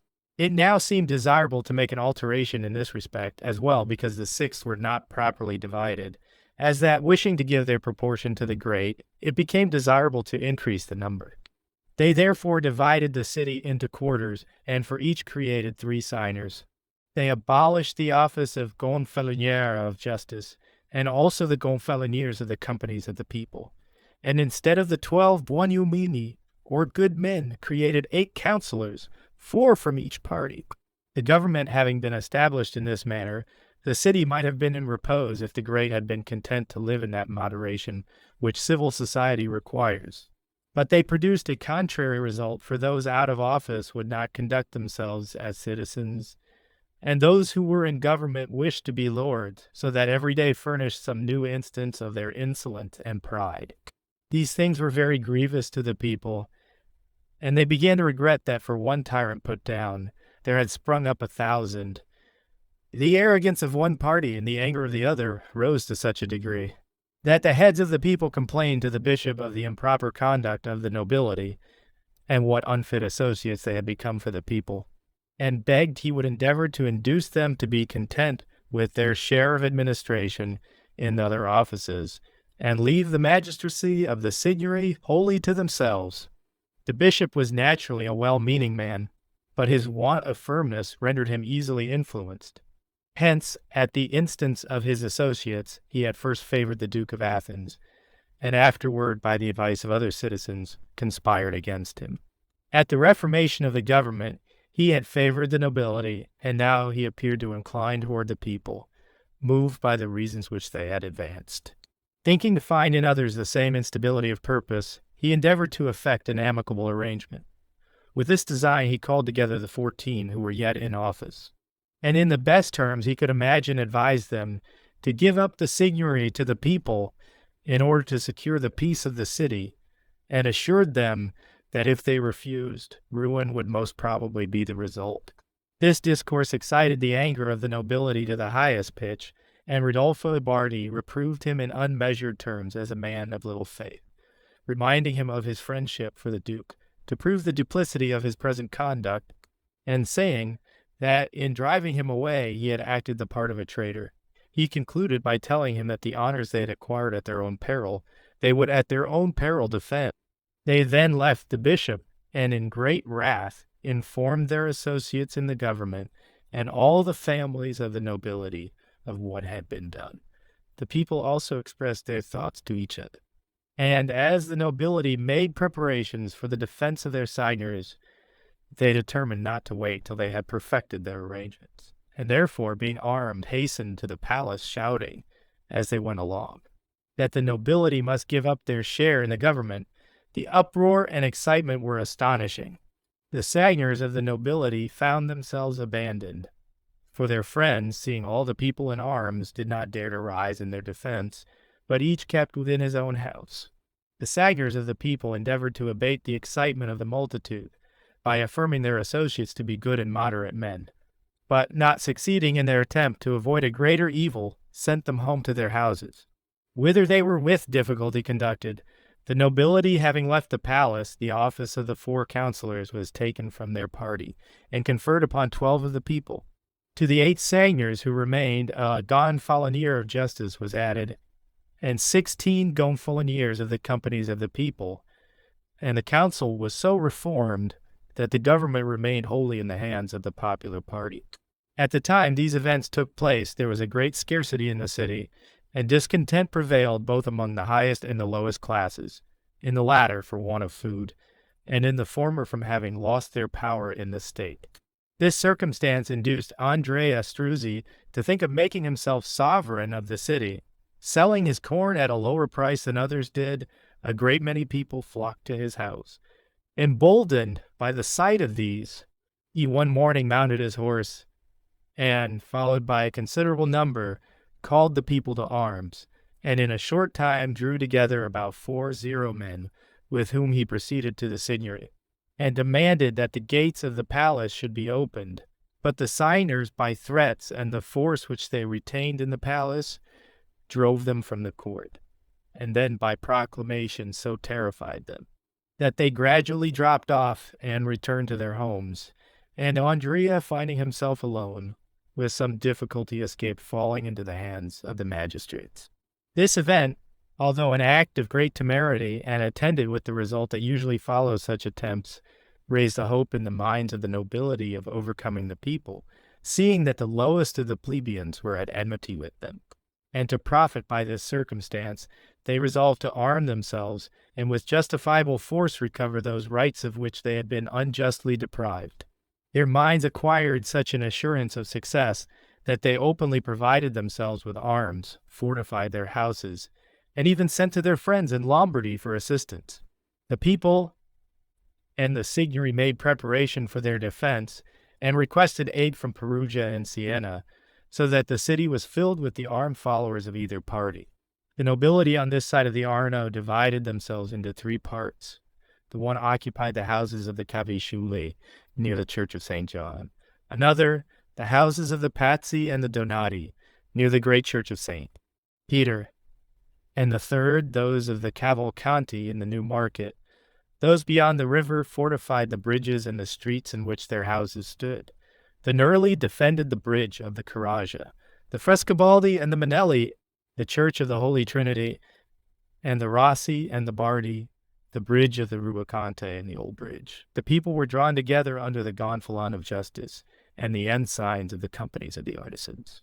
Both sides being thus arranged in order of battle, the people thought it imprudent to defer the contest, and the attack was commenced by the Medici and the Rondinelli, who assailed the Cavicciulli, where the houses of the latter open upon the piazza of St. John. Here both parties contended with great obstinacy and were mutually wounded, from the towers by stones and other missiles, and from below by arrows. They fought for 3 hours. But the forces of the people continuing to increase, and the Cavicciulli finding themselves overcome by numbers, and hopeless of other assistance, submitted themselves to the people, who saved their houses and property, and having disarmed them, ordered them to disperse among their relatives and friends and remain unarmed. Being victorious in the first attack, they easily overpowered the Pazzi and the Donati, whose numbers were less than those they had subdued, so that there only remained on this side of the Arno the Cavalcanti, who were strong both in respect to the post they had chosen and in their followers. Nevertheless, seeing all the gonfalons against them, and that the others had been overcome by 3 gonfalons alone, they yielded without offering much resistance. 3 parts of the city were now in the hands of the people, and only one in possession of the nobility, but this was the strongest as well on account of those who held it, as from its situation, being defended by the Arno. Hence it was first necessary to force the bridges. The old bridge was first assailed, and offered a brave resistance, for the towers were armed, the streets barricaded, and the barricades defended by the most resolute men, so that the people were repulsed with great loss. Finding their labor at this point fruitless, they endeavored to force the Rubaconte bridge, but no better success resulting. They left 4 gonfalons in charge of the 2 bridges, and with the others attacked the bridge of the Carraja. Here, although the Nerli defended themselves like brave men, they could not resist the fury of the people, for this bridge, having no towers, was weaker than the others, and was attacked by the Caponi. And many families of the people who lived in that vicinity, being thus assailed on all sides, they abandoned the barricades, and gave way to the people, who then overcame the Rossi and the Frescobaldi. For all those beyond the Arno took part with the conquerors. There was now no resistance made except by the Bardi, who remained undaunted, notwithstanding the failure of their friends, the union of the people against them, and the little chance of success which they seemed to have. They resolved to die fighting, and rather see their houses burned and plundered, than submit to the power of their enemies. They defended themselves with such obstinacy that many fruitless attempts were made to overcome them, both at the Old Bridge and the Rubaconte, but their foes were always repulsed with loss. There had in former times been a street which led between the houses of the Pitti from the Roman road to the walls upon Mount St. George.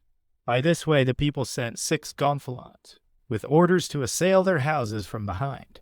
This attack overcame the resolution of the Bardi, and decided the day in favor of the people, for when those who defended the barricades in the street learned that their houses were being plundered, They left the principal fight and hastened to their defense. This caused the old bridge to be lost. The Bardi fled in all directions and were received into the houses of the Quaratesi, Panzanesi, and Mazzi. The people, especially the lower classes, greedy for spoil, sacked and destroyed their houses and pulled down and burned their towers and palaces with such outrageous fury that the most cruel enemy of the Florentine name would have been ashamed of taking part in such wanton destruction. The nobility being thus overcome, the people reformed the government, and as they were of three kinds, the higher, the middle, and the lower class, it was ordered that the first should appoint 2 signers, the 2 latter 3 each, and that the gonfalonier should be chosen alternately from either party. Besides this, all the regulations for the restraint of the nobility were ruined, and in order to weaken them still more, many were reduced to the grade of the people. The ruin of the nobility was so complete, and depressed them so much, that they never afterward ventured to take arms for the recovery of their power, but soon became humbled and abject in the extreme. And thus Florence lost the generosity of her character and her distinction in arms. After these events, the city remained in peace till the year 1353. In the course of this period occurred the memorable plague, described with so much eloquence by Giovanni Boccaccio, and by which Florence lost 96 souls. In 1348 began the first war with the Visconti, occasioned by the Archbishop, then Prince of Milan, and when this was concluded, dissensions again arose in the city. For although the nobility were destroyed, fortune did not fail to cause new divisions and new troubles. Chapter 1. Book 3. Those serious, though natural enmities which occur between the popular classes and the nobility, arising from the desire of the latter to command, and the disinclination of the former to obey, are the causes of most of the troubles which take place in cities, and from this diversity of purpose, all the other evils which disturb republics derive their origin. This kept Rome disunited, and this, if it be allowable to compare small things with great, held Florence in disunion, although in each city it produced a different result, for animosities were only beginning with the people and nobility of Rome contended, while ours were brought to a conclusion by the contentions of our citizens. A new law settled the disputes of Rome. Those of Florence were only terminated by the death and banishment of many of her best people. Those of Rome increased her military virtue, while that of Florence was quite extinguished by her divisions. The quarrels of Rome established different ranks of society. Those of Florence abolished the distinctions which had previously existed. This diversity of effects must have been occasioned by the different purposes which the two people had in view, while the people of Rome endeavored to associate with the nobility in the supreme honors. Those of Florence strove to exclude the nobility from all participation in them, as the desire of the Roman people was more reasonable. No particular offense was given to the nobility. They therefore consented to it without having recourse to arms, so that after some disputes concerning particular points, both parties agreed to the enactment of a law which, while it satisfied the people, preserved the nobility in the enjoyment of their dignity. On the other hand, the demands of the people of Florence being insolent and unjust, the nobility became desperate, prepared for their defense with their utmost energy, and thus bloodshed and the exile of citizens followed. The laws which were afterward made did not provide for the common good, but were framed wholly in favor of the conquerors. This, too, must be observed that from the acquisition of power made by the people of Rome, their minds were very much improved. For all the offices of state being attainable as well by the people as the nobility, the peculiar excellencies of the latter exercised a most beneficial influence upon the former. And as the city increased in virtue, she attained a more exalted greatness. But in Florence, the people being conquerors, the nobility were deprived of all participation in the government, and in order to regain a portion of it, it became necessary for them not only to seem like the people, but to be like them in behavior, mind, and mode of living. Hence arose those changes in our moral bearings and in the titles of families which the nobility adopted. In order that they might seem to be of the people, military virtue and generosity of feeling became extinguished in them. The people not possessing these qualities, they could not appreciate them. And Florence became by degrees more and more depressed and humiliated. The virtue of the Roman nobility degenerating into pride, the citizens soon found that the business of the state could not be carried on without a prince. Florence had now come to such a point that with a comprehensive mind at the head of affairs, she would easily have been made to take any form that he might have been disposed to give her, as may be partly observed by a perusal of the preceding book. Having given an account of the origin of Florence, the commencement of her liberty with the causes of her divisions, and shown how the factions of the nobility and the people ceased with the tyranny of the Duke of Athens and the ruin of the former, we have now to speak of the animosity between the citizens and the plebeians and the various circumstances which they produced, the nobility being overcome, and the war with the Archbishop of Milan concluded. There did not appear any cause of dissension in Florence, but the evil fortune of the city and the defective nature of her laws gave rise to enmities between the family of the Albizzi and that of the Ricci, which divided her citizens as completely as those of the Buondelmonti and the Uberti, or the Donati and the Cerci had formerly done. The pontiffs, who at this time resided in France, and the emperors who abode in Germany, in order to maintain their influence in Italy, sent among us multitudes of soldiers of many countries, as English, Dutch, and Bretons. As these, upon the conclusion of a war, were thrown out of pay, though still in the country, they, under the standard of some soldier of fortune, plundered such people as were least prepared to defend themselves. In the year 1353, one of these companies came into Tuscany under the command of Monsignor Reale of Provence, and his approach terrified all the cities of Italy. The Florentines not only provided themselves forces, but many citizens, among whom were the Albizzi and the Ricci, armed themselves in their own defense. These families were at the time full of hatred against each other, and each thought to obtain the sovereignty of the republic by overcoming his enemy. They had not yet proceeded to open violence, but only contended in the magistracies and councils. The city being all in arms, a quarrel arose in the old marketplace, and, as it frequently happens in similar cases, a great number of people were drawn together. The disturbance spreading, it was told the Ricci that the Albizzi had assailed their partisans, and to the Albizzi that the Ricci were in quest of them. Upon this, the whole city arose, and it was all the magistrates could do to restrain these families and prevent the actual occurrence of a disaster which, without being the fault of either of them, had been willfully though falsely reported as having already taken place. This apparently trifling circumstance served to inflame the minds of the parties, and make each the more resolved to increase the number of their followers. And as the citizens, since the ruin of the nobility, were on such an equality that the magistrates were more respected now than they had previously been, they designed to proceed toward the suppression of this disorder with civil authority alone. We have before related that after the victory of Charles I, the government was formed of the Guelphic party, and that it thus acquired great authority over the Ghibelli. But time, a variety of circumstances, and new divisions had so contributed to sink this party feeling into oblivion that many of Ghibelline descent now filled the highest offices. Observing this, Uguccio, the head of the family of the Ricci, contrived that the law against the Ghibellines should be again brought into operation, many imagining the Albizzi to be of that faction, they having arisen in Arezzo and come long ago to Florence. Uguccione by this means hoped to deprive the Albizzi of participation in the government, for all of Ghibelline blood who were found to hold offices would be condemned in the penalties which this law provided. The design of Uguccione was discovered to Piero, son of Filippo degli Albizzi, and he resolved to favor it, for he saw that to oppose it would at once declare him a Ghibelline.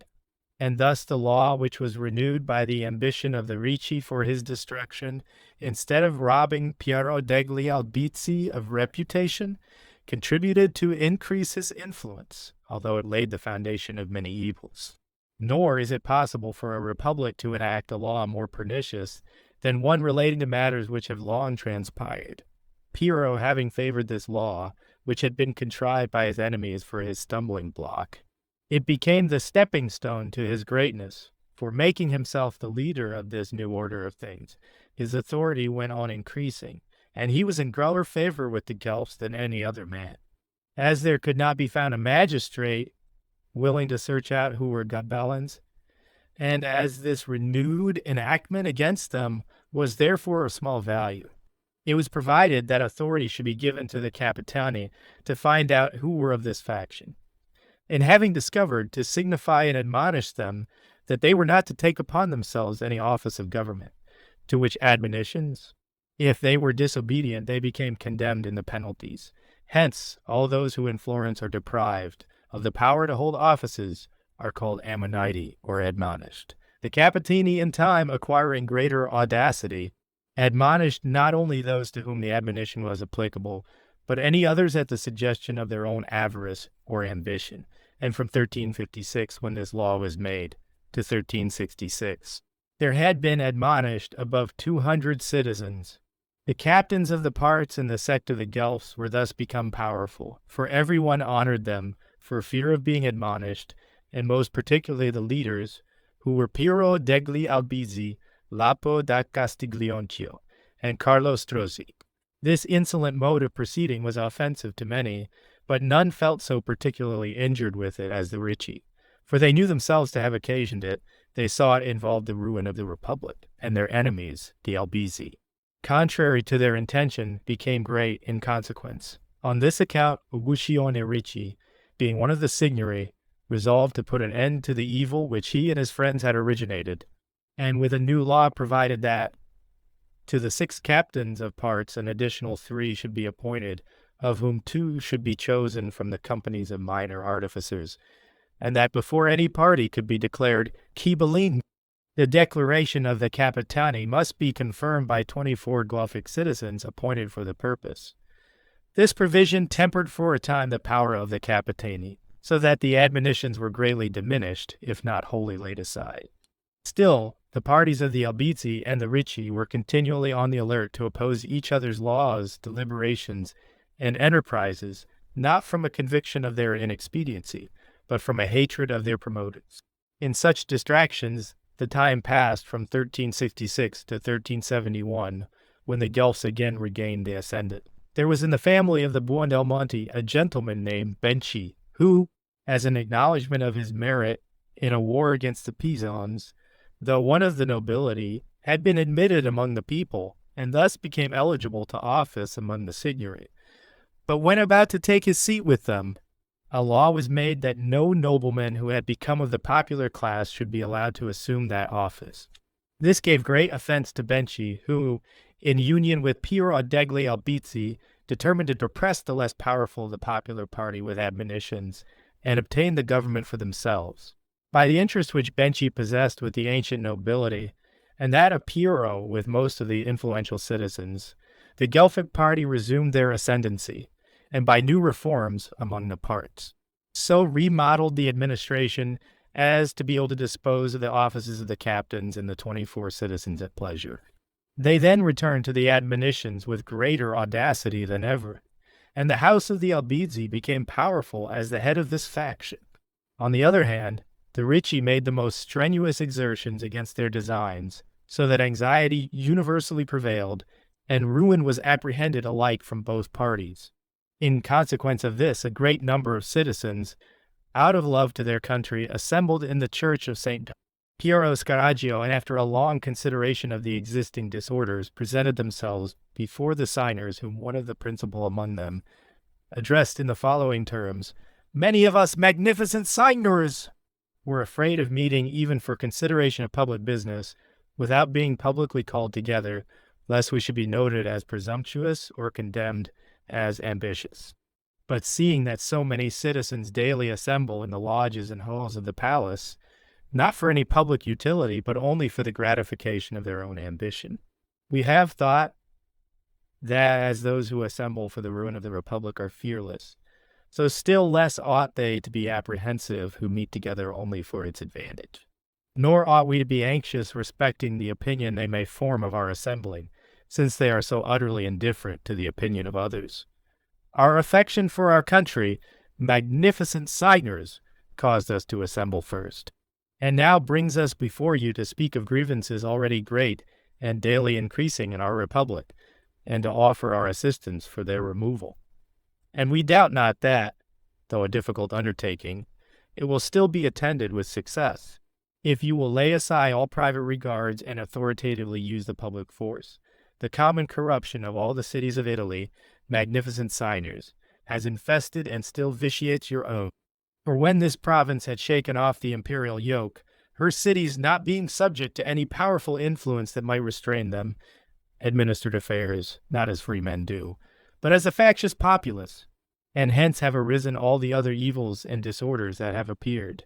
In the first place, there cannot be found among the citizens either unity or friendship, except with those whose common guilt, either against their country or against private individuals, is a bond of union. And as the knowledge of religion and the fear of God seem to be alike extinct, oaths and promises have lost their validity, and are kept as long as it is found expedient. They are adopted only as a means of deception, and he is most applauded and respected whose cunning is most efficient and secure. On this account, bad men are received with the approbation due to virtue, and good ones are regarded only in the light of fools. And certainly in the cities of Italy all that is corruptible and corrupting is assembled. The young are idle, the old lascivious, and each sex in every age abounds with debasing habits, which the good laws by misapplication have lost the power to correct. Hence arises the avarice so observable among the citizens, and that greediness not for true glory, but for unworthy honors, from which follow hatred, animosities, quarrels, and faction, resulting in deaths, banishments, affliction to all good men, and the advancement of the most unprincipled for the good, confiding in their innocence, seek neither safety nor advancement by illegal methods as the wicked do, and thus unhonored and undefended, they sink into oblivion. From proceedings such as these arise at once the attachment for and influence of parties. Bad men follow them through ambition and avarice, and necessity compels the good to pursue the same course. And most lamentable is it to observe how the leaders and movers of parties sanctify their base designs with words that are all piety and virtue. They have the name of liberty constantly in their mouths, though their actions prove them her greatest enemies. The reward which they desire from victory is not the glory of having given liberty to the city, but the satisfaction of having vanquished others and of making themselves rulers. And to attain their end, there is nothing too unjust, too cruel, too avaricious for them to attempt.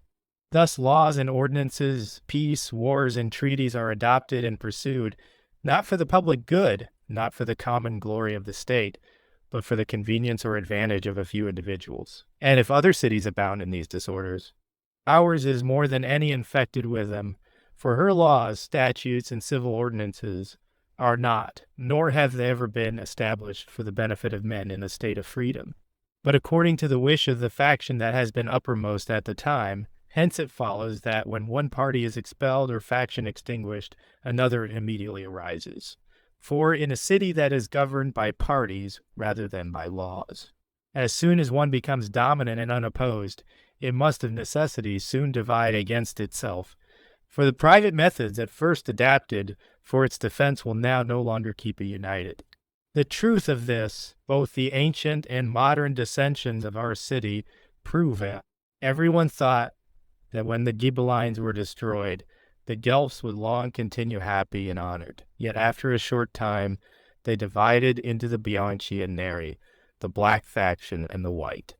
When the Bianchi were overcome, the city was not long free from factions, for either in favor of the emigrants, or on account of the animosity between the nobility and the people, we were still constantly at war. And as if resolved to give up to others what in mutual harmony we either would not or were unable to retain, we confided the care of our precious liberty first to King Robert, then to his brother, next to his son, and at last to the Duke of Athens. Still, we have never in any condition found repose, but seem like men who can neither agree to live in freedom, nor be content with slavery. Nor did we hesitate, so greatly does the nature of our ordinances dispose us to division, while yet under allegiance to the king, to substitute for his majesty one of the vilest of men born at Agobia. For the credit of the city, the name of the Duke of Athens ought to be consigned to oblivion. His cruel and tyrannical disposition, however, might have taught us wisdom and instructed us how to live. But no sooner was he expelled than we handled our arms and fought with more hatred and greater fury than we had ever done on any former occasion, so that the ancient nobility were vanquished. The city was left at the disposal of the people. It was generally supposed that no further occasion of quarrel or of party animosity could arise, since those whose pride and insupportable ambition had been regarded as the causes of them were depressed.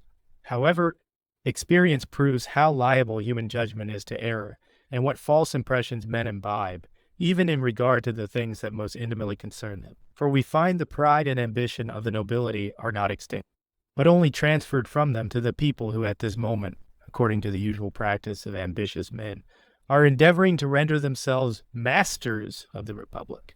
And knowing they have no chance of success but what is offered by discord, they have again divided the city, and the names of Guelph and Ghibelline, which were beginning to be forgotten, and it would have been well if they had never been heard among us, are repeated anew in our youth. It seems almost necessarily ordained in order that in human affairs there may be nothing either settled or permanent, that in all republics there are what may be called fatal families, born for the ruin of their country. Of this kind of pest, our city has produced a more copious brood than any other, for not one but many have disturbed and harassed her. First the Buondelmonti and the Uberti, then the Donati and the Cerci. And now, oh ridiculous, oh disgraceful thought, the Ricci and the Albizzi have caused a division of her citizens. We have not dwelt upon our corrupt habits or our old and continual dissensions to occasion you alarm, but to remind you of their causes, to show that, as you doubtless are aware of them, we also keep them in view, and to remind you that their results ought not to make you diffident of your power to repress the disorders of the present time. The ancient families possessed so much influence and were held in such high esteem that civil force was insufficient to restrain them. But now when the empire has lost its ascendancy, the Pope is no longer formidable, and the whole of Italy is reduced to a state of the most complete equality. There can be no difficulty. Our republic might more especially than any other, although at first our former practices seem to present a reason to the contrary, not only keep itself united, but be improved by good laws and civil regulations, if you, the Signory, would once resolve to undertake the matter. And to this we, induced by no other motive than the love of our country, would most strongly urge you. It is true the corruption of the country is great, and much discretion will be requisite to correct it, but do not impute the past disorders to the nature of the men, but to the times, which being changed, give reasonable ground to hope that, with better government, our city will be attended with better fortune. For the malignity of the people will be overcome by restraining the ambition and annulling the ordinances of those who have encouraged faction, and adopting in their stead only such principles as are conformable to true civil liberty. And be assured that these desirable ends will be more certainly attained by the benign influence of the laws, than by a delay which will compel the people to effect them by force and arms. The Signory, induced by the necessity of the case, of which they were previously aware, and further encouraged by the advice of those who now addressed them, gave authority to 56 citizens to provide for the safety of the republic. It is usually found that most men are better adapted to pursue a good course already begun, than to discover one applicable to immediate circumstances. These citizens thought rather of extinguishing existing factions than of preventing the formation of new ones, and effected neither of these objects. The facilities for the establishment of new parties were not removed, and out of those which they guarded against, another more powerful arose, which brought the republic into still greater danger. They, however, deprived 3 of the family of the Albizzi and 3 of that of the Ricci of all the offices of government, except those of the Guelphic party, for 3 years. And among the deprived were Piero degli Albizzi and Uguccione de' Ricci. They forbade the citizens to assemble in the palace, except during the sittings of the Signory. They provided that if anyone were beaten, or possession of his property detained from him, he might bring his case before the council and denounce the offender, even if he were one of the nobility, and that if it were proved the accused should be subject to the usual penalties. This provision abated the boldness of the Ricci, and increased that of the Albizzi, since, although it applied equally to both, The Ricci suffered from it by far the most, for Piero was excluded from the palace of the Signory. The chamber of the Guelphs, in which he possessed the greatest authority, remained open to him, and if he and his followers had previously been ready to admonish, they became after this injury doubly so. To this predisposition for evil new excitements were added. Chapter 2, Book 3. The papal chair was occupied by Gregory de Valfenhien. He, like his predecessors, residing at Avignon, governed Italy by legates, who, proud and avaricious, oppressed many of the cities. Taking advantage of a great scarcity of food at Florence, endeavored to render himself master of Tuscany, and not only withheld provisions from the Florentines, but in order to frustrate their hopes of the future harvest, upon the approach of spring, attacked them with a large army, trusting that being famished and unarmed, he should find them an easy conquest. He might perhaps have been successful, had not his forces been mercenary and faithless, and therefore induced to abandon the enterprise for the sum of 130 florins, which the Florentines paid them. People may go to war when they will, but cannot always withdraw when they like. This contest, commenced by the ambition of the legate, was sustained by the resentment of the Florentines, who, entering into a league with Bernabo of Milan, and with the cities hostile to the church, appointed 8 citizens for the administration of it, giving them authority to act without appeal, and to expend whatever sums they might judge expedient, without rendering an account of the outlay.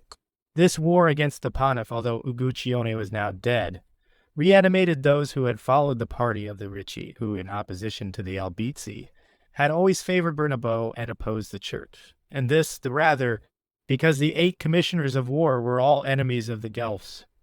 This occasioned Piero degli Albizzi, Lapo da Castiglionchio, Carlo Strozzi, and others to unite themselves more closely in opposition to their adversary.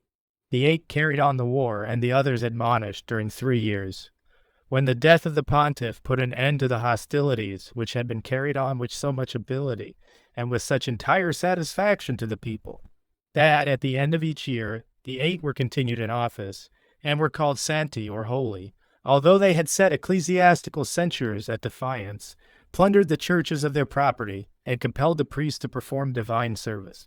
So much did citizens at that time prefer the good of their country to their ghostly consolations, and thus showed the church that if, as her friends they had defended, they could as enemies depress her, for the whole of Romagna, the Marches, and Perugia were excited to rebellion.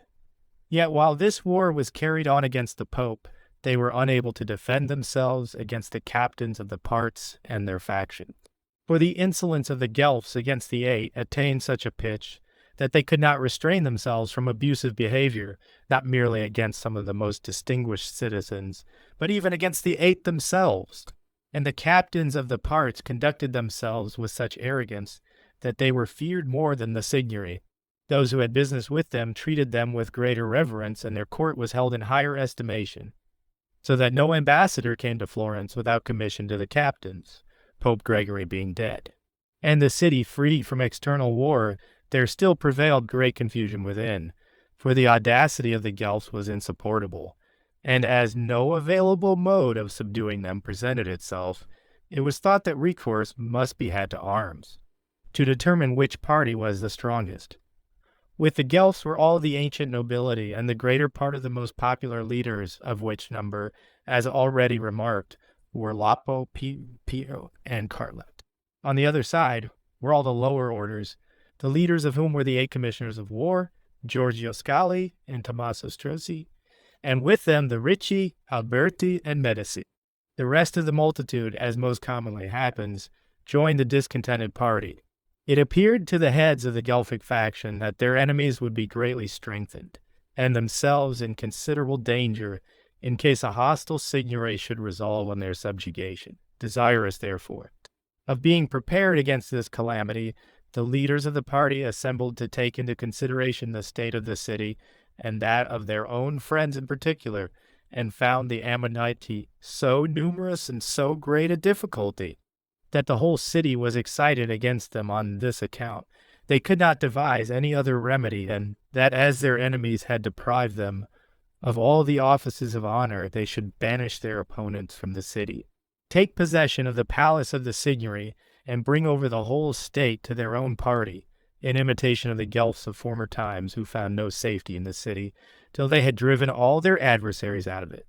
They were unanimous upon the main point, but did not agree upon the time of carrying it into execution. It was in the month of April, in the year 1378, when Lapo, thinking delay inadvisable, expressed his opinion. That procrastination was in the highest degree perilous to themselves, as in the next Signory, Salvestro de' Medici would very probably be elected Gonfalonier, and they all knew he was opposed to their party. Piero degli Albizzi, on the other hand, thought it better to defer, since they would require forces, which could not be assembled without exciting observation, and if they were discovered, they would incur great risk. He thereupon judged it preferable to wait till the approaching feast of St. John, on which, being the most solemn festival of the city, vast multitudes would be assembled, among whom they might conceal whatever numbers they pleased. To obviate their fears of Salvestro, he was to be admonished, and if this did not appear likely to be effectual, they would admonish one of the colleague of his quarter. And upon redrawing, as the ballot boxes would be nearly empty, chance would very likely occasion that either he or some associate of his would be drawn, and he would thus be rendered incapable of sitting as Gonfalonier. They therefore came to the conclusion proposed by Piero, though Lapo consented reluctantly. Considering the delay dangerous, and that, as no opportunity can be in all respects suitable, he who waits for the concurrence of every advantage either never makes an attempt, or, if induced to do so, is most frequently foiled. They admonished the colleague, but did not prevent the appointment of Salvestro, for the design was discovered by the Eight, who took care to render all attempts upon the drawing futile. Salvestro Alamanno de' Medici was therefore drawn Gonfalonier, and being one of the noblest popular families, he could not endure that the people should be oppressed by a few powerful persons, having resolved to put an end to their insolence. And perceiving the middle classes favorably disposed, and many of the highest of the people on his side, he communicated his design to Benedetto Alberti, Tommaso Struzzi, and Giorgio Scali, who all promised their assistance. They therefore secretly draw up a law which had for its object to revive the restrictions upon the nobility, to retrench the authority of the Capitani da Parte, and recall the Eminiti to their dignity.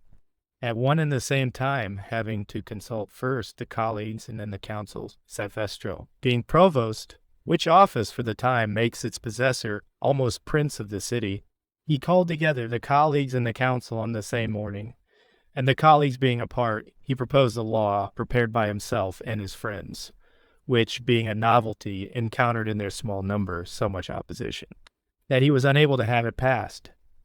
Salvestro, seeing his first attempt likely to fail, pretended to leave the room for a private reason, and, without being perceived, went immediately to the council, and taking a lofty position from which he could be both seen and heard, said that, considering himself invested with the office of Gonfalonier, not so much to preside in private cases for which proper judges were appointed, who have their regular sittings, as to guard the state, correct the insolence of the powerful, and ameliorate those laws by the influence of which the republic was being ruined. He had carefully attended to both these duties, and to his utmost ability provided for them, but found the perversity of some so much opposed to his just designs as to deprive him of all opportunity of doing good, and them not only of the means of assisting him with their counsel, but even hearing him. Therefore, finding he no longer contributed either to the benefit of the republic or of the people generally, he could not perceive any reason for his longer holding the magistracy, of which he was either undeserving, or others thought him so, and would therefore retire to his house, that the people might appoint another in his stead who would either have greater virtue or better fortune than himself. And having said this, he left the room as if to return home. Those of the council who were in the secret, and others desirous of novelty, raised a tumult, at which the Signory and the colleagues came together, and finding the Gonfalonier leaving them, entreatingly and authoritatively detained him, and obliged him to return to the council room, which was now full of confusion. Many of the noble citizens were threatened in opprobrious language. and an artificer seized Carlo Strozzi by the throat and would undoubtedly have murdered him, but was with difficulty prevented by those around, he who made the greatest disturbance, and incited the city to violence, was Benedetto degli Alberti, who, from a window of the palace, loudly called the people to arms, and presently the courtyards were filled with armed men, and the colleagues granted to threats what they had refused to entreaty. The Capitani di Parte had at the same time drawn together a great number of citizens to their hall to consult upon the means of defending themselves against the orders of the Signory. But when they heard the tumult that was raised and were informed of the course the councils had adopted, each took refuge in his own house. Let no one, when raising popular commotions, imagine he can afterward control them at his pleasure or restrain them from proceeding to the commission of violence. Salvestro intended to enact his law and compose the city, but it happened otherwise. For the feelings of all had become so excited that they shut up the shops. The citizens fortified themselves in their houses. Many conveyed their valuable property into the churches and monasteries, and everyone seemed to apprehend something terrible at hand. The companies of the arts met, and each appointed an additional officer or syndic, upon which the priors summoned their colleagues in these syndics, and consulted a whole day how the city might be appeased with satisfaction to the different parties. But much difference of opinion prevailed, and no conclusion was come to. On the following day the arts brought forth their banners, which the Signory, understanding and being apprehensive of evil, called the council together to consider what course to adopt. But scarcely were they met when the uproar recommenced, and soon the ensigns of the arts, surrounded by vast numbers of armed men, occupied the courts. Upon this, the council, to give the arts and the people hope of redress, and free themselves as much as possible from the charge of causing the mischief, gave a general power, which in Florence is called Balia, to the signors, the colleagues, the eight, the Capitani di Parte, and to the syndics of the arts, to reform the government of the city for the common benefit of all. While this was being arranged, a few of the ensigns of the arts and some of the mob, desirous of avenging themselves for the recent injuries they had received from the Guelphs, separated themselves from the rest and sacked and burnt the house of Lapo da Castiglionchio, who, when he learned the proceedings of the Signory against the Guelphs, and saw the people in arms, having no other resource but concealment or flight, first took refuge in Santa Croce, and afterward, being disguised as a monk, fled into the Casentino, where he was often heard to blame himself for having consented to wait till St. John's Day, before they had made themselves sure of the government. Piero degli Albizzi and Carlo Struzzi hid themselves upon the first outbreak of the tumult, trusting that when it was over, by the interest of their numerous friends and relations, they might remain safely in Florence. The house of Lapo being burnt, as mischief begins with difficulty but easily increases, many other houses, either through public hatred or private malice, shared the same fate, and the rioters, that they might have companions more eager than themselves to assist them in their work of plunder, broke open the public prisons, and then sacked the monastery of the Agnoli and the convent of Esti Spirito, whither many citizens had taken their most valuable goods for safety. Nor would the public chambers have escaped these destroyers' hands, except out of reverence for one of the signors, who on horseback and followed by many citizens in arms, opposed the rage of the mob. Chapter 3, Book 3. This popular fury being abated by the authority of the signers and the approach of night, on the following day, the Balia relieved the admonished, on condition that they should not for 3 years be capable of holding any magistracy.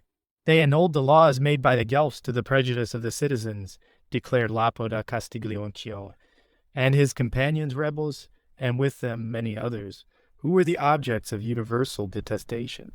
After these resolutions, the new Signory were drawn for, and Luigi Guicciardini appointed Gonfalonier, which gave hope that the tumults would soon be appeased, for everyone thought them to be peaceable men and lovers of order.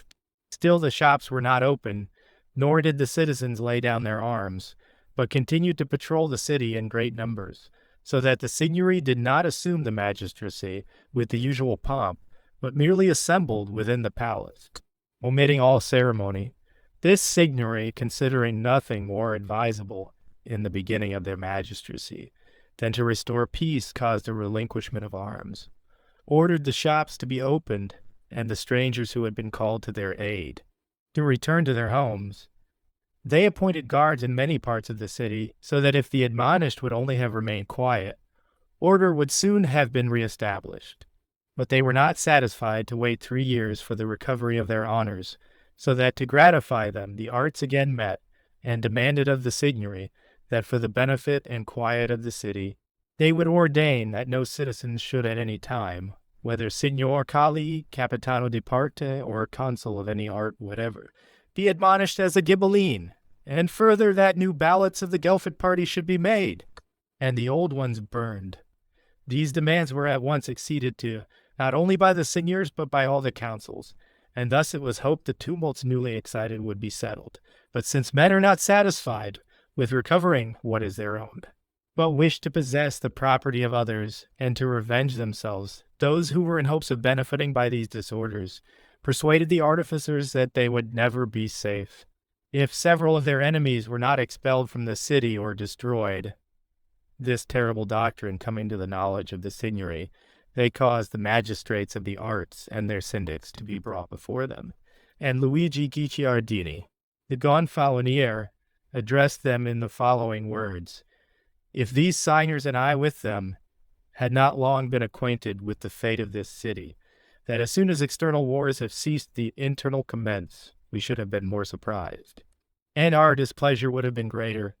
But as evils to which we are accustomed are less annoying, we have endured past disturbances patiently, they having arisen for the most part without our fault, and we hope that, like former troubles, they would soon have an end after the many and great concessions we had made at your suggestion. But finding that you are yet unsettled, that you contemplate the commission of new crimes against your fellow citizens, and are desirous of making new exiles, our displeasure increases in proportion to your misconduct. And certainly, could we have believed that during our magistracy the city was to be ruined, whether with or without your concurrence, we should certainly, either by flight or exile, have avoided these horrors. But trusting that we had to do with those who possessed some feelings of humanity and some love of their country, we willingly accepted the magistracy, thinking that by our gentleness we should overcome your ambition. But we perceive from experience that the more humble our behavior, the more concessions we make, the prouder you become, and the more exorbitant are your demands. And though we speak thus, it is not in order to offend, but to amend you. Let others tell you pleasing tales. Our design is to communicate only what is for your good. Now we would ask you, and have you answer on your honor, what is there yet ungranted that you can, with any appearance of propriety, require? You wish to have authority taken from the Capitani di Parte, and it is done. You wish that the balloting should be burned, and a reformation of them take place, and we consent. You desired that the admonished should be restored to their honors, and it is permitted. At your entreaty we have pardoned those who have burned down houses and plundered churches. Many honorable citizens have been exiled to please you, and at your suggestion new restraints have been laid upon the great. When will there be an end of your demands? And how long will you continue to abuse our liberality? Do you not observe with how much more moderation we bear defeat than you your victory? To what end will your divisions bring our city? Have you forgotten that when disunited Castruccio, a low citizen of Lucca, subdued her, or that a Duke of Athens, your hired captain, did so too? But when the citizens were united in her defense, an Archbishop of Milan and a Pope were unable to subdue it, and, after many years of war, were compelled to retire with disgrace.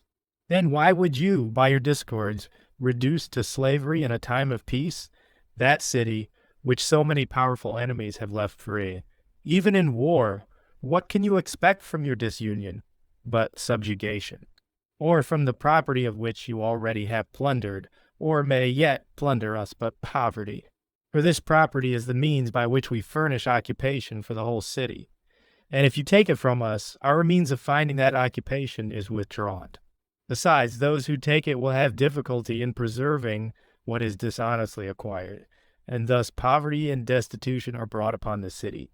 Now, I and these signers command, and if it were consistent with propriety, We would entreat that you allow your minds to be calmed, be content, rest satisfied with the provisions that have been made for you, and if you should be found to need anything further, make your request with decency and order, and not with tumult.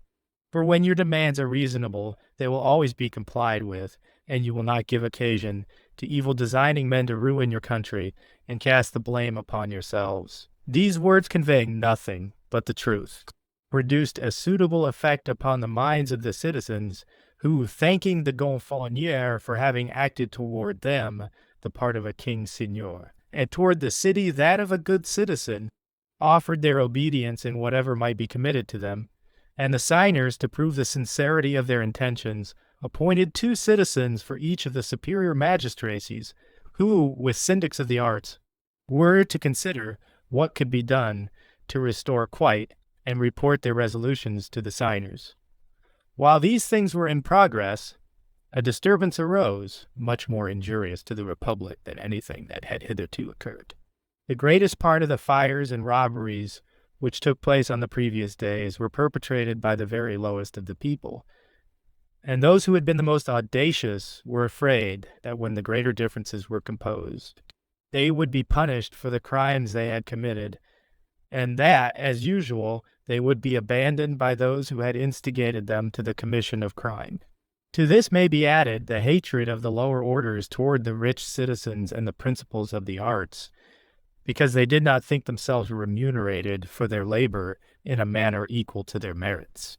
For in the time of Charles I, when the city was divided into arts, a head or governor was appointed to each, and it was provided that the individuals of each art should be judged in civil matters by their own superiors. These arts, as we have before observed, were at first 12.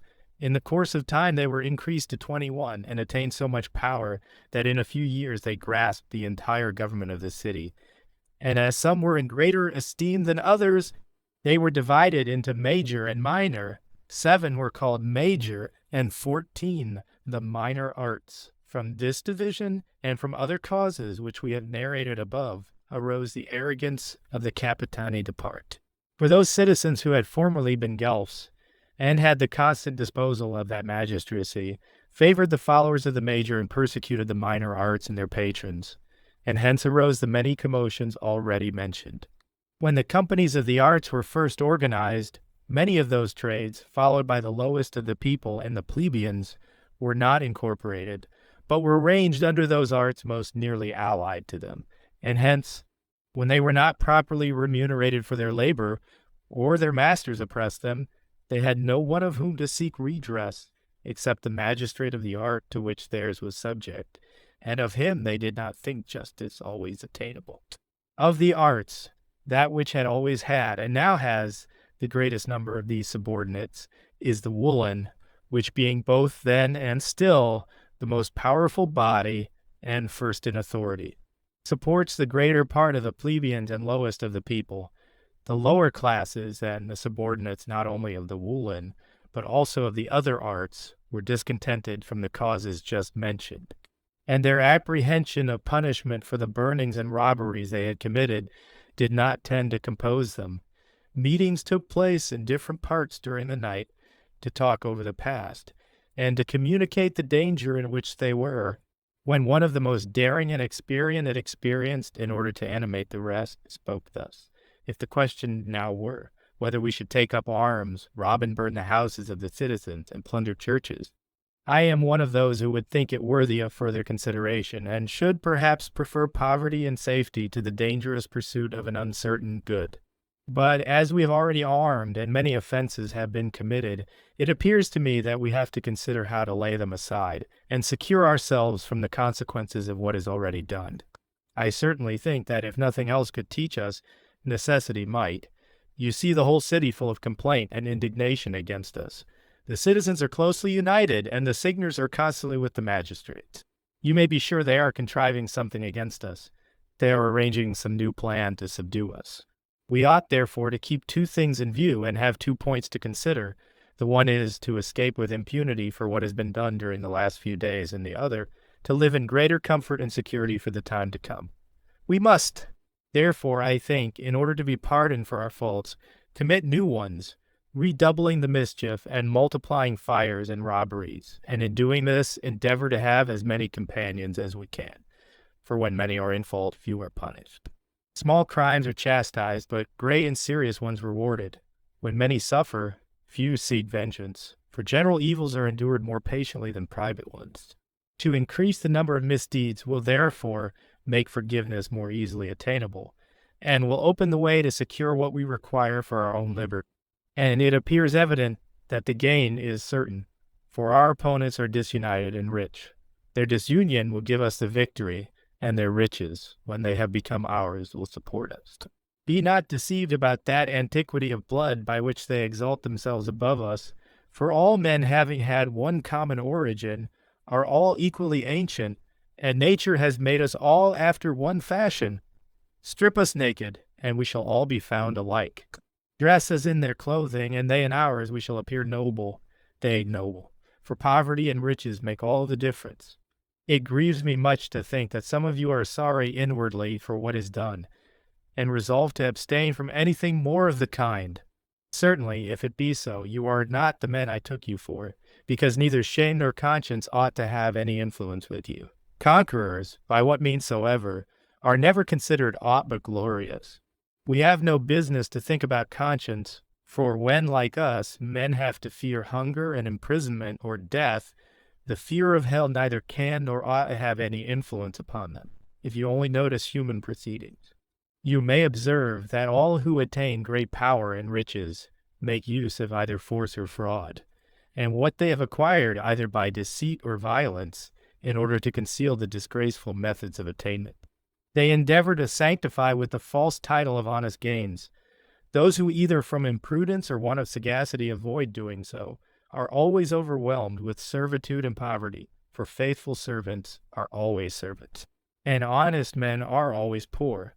Nor do any ever escape from servitude, but the bold and faithless, or from poverty, but the rapacious and fraudulent. God and nature have thrown all human fortunes into the midst of mankind, and they are thus attainable rather by rapine than by industry, by wicked actions rather than by good. Hence, it is that men feed upon each other, and those who cannot defend themselves must be worried.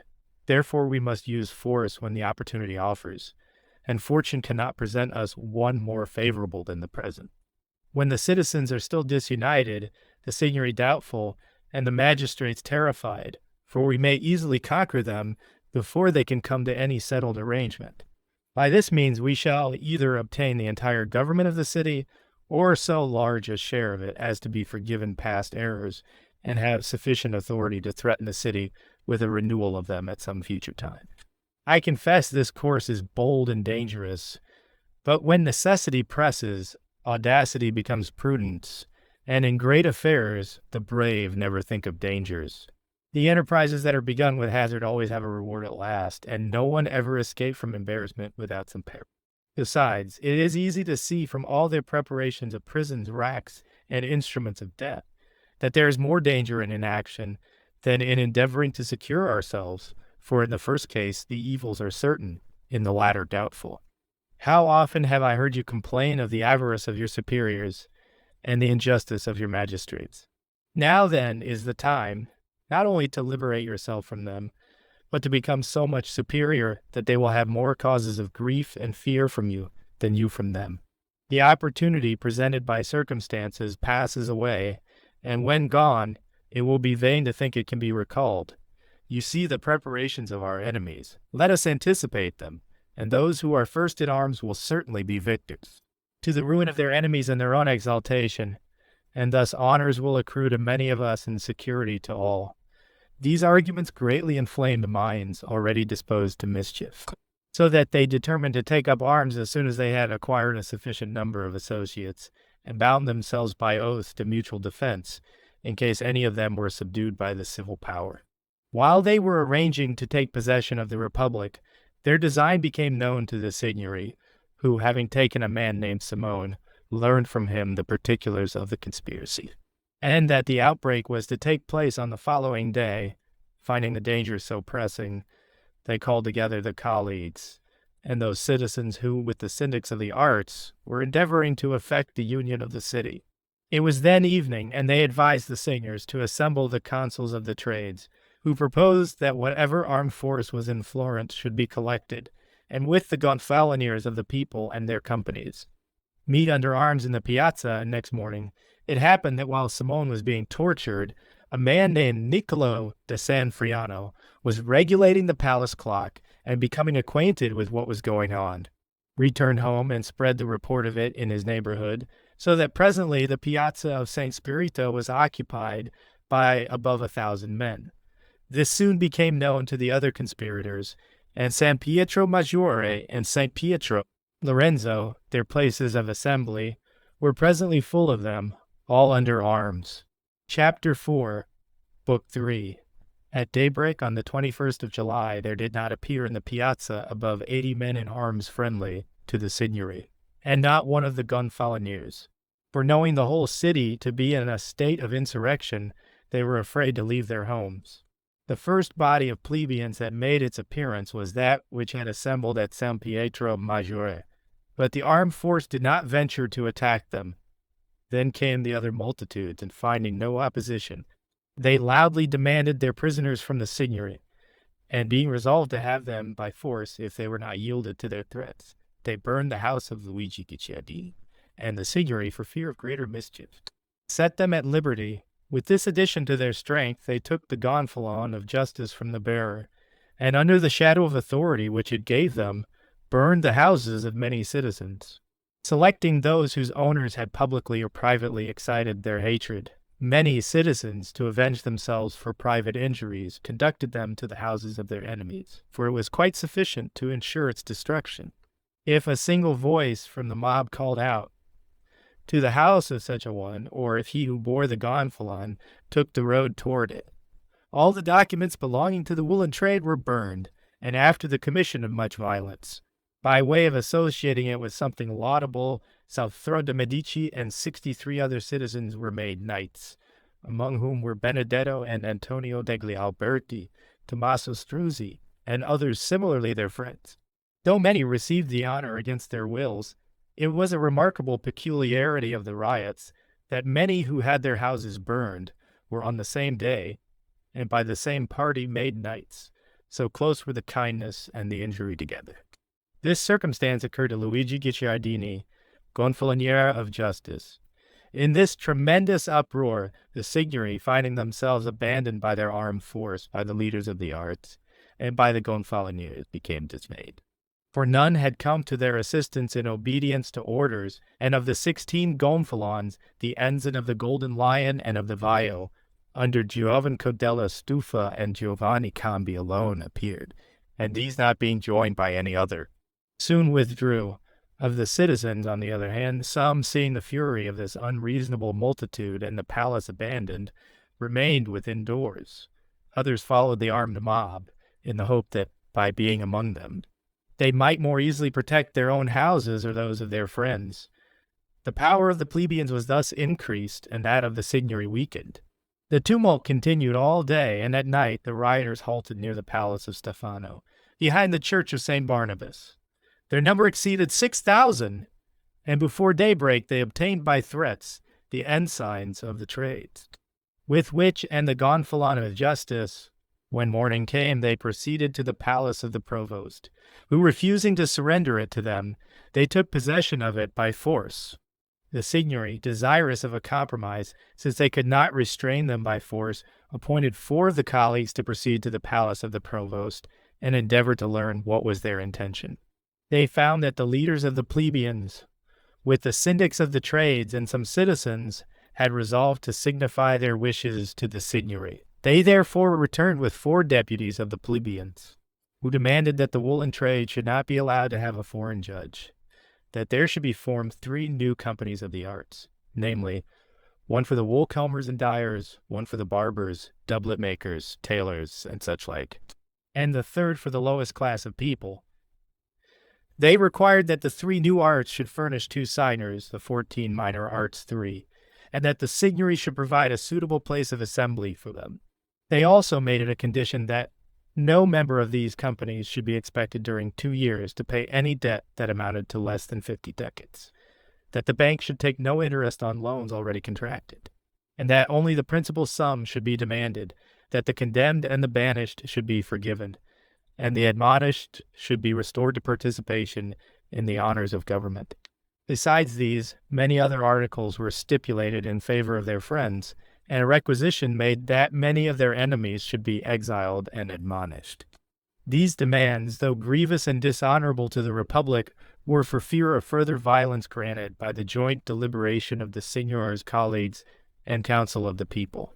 But in order to give it full effect, it was requisite that the council of the commune should also give its consent, and as they could not assemble two councils during the same day, it was necessary to defer it till the morrow. However, the trades appeared content, the plebeians satisfied, and both promised that these laws being confirmed, every disturbance should cease. On the following morning, while the council of the commune were in consultation, the impatient and volatile multitude entered the piazza, under their respective ensigns, with loud and fearful shouts, which struck terror into all the council and signory, and Gorante Marinoli, one of the latter, influenced more by fear than anything else, under pretense of guarding the lower doors, left the chamber and fled to his house. He was unable to conceal himself from the multitude, who, however, took no notice, except that, upon seeing him, they insisted that all the signers should quit the palace, and declared that if they refused to comply, their houses should be burned, and their families put to death. The law had now been passed. The signors were in their own apartments. The council had descended from the chamber, and without leaving the palace, hopeless of saving the city, they remained in the lodges and courts below, overwhelmed with grief at seeing such depravity in the multitude, and such perversity or fear in those who might either have restrained or suppressed them. The signory too were dismayed and fearful for the safety of their country, finding themselves abandoned by one of their associates, and without any aid or even advice, when at this moment of uncertainty as to what was about to happen, or what would be best to be done, Tommaso Strozzi and Benedetto, either from motives of ambition, being desirous of remaining masters of the palace, or because they thought it the most advisable step, persuaded them to give way to the popular impulse and withdraw privately to their homes. This advice, given by those who had been the leaders of the tumult, although the others yielded, filled Alamanno Asciaguali and Niccolò del Ben, two of the signors, with anger, and reassuming a little vigor, they said that if the others would withdraw, they could not help it, but they would remain as long as they continued in office, if they did not in the meantime lose their lives. These dissensions redoubled the fears of the signory and the rage, so that the Gonfalonier, disposed rather to conclude his magistracy in dishonor than in danger, recommended himself to the care of Tommaso Strozzi, who withdrew him from the palace and conducted him to his house. The other signors were, one after another, conveyed in the same manner, so that Alamanno and Niccolò, not to appear more valiant than wise, seeing themselves left alone, also retired, and the palace fell into the hands of the plebeians and the 8 commissioners of war, who had not yet laid down their authority. When the plebeians entered the palace, the standard of the Gonfalonier of Justice was in the hands of Michael di Lando, a wool comber. This man barefoot with scarcely anything upon him, and the rabble at his heels ascended the staircase, and, having entered the audience chamber of the signory, he stopped, and turning to the multitude said, "You see this palace is now yours, and the city is in your power. What do you think ought to be done?" To which they replied they would have him for their Gonfalonier and lord, and that he should govern them in the city as he thought best. Michael accepted the command, and as he was a cool and sagacious man, more favored by nature than by fortune, he resolved to compose the tumult and restore peace to the city, to occupy the minds of the people, and give himself time to make some arrangement. He ordered that one Nudo, who had been appointed Bargello, or sheriff, by Lapo da Castiglionchio, should be sought. The greater part of his followers went to execute this commission, and to commence with justice the government he had acquired by favor. He commanded that no one should either burn or steal anything, while to strike terror into all. He caused a gallows to be erected in the court of the palace. He began the reform of government by deposing the syndics of the trades, and appointing new ones. He deprived the Signory and the colleagues of their magistracy, and burned the balloting purses containing the names of those eligible to office under the former government. In the meantime, Cernuto, being brought by the mob into the court, was suspended from the gallows by 1 foot, and those around having torn him to pieces, in little more than a moment nothing remained of him but the foot by which he had been tied. The 8 commissioners of war, on the other hand, thinking themselves, after the departure of the signers, left sole masters of the city, had already formed a new signory. But Michael, on hearing this, sent them an order to quit the palace immediately, for he wished to show that he could govern Florence without their assistance. He then assembled the syndics of the trades and created as a signory 4 from the lowest plebeians, 2 from the major, and 2 from the minor trades. Besides this, he made a new selection of names for the balloting purses, and divided the state into 3 parts, one composed of the new trades, another of the minor, and the third of the major trades. He gave to Salvestro de' Medici the revenue of the shops upon the old bridge. For himself he took the provostry of Empoli, and conferred benefits upon many other citizens, friends of the plebeians, not so much for the purpose of rewarding their labors, as that they might serve to screen him from envy. It seemed to the plebeians that Michael, in his reformation of the state, had too much favored the higher ranks of the people, and that themselves had not a sufficient share in the government to enable them to preserve it. And hence, prompted by their usual audacity, they again took arms, and coming tumultuously into the court of the palace, each body under their particular ensigns insisted that the signory should immediately descend and consider new means for advancing their well-being and security. Michael, observing their arrogance, was unwilling to provoke them, but without further yielding to their request, blamed the manner in which it was made, advised them to lay down their arms, and promised that then would be conceded to them, what otherwise for the dignity of the state must of necessity be withheld. The multitude, enraged at this reply, withdrew to Santa Maria Novella, where they appointed 8 leaders for their party with officers and other regulations to ensure influence and respect, so that the city possessed 2 governments and was under the direction of 2 distinct powers. These new leaders determined that 8 elected from their trades should constantly reside in the palace with the signory, and that whatever the signory should determine must be confirmed by them before it became law. They took from Salvestro de' Medici and Michael di Lando the whole of what their former decrees had granted them, and distributed to many of their party offices and emoluments to enable them to support their dignity. These resolutions being passed, to render them valid, they sent 2 of their body to the signory to insist on their being confirmed by the council, with an intimation that, if not granted, they would be vindicated by force.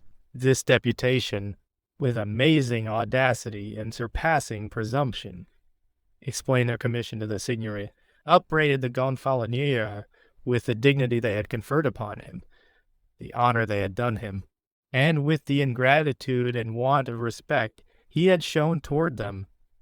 Coming to threats toward the end of their discourse, Michael could not endure their arrogance, and sensible rather of the dignity of the office he held than of the meanness of his origin, determined by extraordinary means to punish such extraordinary insolence, and drawing the sword with which he was girt, seriously wounded, and caused them to be seized and imprisoned. When the fact became known, the multitude were filled with rage, and thinking that by their arms they might ensure what without them they had failed to effect, they seized their weapons, and with the utmost fury resolved to force the signory to consent to their wishes. Michael, suspecting what would happen, determined to be prepared, for he knew his credit rather required him to be first to the attack than to wait the approach of the enemy, or, like his predecessors, dishonor both the palace and himself by flight. He therefore drew together a good number of citizens, for many began to see their error, mounted on horseback, and followed by crowds of armed men, proceeded to Santa Maria Novella to encounter his adversaries. The plebeians, who, as before observed, were influenced by a similar desire, had set out about the same time as Michael, and it happened that as each took a different route, they did not meet in their way, and Michael, upon his return, found the piazza in their possession. The contest was now for the palace, and joining in the fight, he soon vanquished them, drove part of them out of the city, and compelled the rest to throw down their arms and escape or conceal themselves as well as it could. Having thus gained the victory, the tumults were composed solely by the talents of the Gonfalonier, who in courage, prudence, and generosity surpassed every other citizen of his time, and deserves to be enumerated among the glorious few who have greatly benefited their country, for had he possessed either malice or ambition, the Republic would have been completely ruined, and the city must have fallen under greater tyranny than that of the Duke of Athens. But his goodness never allowed a thought to enter his mind opposed to the universal welfare. His prudence enabled him to conduct affairs in such a manner that a great majority of his own faction reposed the most entire confidence in him, and he kept the rest in awe by the influence of his authority. These qualities subdued the plebeians and opened the eyes of the superior artificers, who considered how great must be the folly of those who, having overcome the pride of the nobility, could endure to submit to the nauseous rule of the rabble. Chapter 5, Book 3. By the time Michael di Lando had subdued the plebeians, the new signory was drawn, and among those who composed it were two persons of such base and mean condition, that the desire increased in the minds of the people to be free from the ignominy into which they had fallen. And when, upon the 1st of September, the new signory entered office, and the retiring members were still in the palace, the piazza being full of armed men, a tumultuous cry arose from the midst of them that none of the lowest of the people should hold office among the signory. The obnoxious, too, were withdrawn accordingly. The name of one was Il Tira, of the other Barocchio, and in their stead were elected Giorgio Scali and Francesco di Michele. The company of the lowest trade was also dissolved, and its members deprived of office, except Michael di Lando, Lorenzo di Puccio, and a few others of better quality. The honors of government were divided into two parts, one of which was assigned to the superior trades, the other to the inferior, except that the latter were to furnish 5 signers, and the former only 4. The Gonfalonier was to be chosen alternately from each. The government thus composed restored peace to the city for the time, but though the Republic was rescued from the power of the lowest plebeians, the inferior trades were still more influential than the nobles of the people, who, however, were obliged to submit for the gratification of the trades, of whose favor they wished to deprive the plebeians. The new establishment was supported by all who wished the continued subjugation of those who, under the name of the Guelphic party, had practiced such excessive violence against the citizens.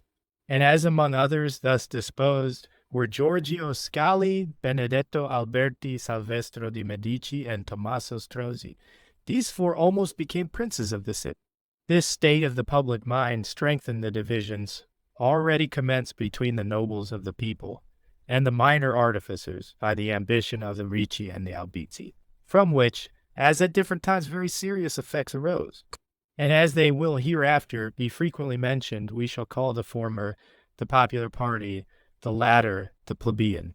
This condition of things continued 3 years, during which many were exiled and put to death, for the government lived in constant apprehension, knowing that both within and without the city many were dissatisfied with them. Those within either attempted or were suspected of attempting every day some new project against them. And those without, being under no restraint, were continually, by means of some prince or republic, spreading reports tending to increase the disaffection. Gianozzo da Salerno was at this time in Bologna. He held a command under Charles of Durazzo, a descendant of the kings of Naples, who, designing to undertake the conquest of the dominions of Queen Giovanna, retained his captain in that city. With the concurrence of Pope Urban, who was at enmity with the queen, many Florentine emigrants were also at Bologna, in close correspondence with him and Charles. This caused the rulers in Florence to live in continual alarm, and induced them to lend a willing ear to any calumnies against the suspected. While in this disturbed state of feeling, it was disclosed to the government that Gianozzo da Salerno was about to march to Florence with the emigrants, and that great numbers of those within were to rise in arms and deliver the city to him. Upon this information, many were accused, the principal of whom were Piero degli Albizzi and Carlo Strozzi. And after these Cipriano Mangione, Jacopo Sacchetti, Donato Barbadori, Filippo Strozzi, and Giovanni Anselmi, the whole of whom, except Carlo Strozzi, who fled, were made prisoners, and the Signory, to prevent anyone from taking arms in their favor, appointed Tommaso Strozzi and Benedetto Alberti with a strong armed force to guard the city.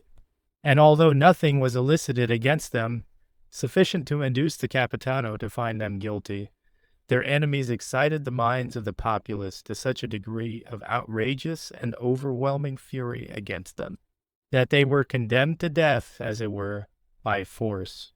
Nor was the greatness of his family, or his former reputation, of any service to Piero degli Albizzi, who had once been, of all the citizens, the man most feared and honored.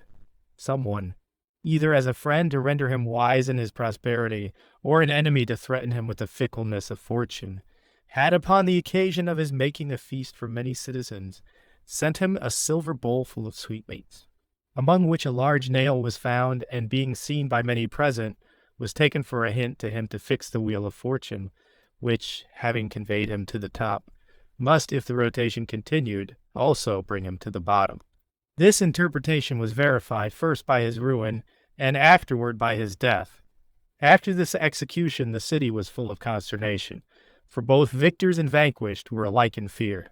But the worst effects arose from the apprehensions of those possessing the management of affairs, for every accident, however trivial, caused them to commit fresh outrages, either by condemnations, admonitions, or banishment of citizens, to which must be added, as scarcely less pernicious, the frequent new laws and regulations which were made for defense of the government, all of which were put in execution to the injury of those opposed to their faction. They appointed 46 persons who, with the Signory, were to purge the republic of all suspected by the government. They admonished 39 citizens, ennobled many of the people, and degraded many nobles to the popular rank.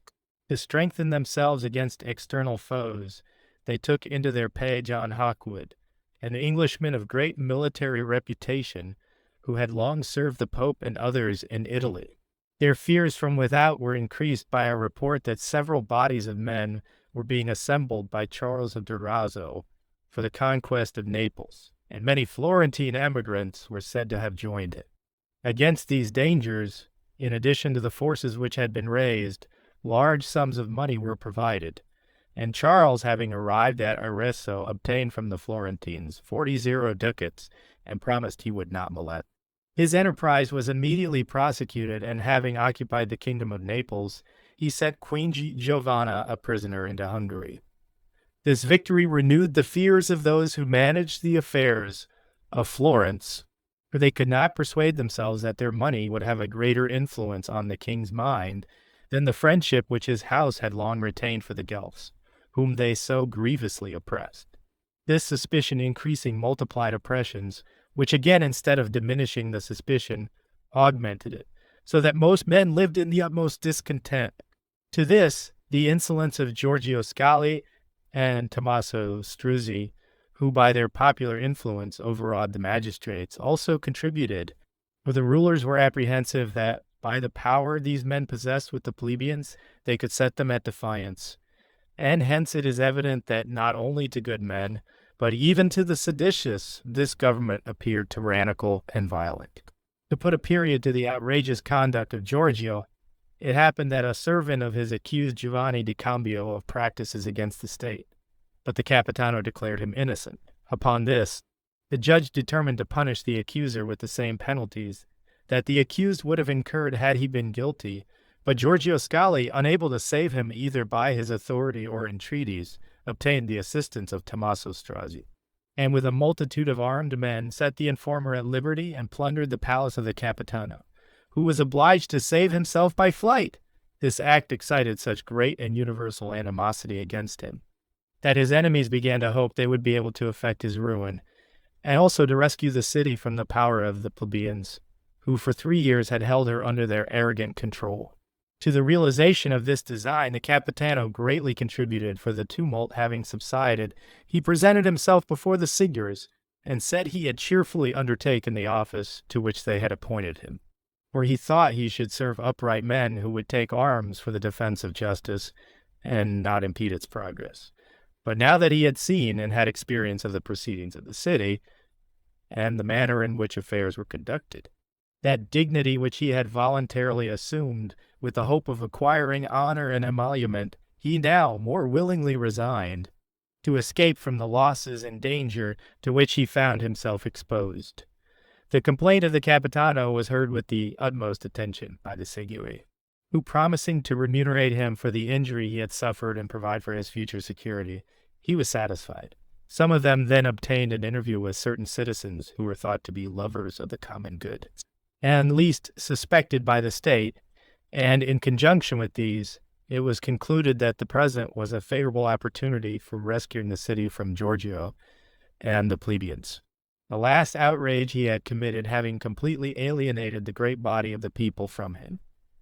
They judged it best to profit by the occasion before the excitement had abated, for they knew that the favor of the mob is often gained or lost by the most trifling circumstance, and more certainly to ensure success they determined, if possible, to obtain the concurrence of Benedetto Alberti, for without it they considered their enterprise to be dangerous. Benedetto was one of the richest citizens, a man of unassuming manners, an ardent lover of the liberties of his country, and one to whom tyrannical measures were in the highest degree offensive, so that he was easily induced to concur in their views and consent to Giorgio's ruin. His enmity against the nobles of the people and the Guelphs, and his friendship for the plebeians, were caused by the insolence and tyrannical proceedings of the former, but finding that the plebeians had soon become quite as insolent, he quickly separated himself from them, and the injuries committed by them against the citizens were done wholly without his consent, so that the same motives which made him join the plebeians induced him to leave them. Having gained Benedetto and the leaders of the trades to their side, they provided themselves with arms and made Giorgio prisoner. Tommaso fled. The next day Giorgio was beheaded, which struck so great a terror into his party that none ventured to express the slightest disapprobation, but each seemed anxious to be foremost in defense of the measure. On being led to execution, in the presence of that people who only a short time before had idolized him, Giorgio complained of his hard fortune, and the malignity of those citizens who, having done him an undeserved injury, had compelled him to honor and support a mob, possessing neither faith nor gratitude. Observing Benedetto Alberti among those who had armed themselves for the preservation of order, he said, "Do you too consent, Benedetto, that this injury shall be done to me? Were I in your place and you in mine, I would take care that no one should injure you. I tell you, however, this day is the end of my troubles and the beginning of yours." He then blamed himself for having confided too much in a people who may be excited and inflamed by every word, motion, and breath of suspicion. With these complaints, he died in the midst of his armed enemies, delighted at his fall. Some of his most intimate associates were also put to death, and their bodies dragged about by the mob. Chapter 6. Book 3, The Death of Giorgio, caused very great excitement. Many took arms at the execution in favor of the Signory and the Capitano, and many others, either for ambition or as a means for their own safety, did the same. The city was full of conflicting parties, who each had a particular end in view and wished to carry it into effect before they disarmed. The ancient nobility, called the Great, could not bear to be deprived of public honors, for the recovery of which they used their utmost exertions, and earnestly desired that authority might be restored to the Capitani de Parte. The nobles of the people and the major trades were discontented at the share the minor trades and lowest of the people possessed in the government, while the minor trades were desirous of increasing their influence, and the lowest people were apprehensive of losing the companies of their trades and the authority which these conferred. Such opposing views occasioned Florence, during a year, to be disturbed by many riots. Sometimes the nobles of the people took arms, sometimes the major and sometimes the minor trades and the lowest of the people. And it often happened that, though in different parts, all were at once in insurrection. Hence many conflicts took place between the different parties or with the forces of the palace. For the Signory, sometimes yielding and at other times resisting, adopted such remedies as they could for these numerous evils. At length, After 2 assemblies of the people and many bailies appointed for the reformation of the city, after much toil, labor, and imminent danger, a government was appointed, by which all who had been banished since Salvestro de' Medici was Gonfalonier were restored. They who had acquired distinctions or emoluments by the Balia of 1378 were deprived of them. The honors of government were restored to the Guelphic party. The 2 new companies of the trades were dissolved, and all who had been subject to them assigned to their former companies. The minor trades were not allowed to elect the Gonfalonier of Justice. Their share of honors was reduced from a half to a third, and those of the highest rank were withdrawn from them altogether. Thus the nobles of the people and the Guelphs repossessed themselves of the government, which was lost by the plebeians after it had been in their possession from 1378 to 1381, when these changes took place. The new establishment was not less injurious to the citizens or less troublesome at its commencement than that of the plebeians had been. For many of the nobles of the people who had distinguished themselves as defenders of the plebeians were banished, with a great number of the leaders of the latter, among whom was Michael di Lando. Nor could all the benefits conferred upon the city by his authority, when in danger from the lawless mob, save him from the rabid fury of the party that was now in power. His good offices evidently excited little gratitude in his countrymen. The neglect of their benefactors is an error into which princes and republics frequently fall, and hence mankind, alarmed by such examples, as soon as they begin to perceive the ingratitude of their rulers, set themselves against them. As these banishments and executions had always been offensive to Benedetto Alberti, they continued to disgust him, and he censured them both publicly and privately. The leaders of the government began to fear him, for they considered him one of the most earnest friends of the plebeians, and thought he had not consented to the death of Giorgio Scali from disapprobation of his proceeding, but that he might be left himself without a rival in the government. His discourse and his conduct alike served to increase their suspicions, so that all the ruling party had their eyes upon him and eagerly sought an opportunity of crushing him. During this state of things, external affairs were not of serious importance, for some which ensued were productive of apprehension rather than of ignorance. At this time, Louis of Anjou came into Italy to recover the kingdom of Naples for Queen Giovanna and drive out Charles of Durazzo. His coming terrified the Florentines, for Charles, according to the custom of old friends, demanded their assistance, and Louis, like those who seek new alliances, were Florentines, that they might seem to comply with the request of Louis, and at the same time assist Charles, discharged from their service Sir John Hawkwood, and transferred into that of Pope Urban, who was friendly to Charles. But this deceit was at once detected, and Louis considered himself greatly injured by the Florentines. While the war was carried on between Louis and Charles in Puglia, new forces were sent from France in aid of Louis, and on arriving in Tuscany, were by the emigrants of Arezzo conducted to that city, and took it from those who held possession for Charles. And when they were about to change the government of Florence, as they had already done that of Arezzo, Louis died. And the order of things in Puglia and in Tuscany was changed accordingly. For Charles secured the kingdom, which had been all but lost, and the Florentines, who were apprehensive for their own city, purchased Arezzo from those who held it for Louis. Charles, having secured Puglia, went to take possession of Hungary, to which he was heir leaving, with his wife, his children Ladislaus and Giovanna, who were yet infants. He took possession of Hungary, but was soon after slain there. As great rejoicings were made in Florence on account of this acquisition as ever took place in any city for a real victory, which served to exhibit the public and private wealth of the people.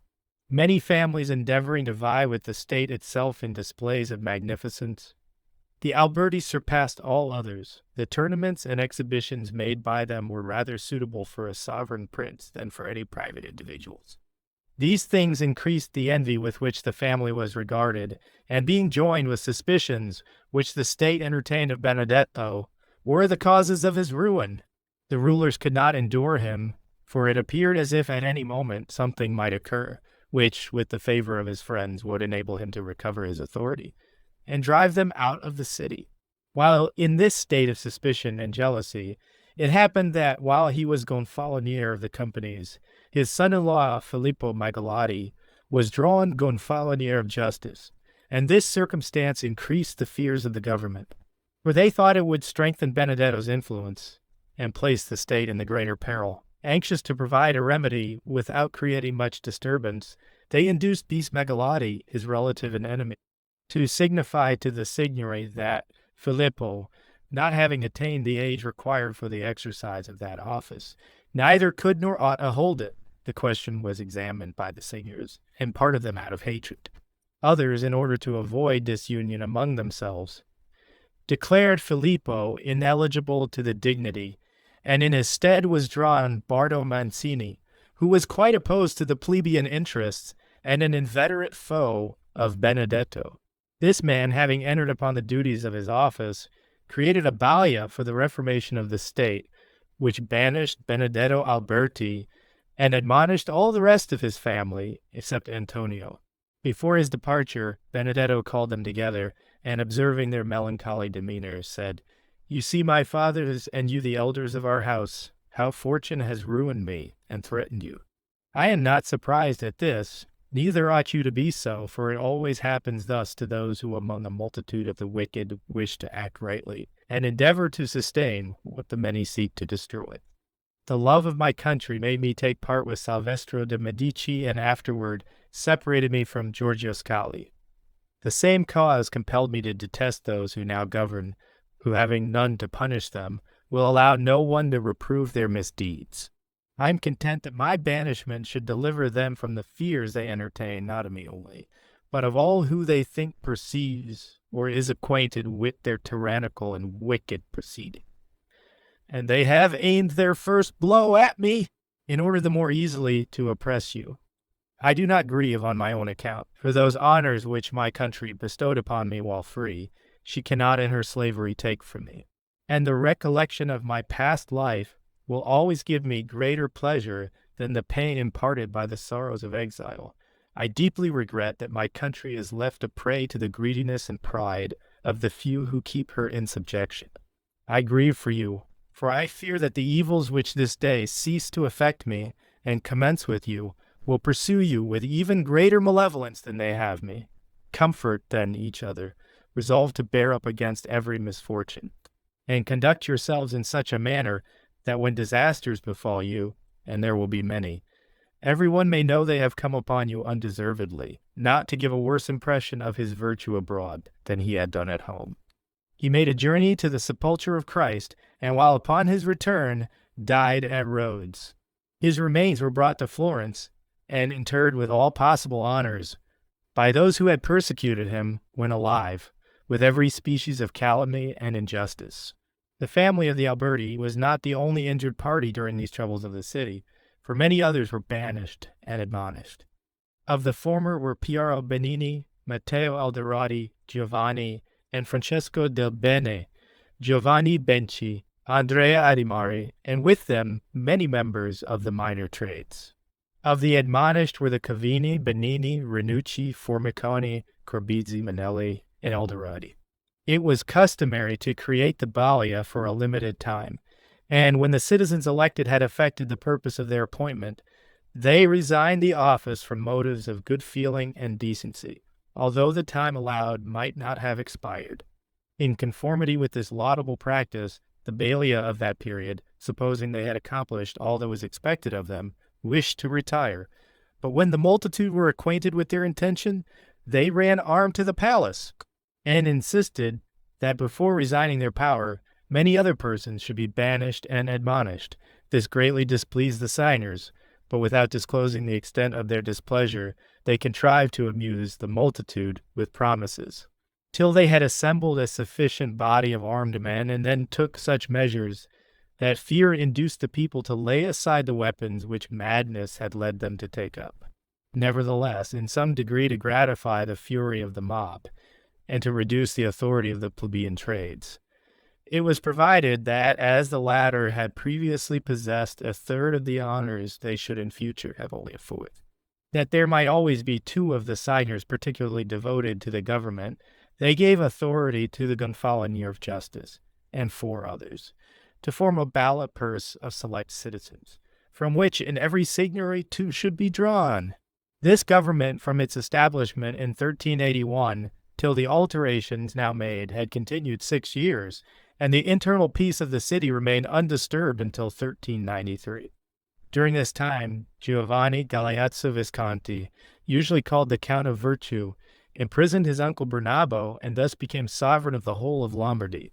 As he had become Duke of Milan by fraud, he designed to make himself King of Italy by force. In 1391, he commenced a spirited attack upon the Florentines, but such various changes occurred in the course of the war that he was frequently in greater danger than the Florentines themselves, who, though they made a brave and admirable defense for a republic, must have been ruined if he had survived. As it was, the result was attended with infinitely less evil than their fears of so powerful an enemy had led them to apprehend, for the Duke having taken Bologna, Pisa, Perugia, and Siena, and prepared a diadem with which to be crowned King of Italy at Florence, died before he had tasted the fruit of his victories, or the Florentines began to feel the effect of their disasters. Chapter 7. Book 3. During the war with the Duke of Milan, the office of Gonfaloniere of Justice fell to Maso degli Albizzi, who by the death of Piero in 1379 had become the inveterate enemy of the Alberti. And as party feeling is incapable either of repose or abatement, he determined, notwithstanding Benedetto had died in exile, that before the expiration of his magistracy, he would revenge himself on the remainder of that family.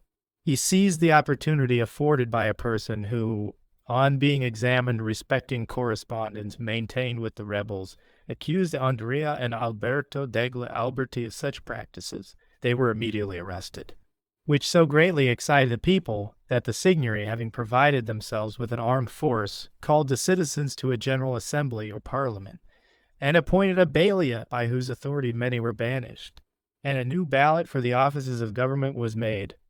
Among the banished were nearly all the Alberti. Many members of the trades were admonished, and some put to death. Stung by these numerous injuries, the trades and the lowest of the people rose in arms, considering themselves despoiled both of honor and life. One body of them assembled in the piazza. Another ran to the house of Vieri de' Medici, who, after the death of Salvestro, was head of the family. The Signory, in order to appease those who came to the piazza or court of the palace, gave them for leaders with the ensigns of the Guelphs, and of the people in their hands Rinaldo Gianfigliazzi and Donato Asciagioli, both men of the popular class, and more attached to the interests of the plebeian than any other. Those who went to the house of Vieri de' Medici begged that he would be pleased to undertake the government and free them from the tyranny of those citizens who were destroying the peace and safety of the Commonwealth. It is agreed by all who have written concerning the events of this period that if Vieri had had more ambition than integrity, he might without any impediment have become prince of the city. For the unfeeling treatment which, whether right or wrong, had been inflicted upon the trades and their friends, had so excited the minds of men to vengeance that all they required was someone to be their leader, nor were there wanting those who could inform him of the state of public feeling. For Antonio de' Medici, with whom he had for some time been upon terms of most intimate friendship, endeavored to persuade him to undertake the government of the Republic. To this Vieri replied, "Thy menaces, when thou wert my enemy, never alarmed me.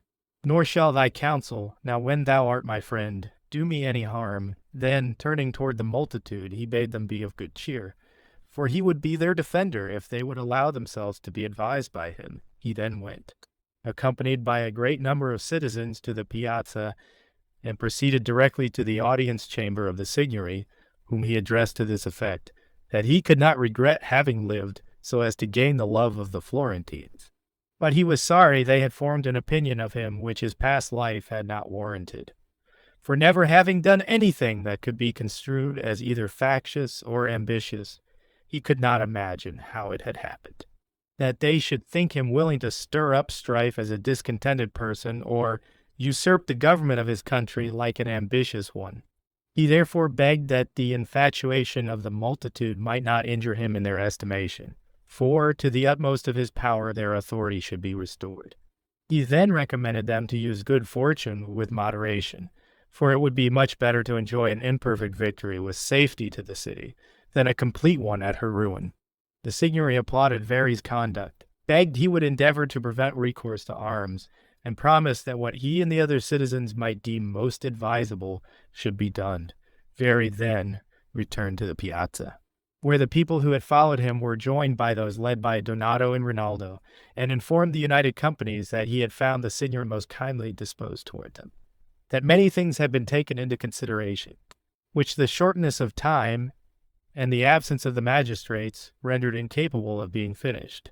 He therefore begged they would lay down their arms and obey the signory, assuring them that humility would prevail rather than pride, entreaties rather than threats, and if they would take his advice, their privileges and security would remain unimpaired. He thus induced them to return peaceably to their homes. The disturbance having subsided, the signory armed the piazza, and rolled 20 of the most trusty citizens, who were divided equally by gonfalons, and ordered to be in readiness to give their assistance whenever required, and they forbade the use of arms to all who were not thus enrolled. Having adopted these precautionary measures, they banished and put to death many of those members of the trades who had shown the greatest audacity in the late riots, and to invest the office of Gonfalonier of Justice with more authoritative majesty, they ordered that no one should be eligible to it under 45 years of age. Many other provisions for the defense of the state were made, which appeared intolerable to those against whom they were directed, and were odious even to the friends of the signory themselves, for they could not believe a government to be either good or secure, which needed so much violence for its defense, a violence excessively offensive, not only to those of the Alberti who remained in the city, and to the Medici, who felt themselves injured by these proceedings, but also to many others. The first who attempted resistance was Donato, the son of Jacopo, who thought of great authority, and the superior rather than the equal of Maso degli Albizzi, who on account of the events which took place while he was Gonfalonier of Justice, was almost at the head of the Republic, could not enjoy repose amid such general discontent, or, like many others, convert social evils to his own private advantage, and therefore resolved to attempt the restoration of the exiles to their country, or at least their offices to the admonished. He went from one to another, disseminating his views, showing that the people would not be satisfied, or the ferment of parties subside without the changes he proposed, and declared that if he were in the signory he would soon carry them into effect. In human affairs, delay causes tedium and haste danger. To avoid what was tedious, Donato Acciajuoli resolved to attempt what involved danger. Michele Acciajuoli, his relative, and Niccolò Ricoveri, his friend, were of the signory. This seemed to Donato a conjuncture of circumstances too favorable to be lost, and he requested they would propose a law to the councils, which would include the restoration of the citizens. They, at his entreaty, spoke about the matter to their associates, who replied that it was improper to attempt any innovation in which the advantage was doubtful, and the danger certain. Upon this, Donato, having in vain tried all other means he could think of, excited with anger, gave them to understand that, since they would not allow the city to be governed with peaceful measures, he would try what could be done with arms. These words gave so great offense that, being communicated to the heads of the government, Donato was summoned, and having appeared, the truth was proven by those to whom he had entrusted the message, and he was banished to Barletta. Alamanno and Antonio de' Medici were also banished, and all those of that family who were descended from Alamanno, with many who, although of the inferior artificers, possessed influence with the plebeians. These events took place 2 years after the reform of government effected by Maso degli Albizzi. At this time, many discontented citizens were at home, and others banished in the adjoining states. Of the latter there lived at Bologna Picchio Cavicciuoli, Tommaso de' Ricci, Antonio de' Medici, Benedetto degli Spini, Antonio Girolami, Cristofano di Carlone, and 2 others of the lowest order, all bold young men, and resolved upon returning to their country at any hazard. These were secretly told by Piggiello and Barocchio Cavicciulli, who, being admonished, lived in Florence, that if they came to the city they should be concealed in their house, from which they might afterward issue slay Maso degli Albizzi, and call the people to arms, who, full of discontent, would willingly arise, particularly as they would be supported by the Ricci Adimari, Medici Manelli, and many other families. Excited with these hopes, On the 4th of August, 1397, they came to Florence, and having observed according to their arrangement, they sent one of their party to watch Maso, designing with his death to raise the people. Maso was observed to leave his house and proceed to that of an apothecary near the church of San Pietro Maggiore, which he entered. The man who went to watch him ran to give information to the other conspirators, who took their arms and hastened to the house of the apothecary, but found that Maso had gone. However, undaunted with the failure of their first attempt, they proceeded to the old market, where they slew one of the adverse party, and with loud cries of people, arms, liberty, and death to the tyrants, directed their course toward the new market, and at the end of the Calamala slew another.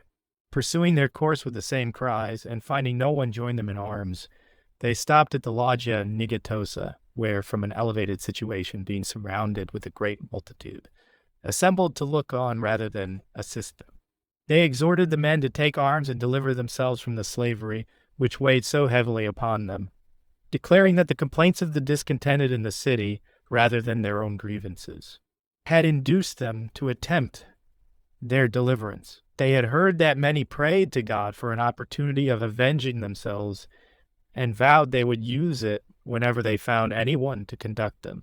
But now, when the favorable circumstances occurred, and they found those who were ready to lead them, they stared at each other like men stupefied, and would wait till those who were endeavoring to recover for them their liberty were slain, and their own chains more strongly riveted upon them. They wondered that those who were wont to take arms upon slight occasions remained unmoved under the pressure of so many and so great evils, and that they could willingly suffer such numbers of their fellow citizens to be banished, so many admonished, when it was in their power to restore the banished to their country, and the admonished to the honors of the state. These words, although full of truth, produced no effect upon those to whom they were addressed, for they were either restrained by their fears, or on account of the two murders which had been committed, disgusted with the parties. Thus, the movers of the tumult, finding that neither words or deeds had force sufficient to stir anyone, saw when too late how dangerous a thing it is to attempt to set a people free who are resolved to be slaves. And, despairing of success, they withdrew to the temple of Santa Reparata, where, not to save their lives, but to defer the moment of their deaths, they shut themselves up. Upon the first rumor of the affair, the Signory, being in fear, armed and secured the palace. But when the facts of the case were understood, the parties known, and whither they had betaken themselves, their fears subsided, and they sent the Capitano with a sufficient body of armed men to secure them. The gates of the temple were forced without much trouble. Part of the conspirators were slain defending themselves. The remainder were made prisoners and examined. But none were found implicated in the affair except Barocchio and Pigiello Cavicciulle, who were put to death with them.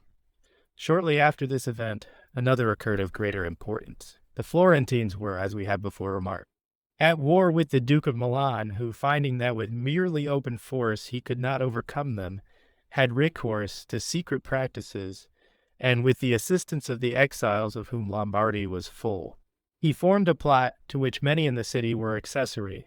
It was resolved by the conspirators that most of the emigrants, capable of bearing arms, should set out from the places nearest Florence, enter the city by the river Arno, and with their friends hasten to the residences of the chiefs of the government, and having slain them, reform the republic according to their own will. Of the conspirators within the city was one of the Ricci named Saminiato, and, as it often happens in treacherous practices, few are insufficient to effect the purpose of the plot, and among many secrecy cannot be preserved. So while Saminiato was in quest of associates, he found an accuser. He confided the affair to Salvestro Cavicciulle, whose wrongs and those of his friends were thought sufficient to make him faithful.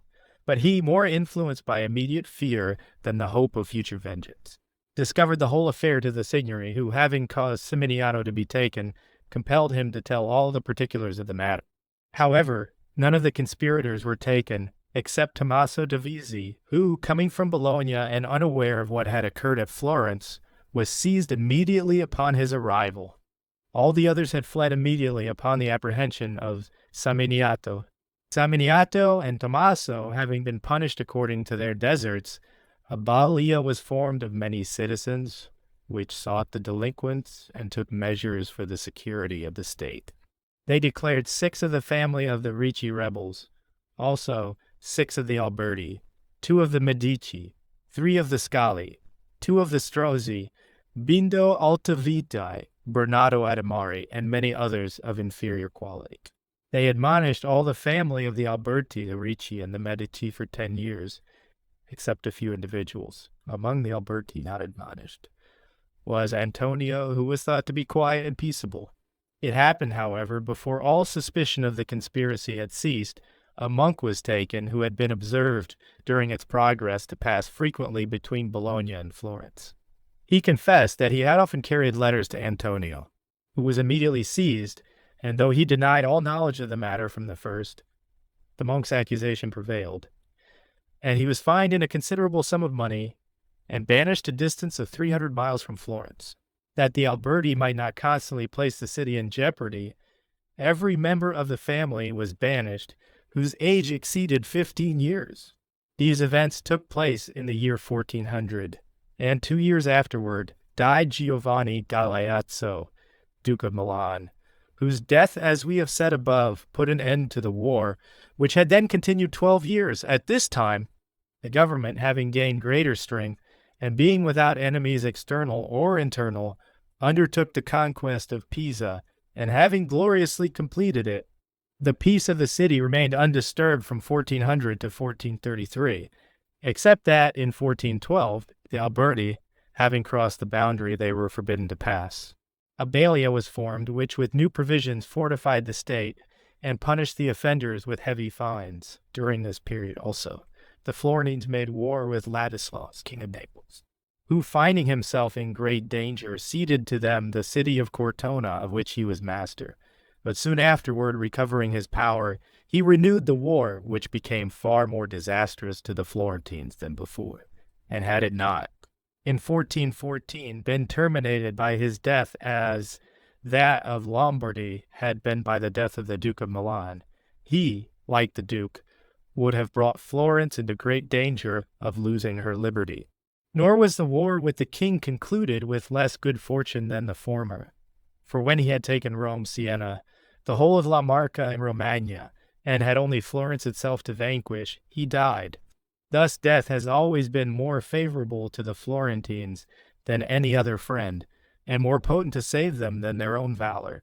From the time of the king's decease, peace was preserved both at home and abroad for 8 years, at the end of which, with the wars of Filippo, Duke of Milan, the spirit of faction again broke out, and was only appeased by the ruin of that government which continued from 1381 to 1434, had conducted with great glory so many enterprises, acquired Arezzo, Pisa, Cortona, Leghorn, and Montepulciano, and would have accomplished more if the citizens had lived in unity and had not revived former factions, as in the following book will be particularly shown.